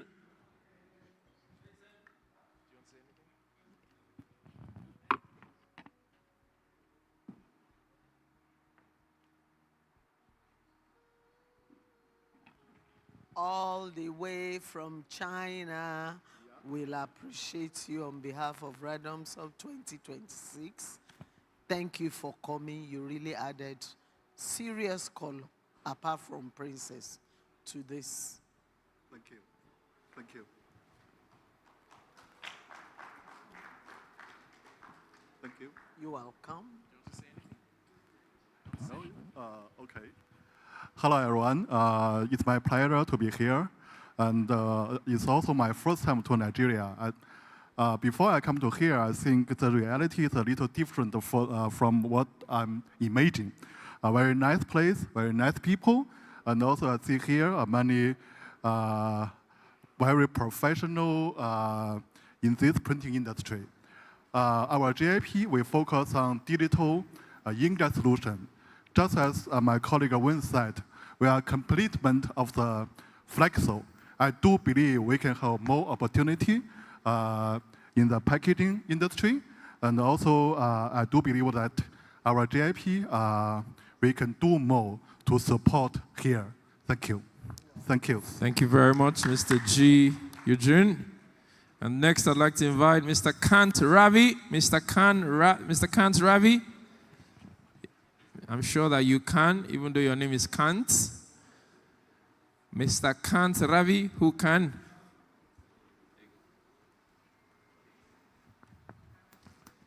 All the way from India? Thank you very much, Mr. Kant, Ravi. On behalf of Randomsoft 2026, we say a big thank you for coming. Thank you very much. You want to say something? Hello, everyone. It was a very nice opportunity to present today. I hope it was useful and informative for you too. And we look forward to meet you again in 2027. Thank you. Thank you very much. Next, I'd like to invite Mr. Vincent van Horenbeeck. Mr. Vincent van Horenbeeck. Mr. Horenbeeck? Vincent, okay. That's from Holland? Yes, Netherlands. Belgium, okay. On behalf of Randomsoft 2020, Flexoedge 2026, we say a big thank you for coming. Thank you very much. You want to say something? He has said a lot, actually. I said so much that I will just keep it very brief. Thank you so much for this. Sorry for my lousy Yoruba accent. And I'm happy to be back here. Thank you. Thank you very much. Next, I'd like to have Mr. Rahul Malhotra. Mr. Rahul, also from India. Thank you very much. NBG, Mr. Rahul and Mr. Kant are both from NBG. Mr. Rahul, thank you very much for coming to Flexoedge 2026. You tried. It's a long way. I hope you are happy with us. And you know that Nigeria, we are friendly and we are business-like people. Thank you very much. Thank you very much for your compliments. And we are very much happy to be the part of the Flexoedge 2026. And this is a very great platform. And my colleague, Ravi, has already expressed our company and give the complete idea of the Flexo, what we are manufacturing. And thank you to the Ransom and thank you to the all and you, the part of that. Thank you. Namaste. Thank you very much. Namaste. Namaste. And this is an award to a distinguished guest, Mr. Ademola Kasumu. Mr. Ademola Kasumu. The great Cas. Not Cas Chicken. The great Cas. Not Cas Chicken, it's Cas Printers. When you are looking for the elephant. Yes. The big elephant in the room. In the printing industry. Ojú ẹja ni wọ́n sọnù láwo. Thank you very much for your participation in Flexoedge 2026. You added a great color. And thank you for supporting my crusade. And I'm sure the printers, the printing, the packaging industry, we will excel, we will not die. Please say something. I'll say thank you very much to first the organizers of this event in partnership with Randomsoft, a great guy who is actually pushing speedily into the print industry. He's a brother, a friend. He chased me for years, but he finally caught me. He understands that is coded. So I'll say thank you very much for those that attended. And I will also encourage other printers that are not here.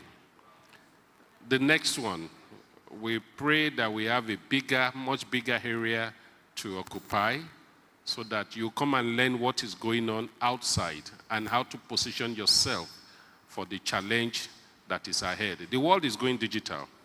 Printers should not be left behind. Thank you. Thank you very much. Thank you very much. The world is going digital. Printers should not be left behind. Next awardee is Mr. Ahmed Omar. Mr. Ahmed Omar, an authority in printing. In packaging. In packaging, and has taken it all the way to the United Nations. He has been on the board of the governing board of the World Packaging. He's one of our big elephants. Yes. And the two of them are wearing orange and orange. Yes, I think, look at the color. We are wearing Ashwebi. Yes. And Alaji, you've been wonderful. Yes. You know, Alaji trains a lot of people in the packaging industry. He trained them. Can we have a round of applause for him? He's doing a very great job. Alaji, on behalf of the printing and the packaging industry, I say a big thank you to you and a big bosasa. And on behalf of Flexoedge 2026, thank you for coming. Thank you for adding color, especially wearing the same color with me. Thank you for coming, sir. Thank you very much, and congratulations, Alaji. Today is a great day. It was rainy, but inside here is bright and shiny. You can clearly see that the future for this country is great. Very excited and proud to have Kunle. Kunle is one of my students. He took one of my diploma in packaging technology courses. And I think we're together in Germany 2 or 3 months ago. He is doing very well. I'm happy he's still here. The other people have decided to jackpot, but I think they will jackpot that when the time comes. Thank you for the organizers and everybody who took their time to be here. I'm proud to be part of this. Thank you. Thank you, sir. Thank you. The next awardee, yes, is a lover of Nigeria, and he's a strategic partner to Randomsoft, ladies and gentlemen, Mr. Gunter Walter Vans. We must give him a Nigerian name today. Mama, we have to give him a Nigerian name. He's one of us already. He is. He's a Nigerian. And is a great partner to Kunle. I think I will give you Bolahon. Bolahon? Yes. Gigi, contact Bolahon. Do you know the meaning of Bolahon? Can you translate it? Bolahon, that's you show forth the wealth. Ogbe Olahon.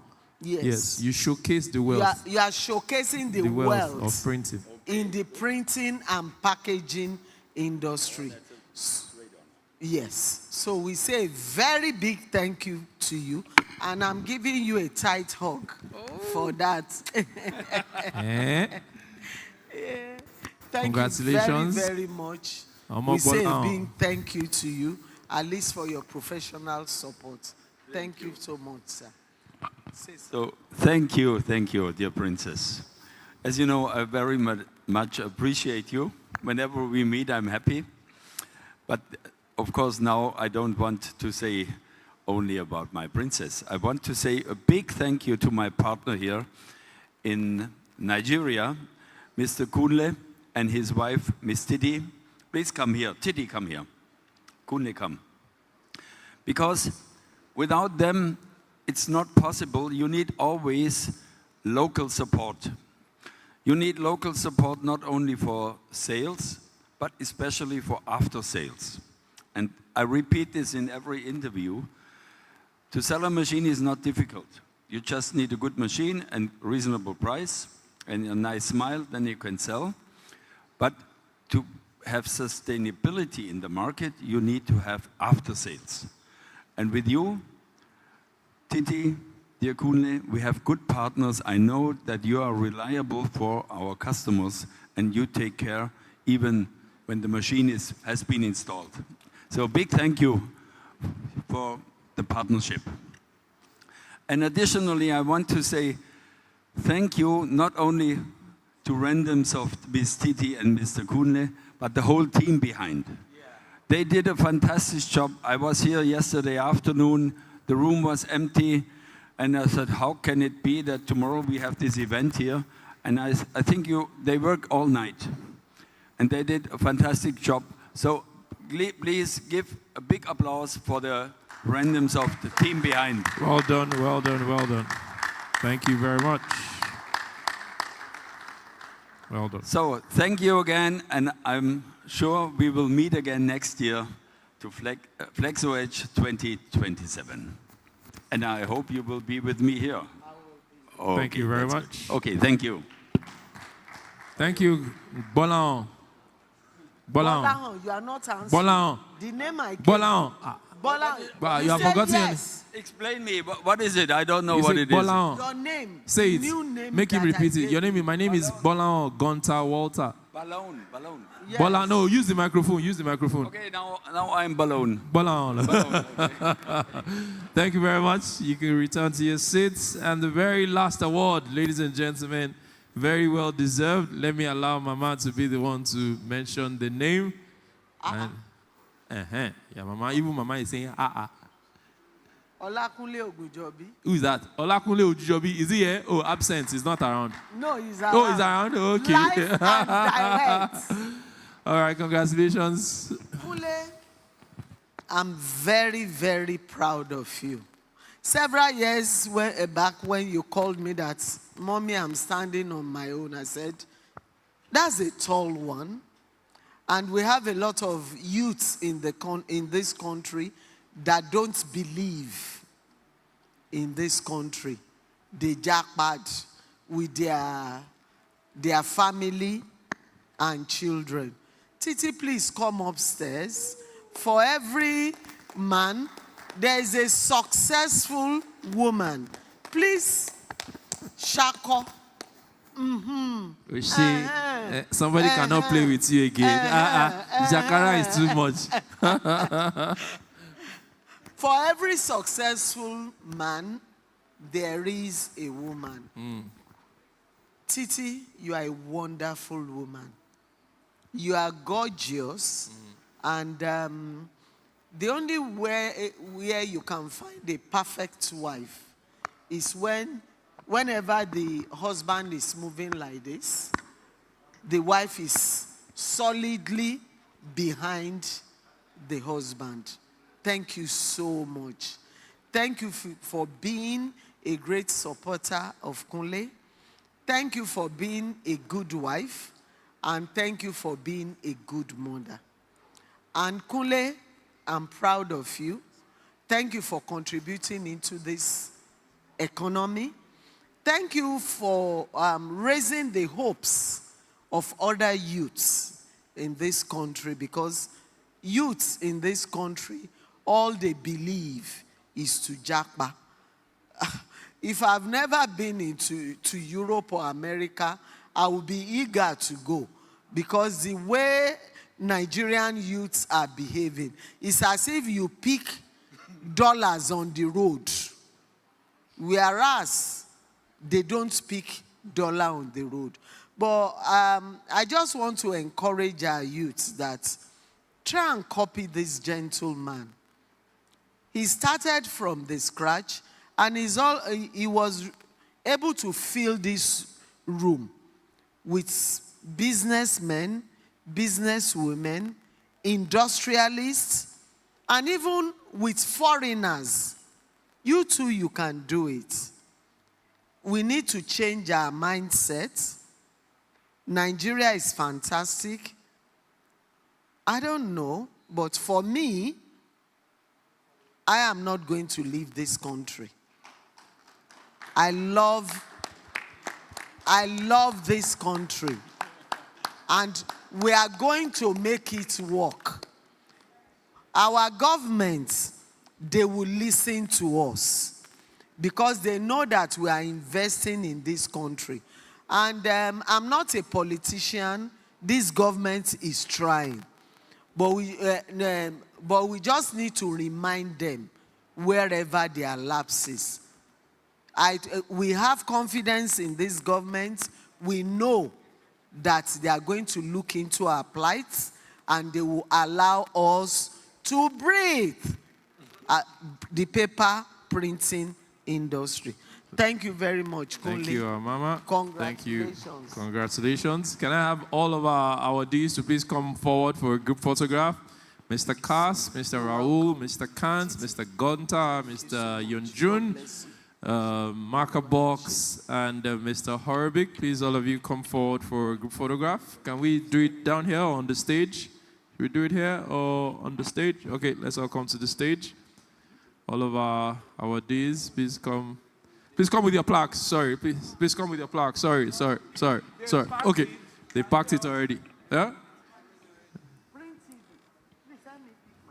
Please bring all your plaques. Please, I apologize. Please come with your plaques.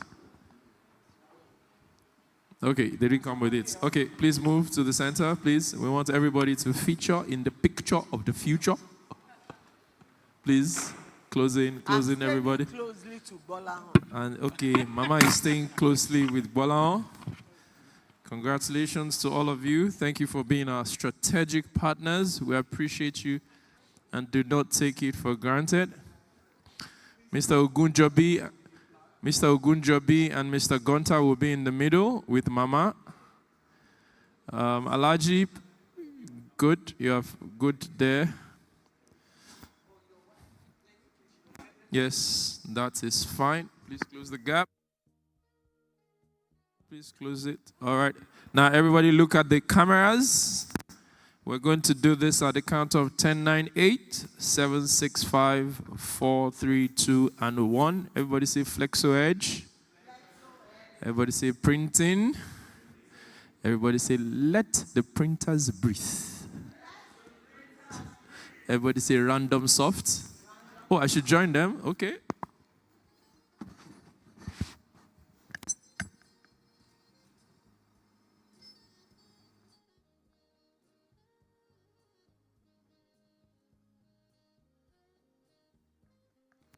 Thank you very much, ladies and gentlemen. Lunch is served. As we did it for tea break, we will do exactly the same. We can retire to our seats from here or that side. Thank you, Mr. Gunter.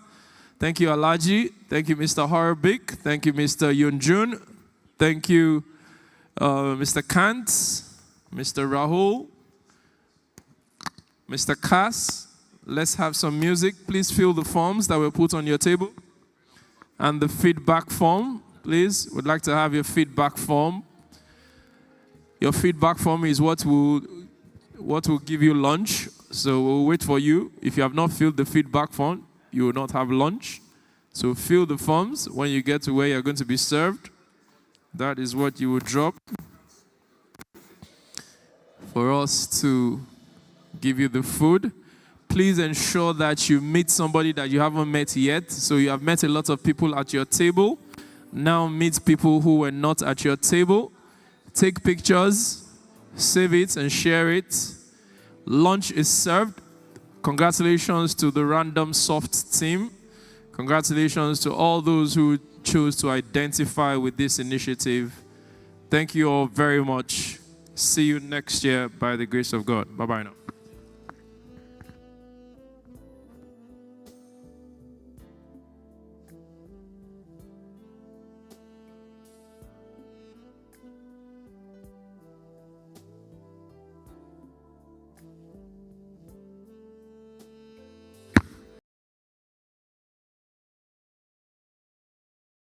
You want to do it from here so that people can...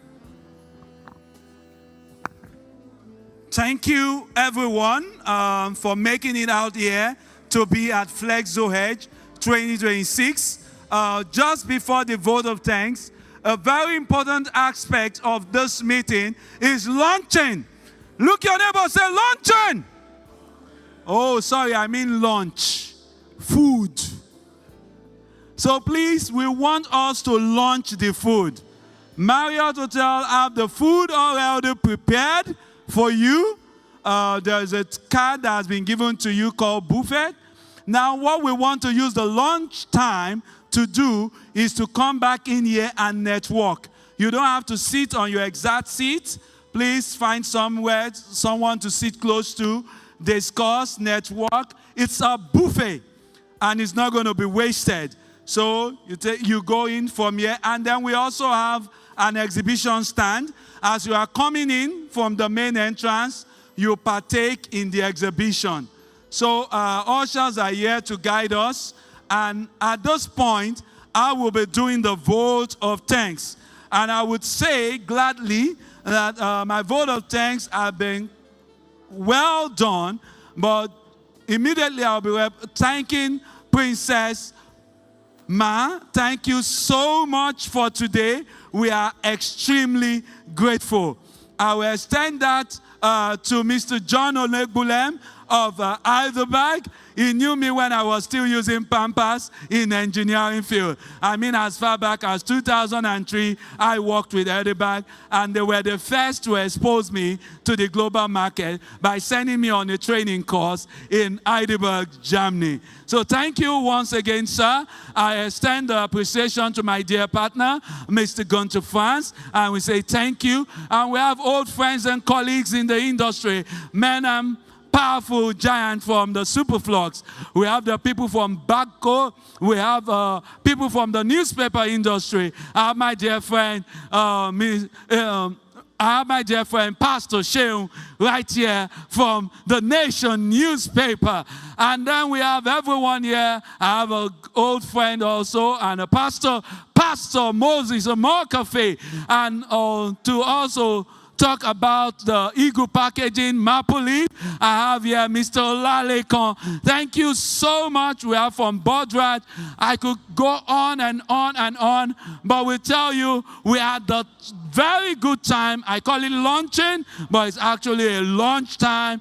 Please, we are not chased out of this all, so there is no hurry. But immediately after this vote of thanks, you hardly see anybody by this mic, but use it as an opportunity to meet those who have flown down into this country to meet with you. You have people from Spain, from Germany, from Belgium, from India, from China. They are all here to talk to you. And the buffet out there is right there for you. On your way in, you will see some samples that have been printed and some brochures that you can go away with. Once again, we say thank you. Can we all clap for ourselves? Thank you.